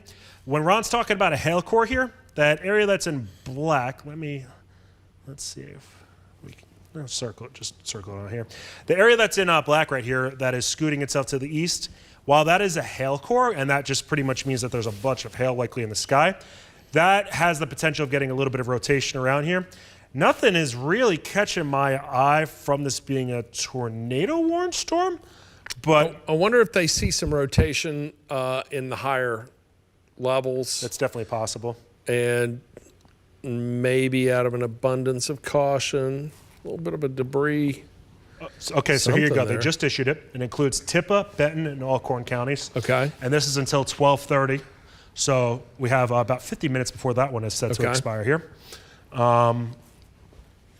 Going to be curious to see the evolution of this in the next few scans that will be coming about with this. So let's go back right now. Let me go first alert Doppler radar. We've got a tornado warning right now, and this is for Benton and Tippah counties as well as western Alcorn County. This tornado warning is going to go now until 12:30. So Alcorn, Benton, Tippah counties, this is the portion of the storm the National Weather Service watching closely. More specifically, northern Benton County is where they're watching and where they suspect the potential for a tornado to be. It does look like there is a debris signature there. Let me zoom in just a little tighter. I don't know if I'm not interpreting the radar properly, but let me take another look at this closely. And I want to see first, let's throw the scope on here. A lot of lightning in there, that's for sure. And I certainly see some potential for some wind right there, some decent straight line wind. Looks like there may be a little bit of an inflow notch right there. Let's see if we can get a better view of it on velocity itself. There's that broad scale rotation right there. I'm gonna put the scope back on that. Let's just take a look at the two. So yeah, this is what they're looking at, that area right there. You see that? See that, Eric? It's really along, looks like it right there along Highway 72, just to the west of Walnut. So with that, let me clear this off. Let me put the velocity back. Yeah, it's tough to see. It is really difficult. That was a good look there. Let me zoom into that little area right there. So we're right there, this little area right here. Let me make sure one more time. I want to take a look at where that could possibly be. There is something that's trying to go on right here. So I tell you what, let's track that from the east-southeast. And with that, it's going to move into Canaan, 1147. Looks like it'll get on Brody at 1151, Walnut, 1204, then into Faulkner at 1206. So if you are in northern Benton County along Highway 278, if you're in Brody, if you're in Walnut, Faulkner, I want you to get to the safest location in your home. Get away from exterior walls, windows. Put as many walls between you and the exterior as possible. Don't try to go and take a look at this on the radar.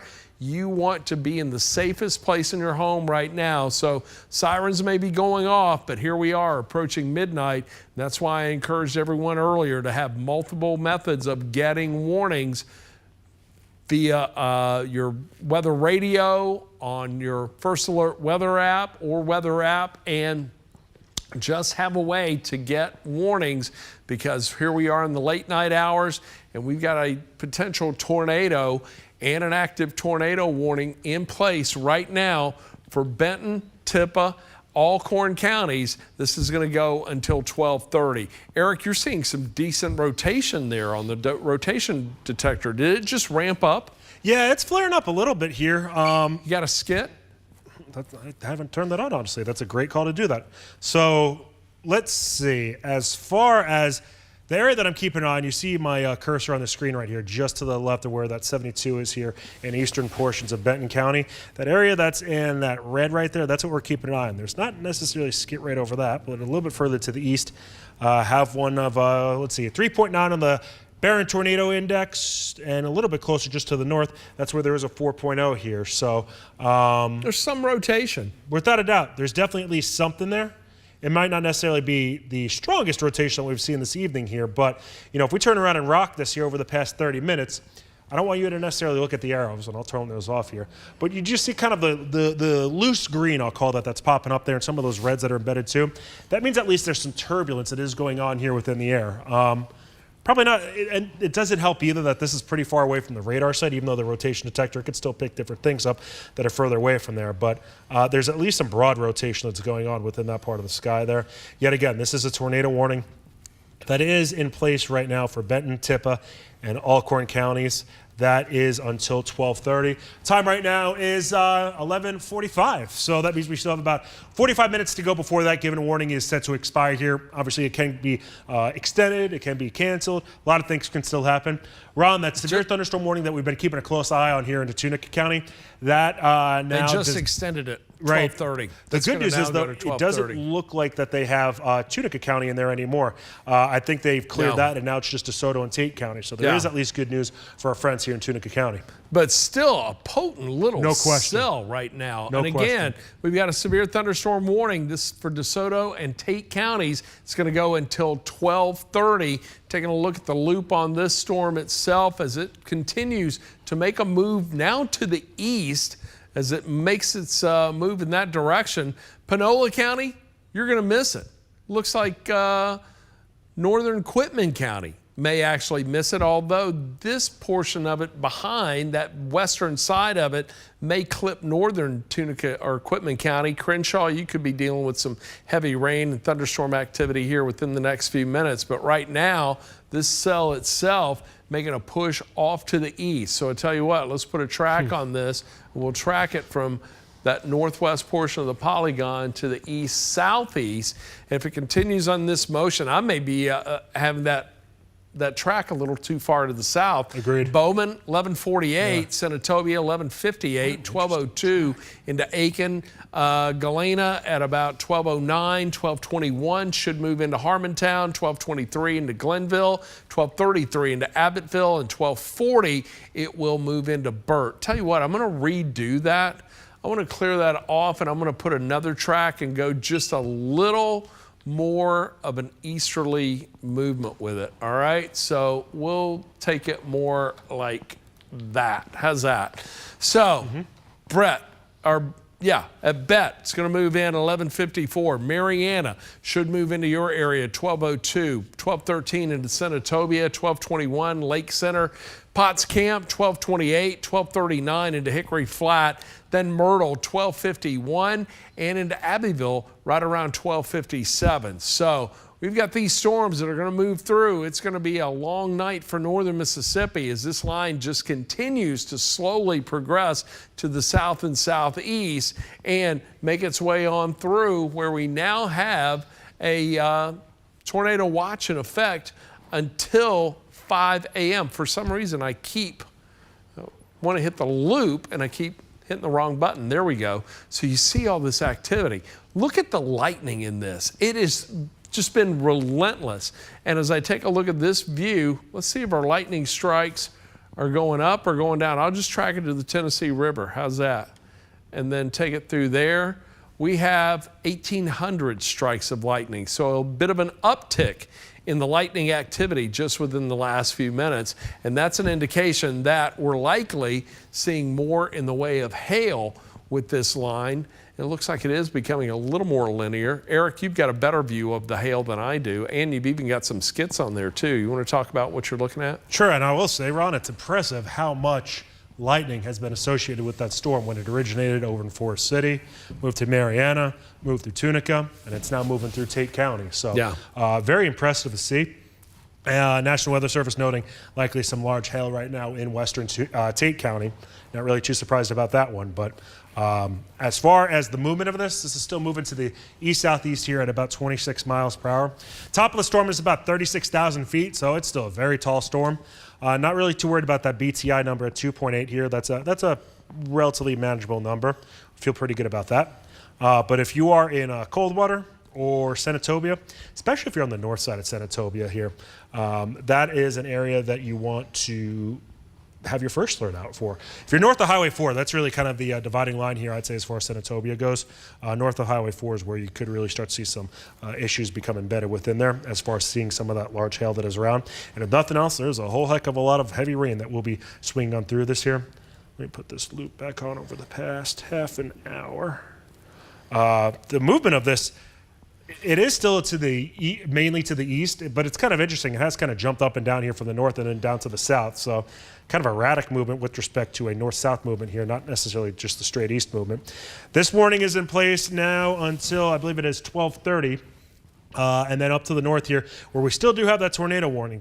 Certainly don't want to forget about that here. Northern Benton, Tippah, and into western Alcorn counties.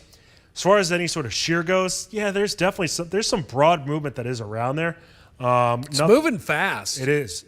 It seems like this is the fastest some of these storms have moved from the west to the east here. Yeah. Because it feels like a lot of them have been taking their sweet old time here. There's a little something right there, just south of that highway, or south of that 72 icon. Look at that, right around Brody, Hamilton. Agreed. There's a little something moving through there. Yeah, and what Ron and myself were looking at here, you see how there's some greens and the reds are embedded within here? That's what we're keeping an eye on here. When we start talking about at least there being some rotation around here, and the rotation detector kind of depicts that as well. So if you're in Hopewell, Canaan, Brody, get in your storm shelter or just get in the safe place in your home. Just make sure you're on the lowest floor in the center of the home. Make sure you got everybody with you, and there is a tornado warning right now. Maybe hearing sirens going off in your area. Tornado warning is going to remain until 12:30 tonight. So till 12:30, tornado warning for northern Benton, Tippah, and western Alcorn counties. So right now it looks like Hopewell, Brody, Canaan in the area of where we're seeing the greater probability of right along rotation. Highway 72. Yeah, almost right say. there on 72. Hey, what, Ron, obviously Corinth, it's a pretty big city, especially getting close to the Tennessee River. We do have Alcorn County in this tornado warning, maybe not specifically Corinth. What do you think people, if we're over in Corinth, what should we be doing right now? I think right now Corinth just needs to get ready for, I think that you're going to be dealing with a lot of rain, lightning within the next few minutes. I'm not as overly concerned really about the tornado threat coming through there. And I do think, again, just because the movement of the storm itself, it's showing the signs of rotation. We've had no visual confirmation anywhere, but then again, it's nighttime. You're not going to see anything except with, unless the lightning lights up the sky. But at the same time, Corinth, you are under a severe thunderstorm warning. We do have a tornado warning just to your west, so treat this as you would a tornado warning. We can't let our guard down by any means. I am optimistic by what I see and what's moving through there, but at the same time, you could still end up with straight line wind damage, the potential for hail damage coming through there. There are a plethora of severe weather aspects we can't rule out, and tornado being one of those. Ron, if you I want you to turn around, if you could, put your Viper graphic back behind you here. And if you can, take Ron Hull here. Yeah. So this is on that 30-minute loop. And I want you to look, there's some cells that are going from Ashland over towards Middleton. There's a northeasterly flow that's embedded within here. Right there? Yeah, you kind of see how there's that movement up to the north. Yep, exactly. Yeah. So it's kind of interesting as far as the actual line itself. It's generally moving to the east-southeast, but those cells that are out ahead of it, those are certainly moving to the northeast here. And that's where you get your quick spin-ups here. It's almost like a sideways QLCS. Ooh, great call. Quasi-linear convective system. Typically, we'll see them go from west to east. It's a north to south line.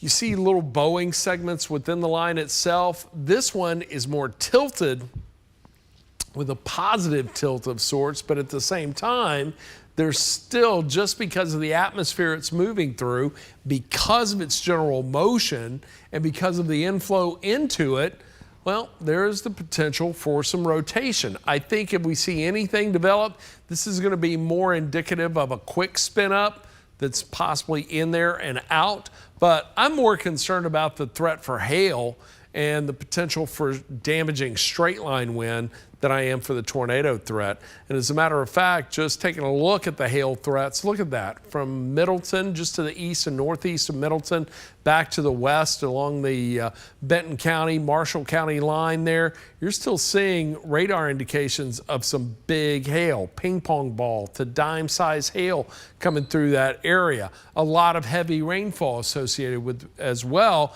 And there's even the lightning aspect, which in turn can take out power. So advice to Corinth, advice to Ripley, charge your smartphones, your tablets, your computers right now. Hickory Flat, do the same thing. If you're in Holly Springs, get a charge on your electronic devices as this is coming on through, because you may very well need to access your computer to follow along with weather coverage as we continue overnight tonight, as this is coming on through. If you lose power, well, we want you to have some method of still being able to see our coverage and at the same time still be able to get warnings on your alerted to you, whether it be on your phone, your tablet, or what have you. Just make sure they are all fully charged as this is coming on into play. Eric, what are you looking at there? So kind of making sure that we keep an eye on both severe warned areas. Yet again, Tate and DeSoto counties still have a severe thunderstorm warning around. And this is the storm we've been talking about, that monster hail being in place.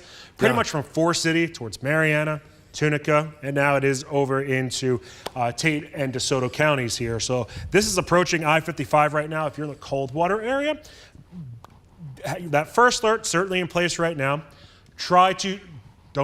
Stay away from windows here because if any of this hail is verifying, or if it is actually coming down, we are talking about hail that could be, say, a quarter or greater in size, and in some cases even more than that. Maybe some golf ball sized hail or ping pong ball sized hail just to the south of Arkabutla Lake here. So that is something that we are keeping a close eye on right now. The good news is about this cell, and don't get me wrong, it's still packing quite the punch here.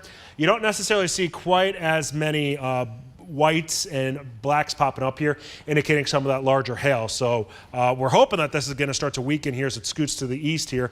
But if you're on the north side of Senatobia, especially north of Highway 4, that is the area to really keep an eye on right now. And that's the one cell that's been severe warned for quite some time here. National Weather Service saying that there is a new cell behind the one cell in northern Benton County, close to Michigan City, I guess, to kind of keep an eye on right now.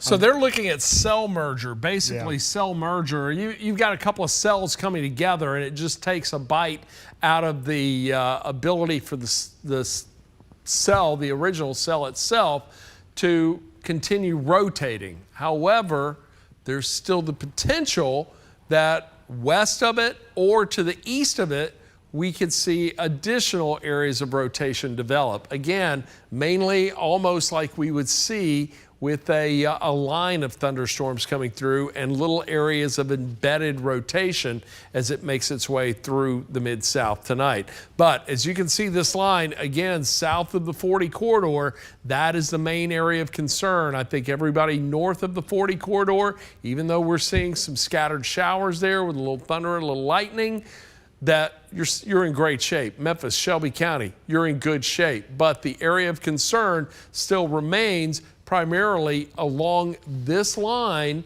and for areas just to the south of it. So we're still going to keep our guard up. And really, for areas right here, I think that's the main area of concern for the most part. But again, National Weather Service watching this very closely tonight, but we still have the active tornado warning that remains in place until 12:30, although all indications are that that rotation may have just fizzled out as another portion of that storm fed on into it. But now they're watching areas to the east, so Alcorn County, get ready. We could see a warning popped there, or we could see something develop back to the west, closer to Holly Springs, as this little cell is starting to enter that area also. But as it stands right now, the greatest area of concern is primarily into northeastern Arkansas, and you just saw that polygon get updated. They skirted it a little farther south and east. That's for Alcorn, McNary, Prentiss, and Tippah County. That's going to go now until 12:30. So that's what we're looking at this time. Here we are about 2 minutes away from midnight tonight. One active tornado warning, got two active tornado warnings right now in Middle Tennessee, just to the south and southwest of Nashville. But here in the Action News 5 coverage area, we're watching this one tornado warning. And then the other severe thunderstorm warning that was issued a little while ago, this is for Tate County. That's going to extend again until 12:30. So we'll go until 12:30. We'll see how this plays out. Another 30 minutes here. Hopefully things will settle a little bit. But Eric, that cell approaching Coldwater, that's still producing a lot of hail. It's honestly impressive. Yeah, it really is, in the way it's holding together, huh? And you know, once you start to think it's going to dissipate, well, at least I'm thinking once it starts to look like it's actually impressive. So tonight, earlier this evening, we were watching, I was looking at a couple of forecast models, and they showed some signs of the line kind of coming in. It would pulse down, pulse back up, pulse down, pulse back up. It's almost kind of like what we're seeing right now tonight. You know, showing a little sign of weakening, and then it pulses back up. Especially with that cell too, it's remarkable. Well, the sad thing about it is it continued to do that until about 3 a.m. Yeah. Let's hope that's not the case tonight. Otherwise, we're here for a little while longer. Hey, I'm glad I'm hourly. Yeah. I will say, Ron, so as far as the cluster of storms that is severe warning or the tornado warning right now, this is the storm that started everything west of Mark Tree. It's kind of interesting to see the evolution of the track here as far as the life of it, I guess you could say. I'm going to let you take a look at it, see what you got there. Sure. So just kind of, yet again, keep an eye on what the National Weather Service is saying and just the interactions with them to see if they're kind of saying anything that's kind of catching my eye, just kind of casually looking, obviously. I want to talk about that as far as the original warning that was put out here as far as the tornadoes or the tornado went. So meteorologist Patrick Ellis did a heck of a job tonight. Can't give him enough credit. He was able to see that there looked to be a tornado on the ground close to Harrisburg, Arkansas. And this is going back obviously a few hours ago. If we could take this full here, the thing I want you to kind of keep an eye on is off to the west, pretty much midway where it says Wynn and Jonesboro. That given cell, if you keep an eye on it, it continued to track to the east, went just north of Millington, started to dive to the south, and then it really started more of an easterly component here within about the past half hour or so. It's impressive that it's pretty much been severe warned, whether it be tornado warned or severe thunderstorm warned, pretty much throughout the evolution and the entirety of its entire track here. And now we have that tornado warning that is back on top of it here throughout Benton, Tippah, and Alcorn counties. So, if you are over to Corinth, as Chief Meteorologist Ron Childers was just talking about here, you want to anticipate getting into that safe place here as far as that tornado warning goes. You are under a severe thunderstorm warning nonetheless. As far as any sort of rotation with a rotation detector here, it's picking up on an area just to the north of Faulkner here, right to the south of Highway 72 rather, and it is headed to the general area of Corinth. Now, Corinth is not under a tornado warning right now, but there is a severe thunderstorm warning tag that is around for Corinth right now, and that is through 12:30. So 12:30, was talking here, I guess it would have been about an hour and 15 minutes ago, how 11 o'clock was kind of that crucial time that we were keeping a close eye on. I think 12:30 has kind of become that time that we are keeping a close eye on things here with not only that storm, but the one that's been out to the west here, a little closer to Coldwater and into Senatobia. And I got to say, Ron, just kind of looking at the radar right now in central Marshall County, looks like we're trying to get another little hook to develop here just to the west of Holly Springs. And that's an area I know you've been keeping an eye on too. I want to show you future casts, all right, because it's really initializing well, and it's showing that line of storm still a little farther north than the actual line itself, but it's got a good handle on timing. And from now until about 1 o'clock shows it continuing to extend in northern Mississippi, but it also shows right around 2 a.m. more activity developing back to the southwest and moving off to the northeast. And by 3 a.m., this could be impacting the counties that have been untouched thus far, and that includes Coahoma, Quitman, Panola County, and possibly Oxford. And by 4 a.m., first alert Doppler radar could very possibly look like this, with heavy rain still coming down from Corinth all the way to the south and southwest. Right now, this is what we're looking at. It's 12:03. We have the severe thunderstorm warning that's in place right now, and this severe thunderstorm warning for Tate County, that's going to go until 12:30. So that's the one warning we're watching at this time. We have another larger severe thunderstorm warning. That includes Alcorn, McNary, Prentice, and Tishomingo until 12:30. But we've got the tornado warning that's in the middle of that. That tornado warning is going to go for Alcorn, Benton, and Tippah counties until 12:30. So 12:30 is going to be the regroup time, I think. We'll watch and see how all this plays out. But there is still the potential, and the thing I do want to point out, there's a potential for more storms to come in from the south and southwest before the overnight hours are over that could bring in some strong to severe storms for areas along and south of Highway 278. So even though we're somewhat optimistic by what we're seeing here right now, there's still the potential for rotation within this line. There's still the potential for some development of rotation within this cell back to the south and west, and all along the line itself, there's still the potential for more large hail. And we're certainly seeing it right there around northern Tipton County or Benton County, just over or just under ½ inch in size. I wonder if I even hit that at the right place, because yeah, it looks like it was a little closer to 1 inch size hail just to the west of 55 in Tate County. We had indication of hail possibly 1 inch in size. And you're looking at the potential for golf ball size hail. Is that what I'm seeing in Spring Hill, right around Michigan City? Yeah, it looks right around that area, Ron, kind of oscillating between, well, there you go, new update now actually comes in as we're looking at this here. But this most recent radar scan in a little bit close to Ashland, we're looking at quarter size hail, just north of that or above that, ping pong size hail. And then where this area black is, that's where there's more in the way of golf ball sized hail. So this is near Brody. This is into central and eastern portions of Benton County, especially in the northern side of the county here, that we are keeping a close eye on. the National Weather Service is pretty much saying every single storm that is along this line right here, it's rotating, and yeah, they're not wrong about that. Even if we don't necessarily have the strongest rotation here, there's at least some turbulence within the clouds here, but at least the rotation detector doesn't have anything too crazy high right now, so there is at least that. But some relatively larger hail looks like it's going to be headed towards Corinth here. I'd say about over the next half hour to an hour here, Ron. So see if we got any skits on any of these here that are kind of noteworthy to pop out.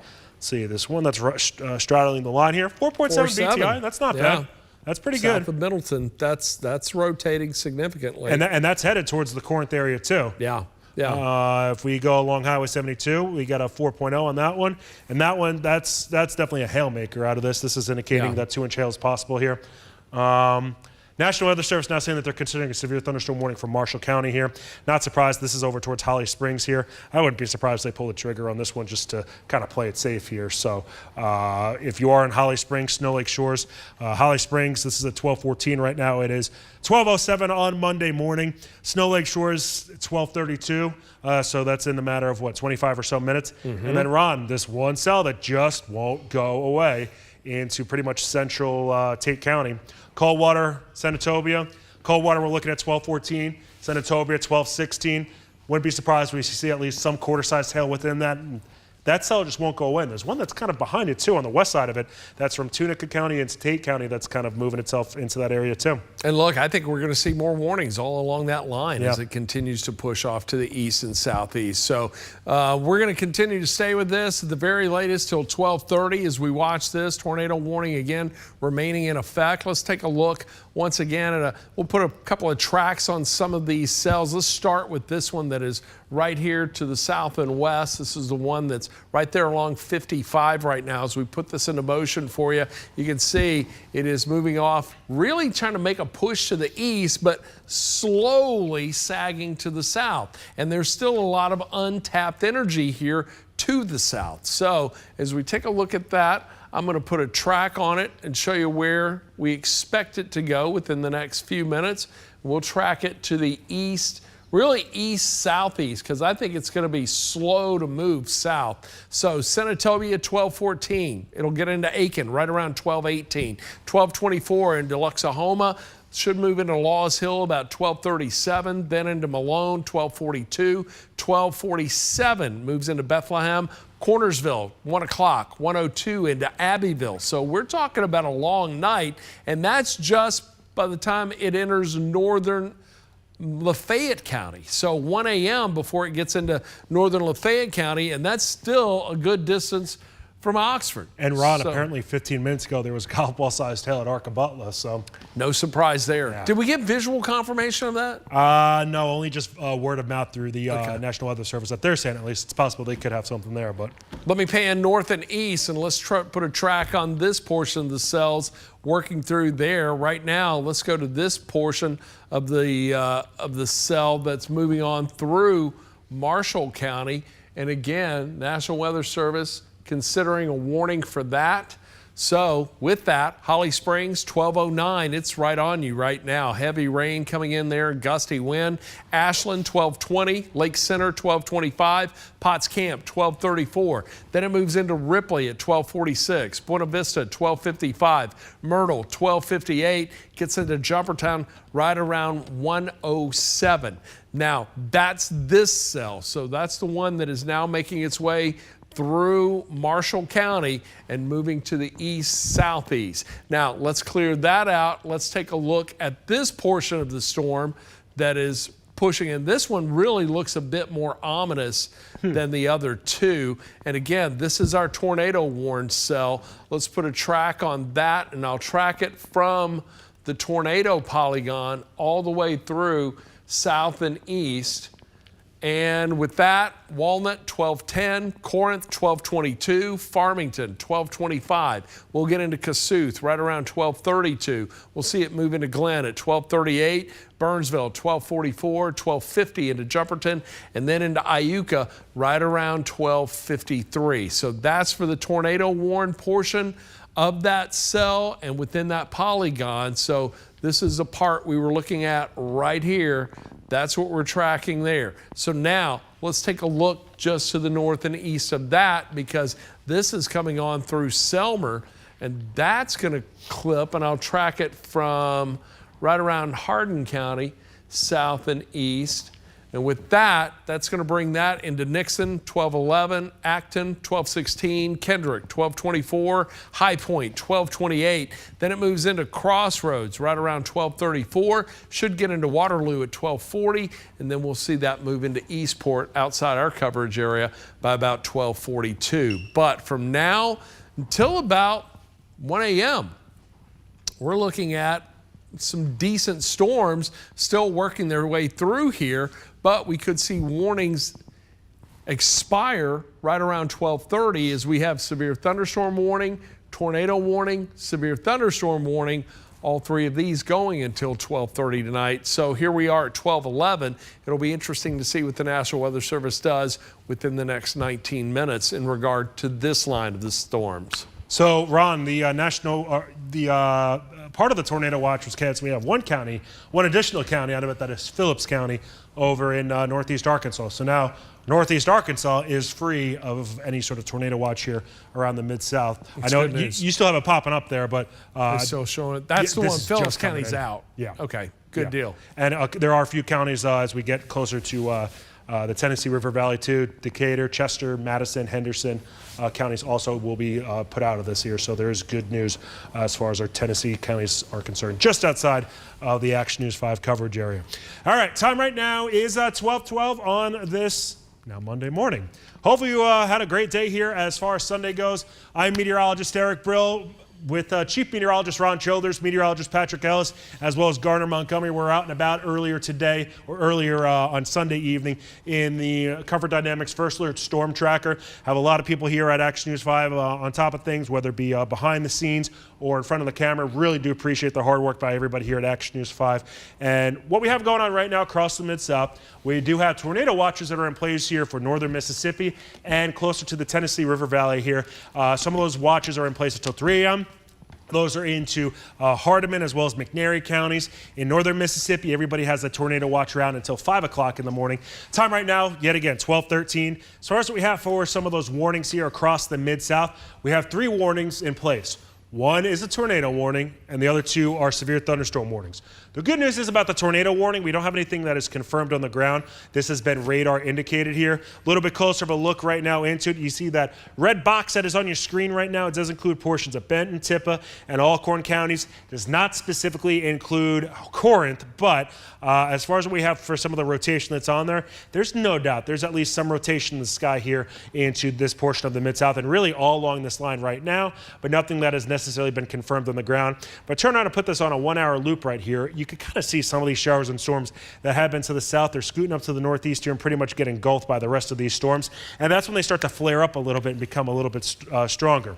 Down to the southwest, the other area that has a severe thunderstorm warning on it, and this has been a monster of a storm, honestly, when it does come to the hail size within it. But turn around and let you see some of the different tools that we have here at Action News 5.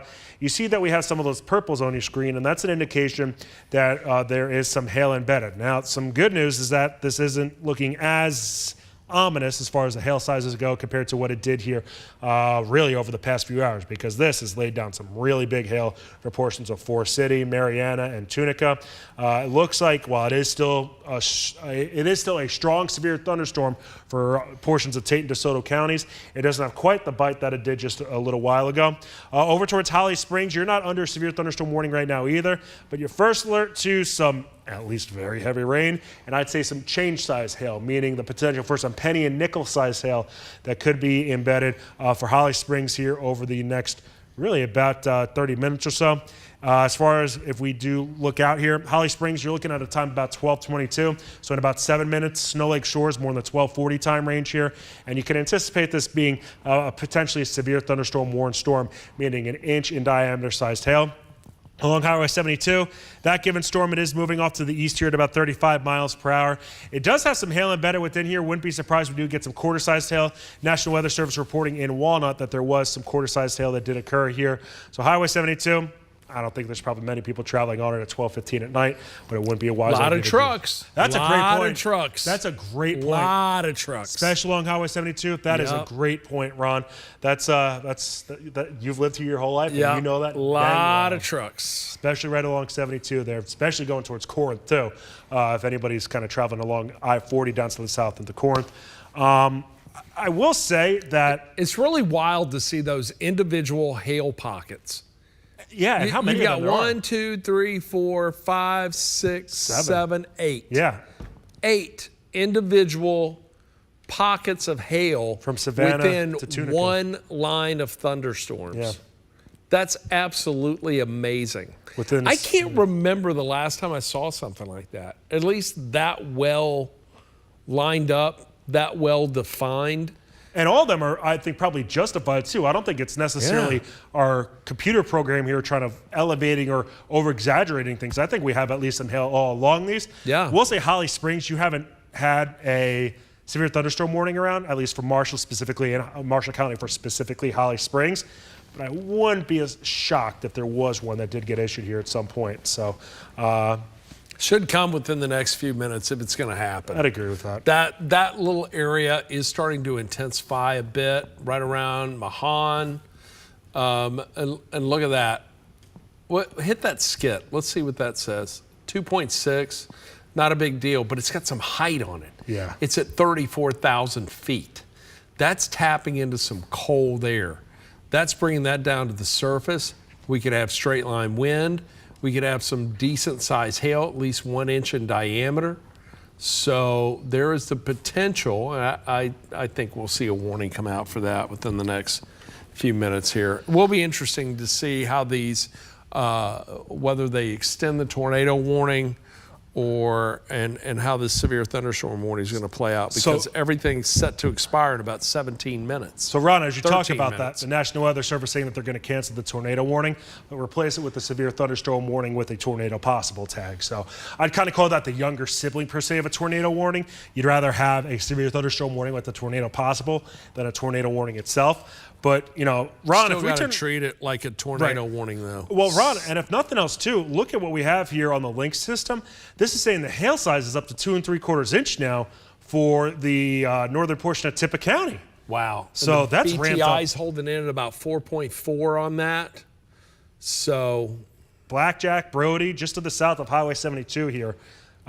Corinth, I know we've been talking about you, and you haven't necessarily seen it yet, but that's an indication that CAPE is still holding on there. We were looking at that earlier. CAPE is convective available potential energy. It's basically fuel for storms. And forecast models earlier today were showing it still hanging out over northeast Mississippi up until around 1, 2 a.m.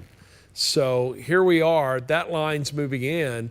We thought possibly it would move out ahead, but it's still holding on. So that's a big, big problem in northeast Mississippi. And that is still the same storm. That, keep in mind, this is going back, I guess at this point, 4.5 hours ago, about 7:45, when we did have that tornado warning that was around into portions of Poinsett County in northeast Arkansas. So while it hasn't necessarily stayed a tornado warning throughout the evolution of its life, it has been teetering on it here for yet again 4.5, 5 hours now. Yeah, so here we are. The tornado warning has now been canceled for northeast Mississippi. We have two severe thunderstorm warnings going right now. We're coming up on 12:20. These are going to expire at 12:30. I tell you what, we're 11 minutes. You want to go for another? Yeah. Let's just ride it out for 11 more minutes. Let's see what comes from this. We are going to need a point to regroup and get ready for our early morning broadcast and just assess also what has moved through and what's coming next. But this is the line we're watching right now. I'm going to put this into motion for you, let you take a look at this. But I also want to give you your first alert to another severe weather threat that's going to come into the Mid-South on Wednesday, likely late Wednesday night, and could linger into early Thursday morning. So another first alert weather day on Wednesday. We got great weather for Monday, great weather for Tuesday, but there's your time to regroup and prepare for the next round of storms. And look, a system that's going to come into play on Wednesday is going to stick around with us well into next weekend. We're looking at the potential for severe weather Wednesday and into Wednesday night, the potential Thursday night into Friday. We'll likely be dealing with rain off and on through the day Friday, possibly thunderstorms. We could see more severe weather next Saturday and then a rainy day next Sunday.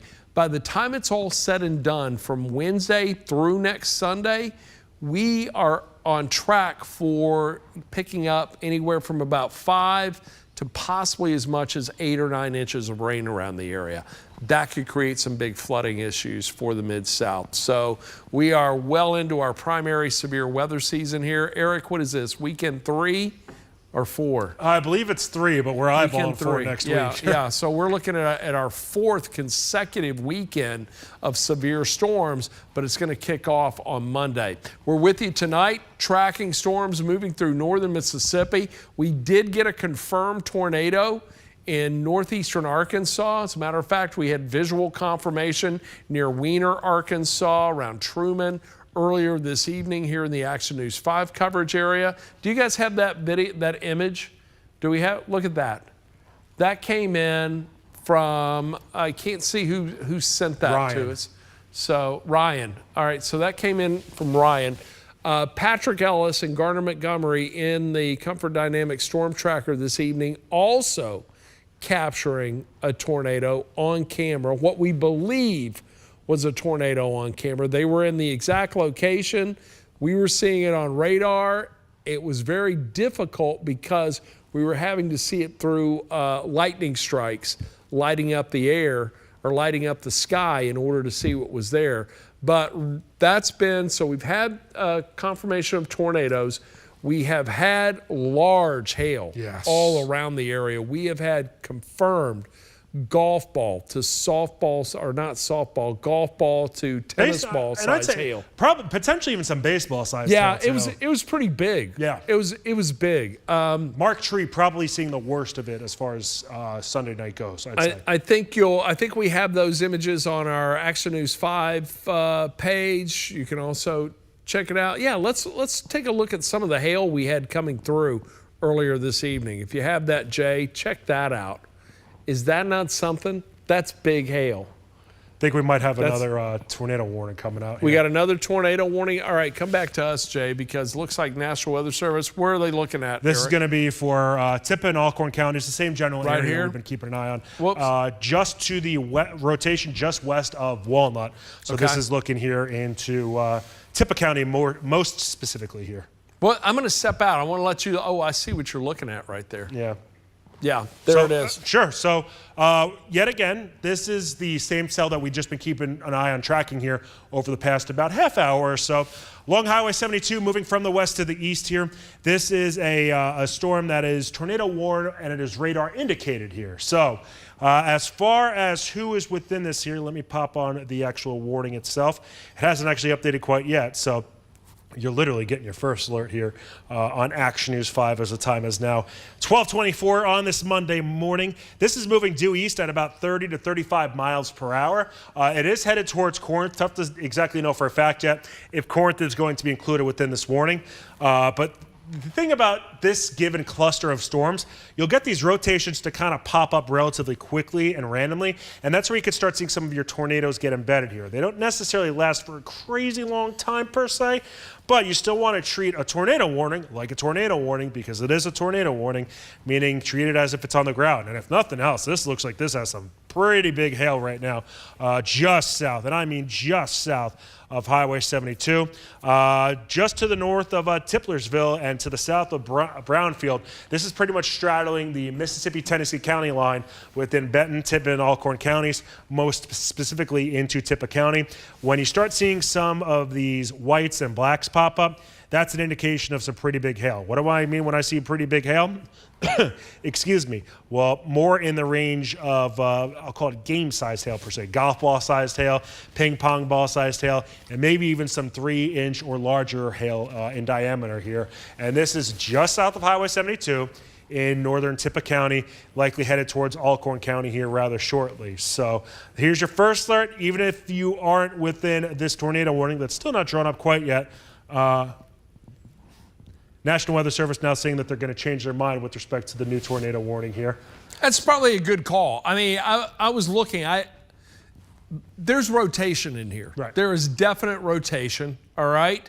As far, I think again we're seeing this more like a QLCS, a quasi-linear convective system that you get a one maybe two scans on the radar and then boom, it's gone. This setup is certainly conducive to that, but I think that's what we're going to continue to see until this whole line pushes through. And I really think, because let's think about it, the last couple of severe thunderstorm warning or tornado warnings we've had no confirmation of them. They've all been radar indicated. So with that, severe thunderstorm warning is more likely. Now, we still have the severe thunderstorm warning that remains in effect for Northeast Arkansas right now, so our Northeast Mississippi. So I think we're going to see that expanded beyond 12:30. It will be interesting to see what they do with the one that's in Tate County. So that Ron, too is expect to expire in 4 minutes. Yeah. Good news. The National Weather Service saying they're going to let that severe thunderstorm warning in DeSoto and Tate counties expire here. Okay. So that's still in place for another 3 minutes, but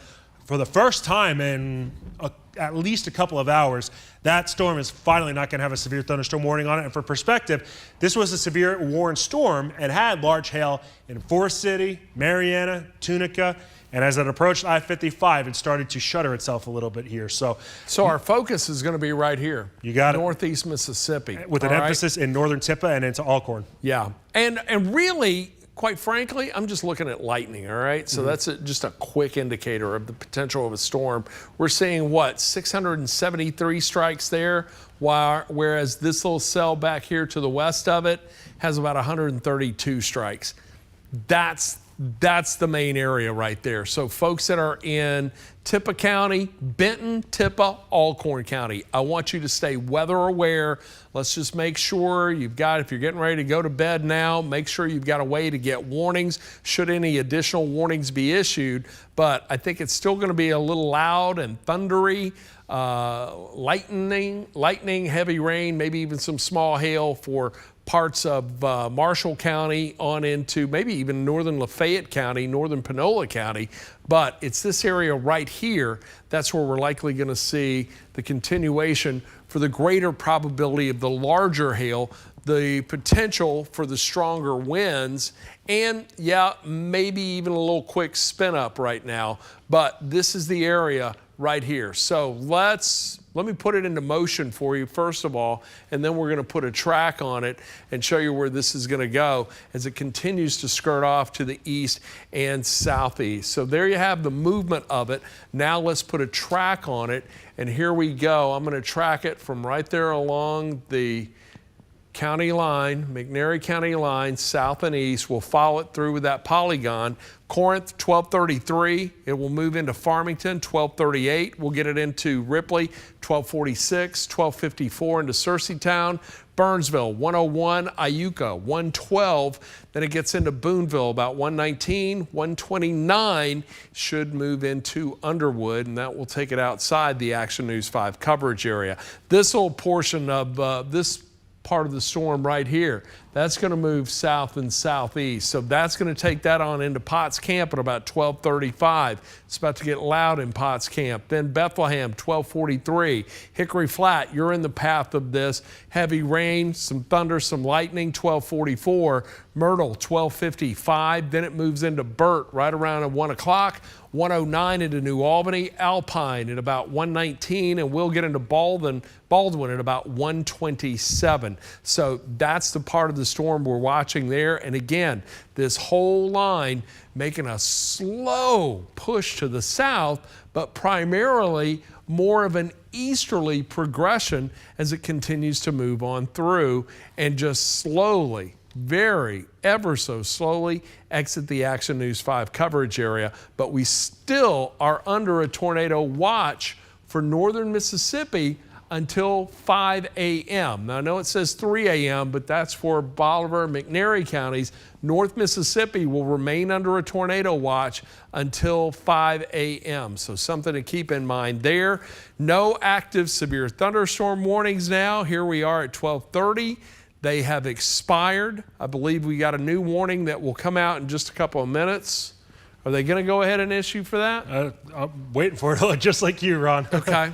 Yeah, but at the least here, the one that's in DeSoto and Tate County, that has officially been dropped now, and there hasn't been any wording that they're going to reissue that. I will say Southern Marshall County, Northeast Lafayette County might get some sort of warning that gets issued here over the next little bit. But right now, and I'd be astonished if they didn't reissue some sort of severe thunderstorm warning for Alcorn County. That's got some big hail in it now. Ron, this probably has the largest hail that we've seen with this given storm up to this point here. So if we turn around and see exactly some of the sizes that could be in here, this area that's in white, and this is physically a pretty big area, just to the north of Faulkner and to the west of Corinth, just along and south of Highway 72. That's where we could be seeing some of the largest hail of this whole entire event going on here. So not a great situation right now. Fortunately, this is in a relatively rural portion of the Mid-South here, as far as it being just south of Highway 72.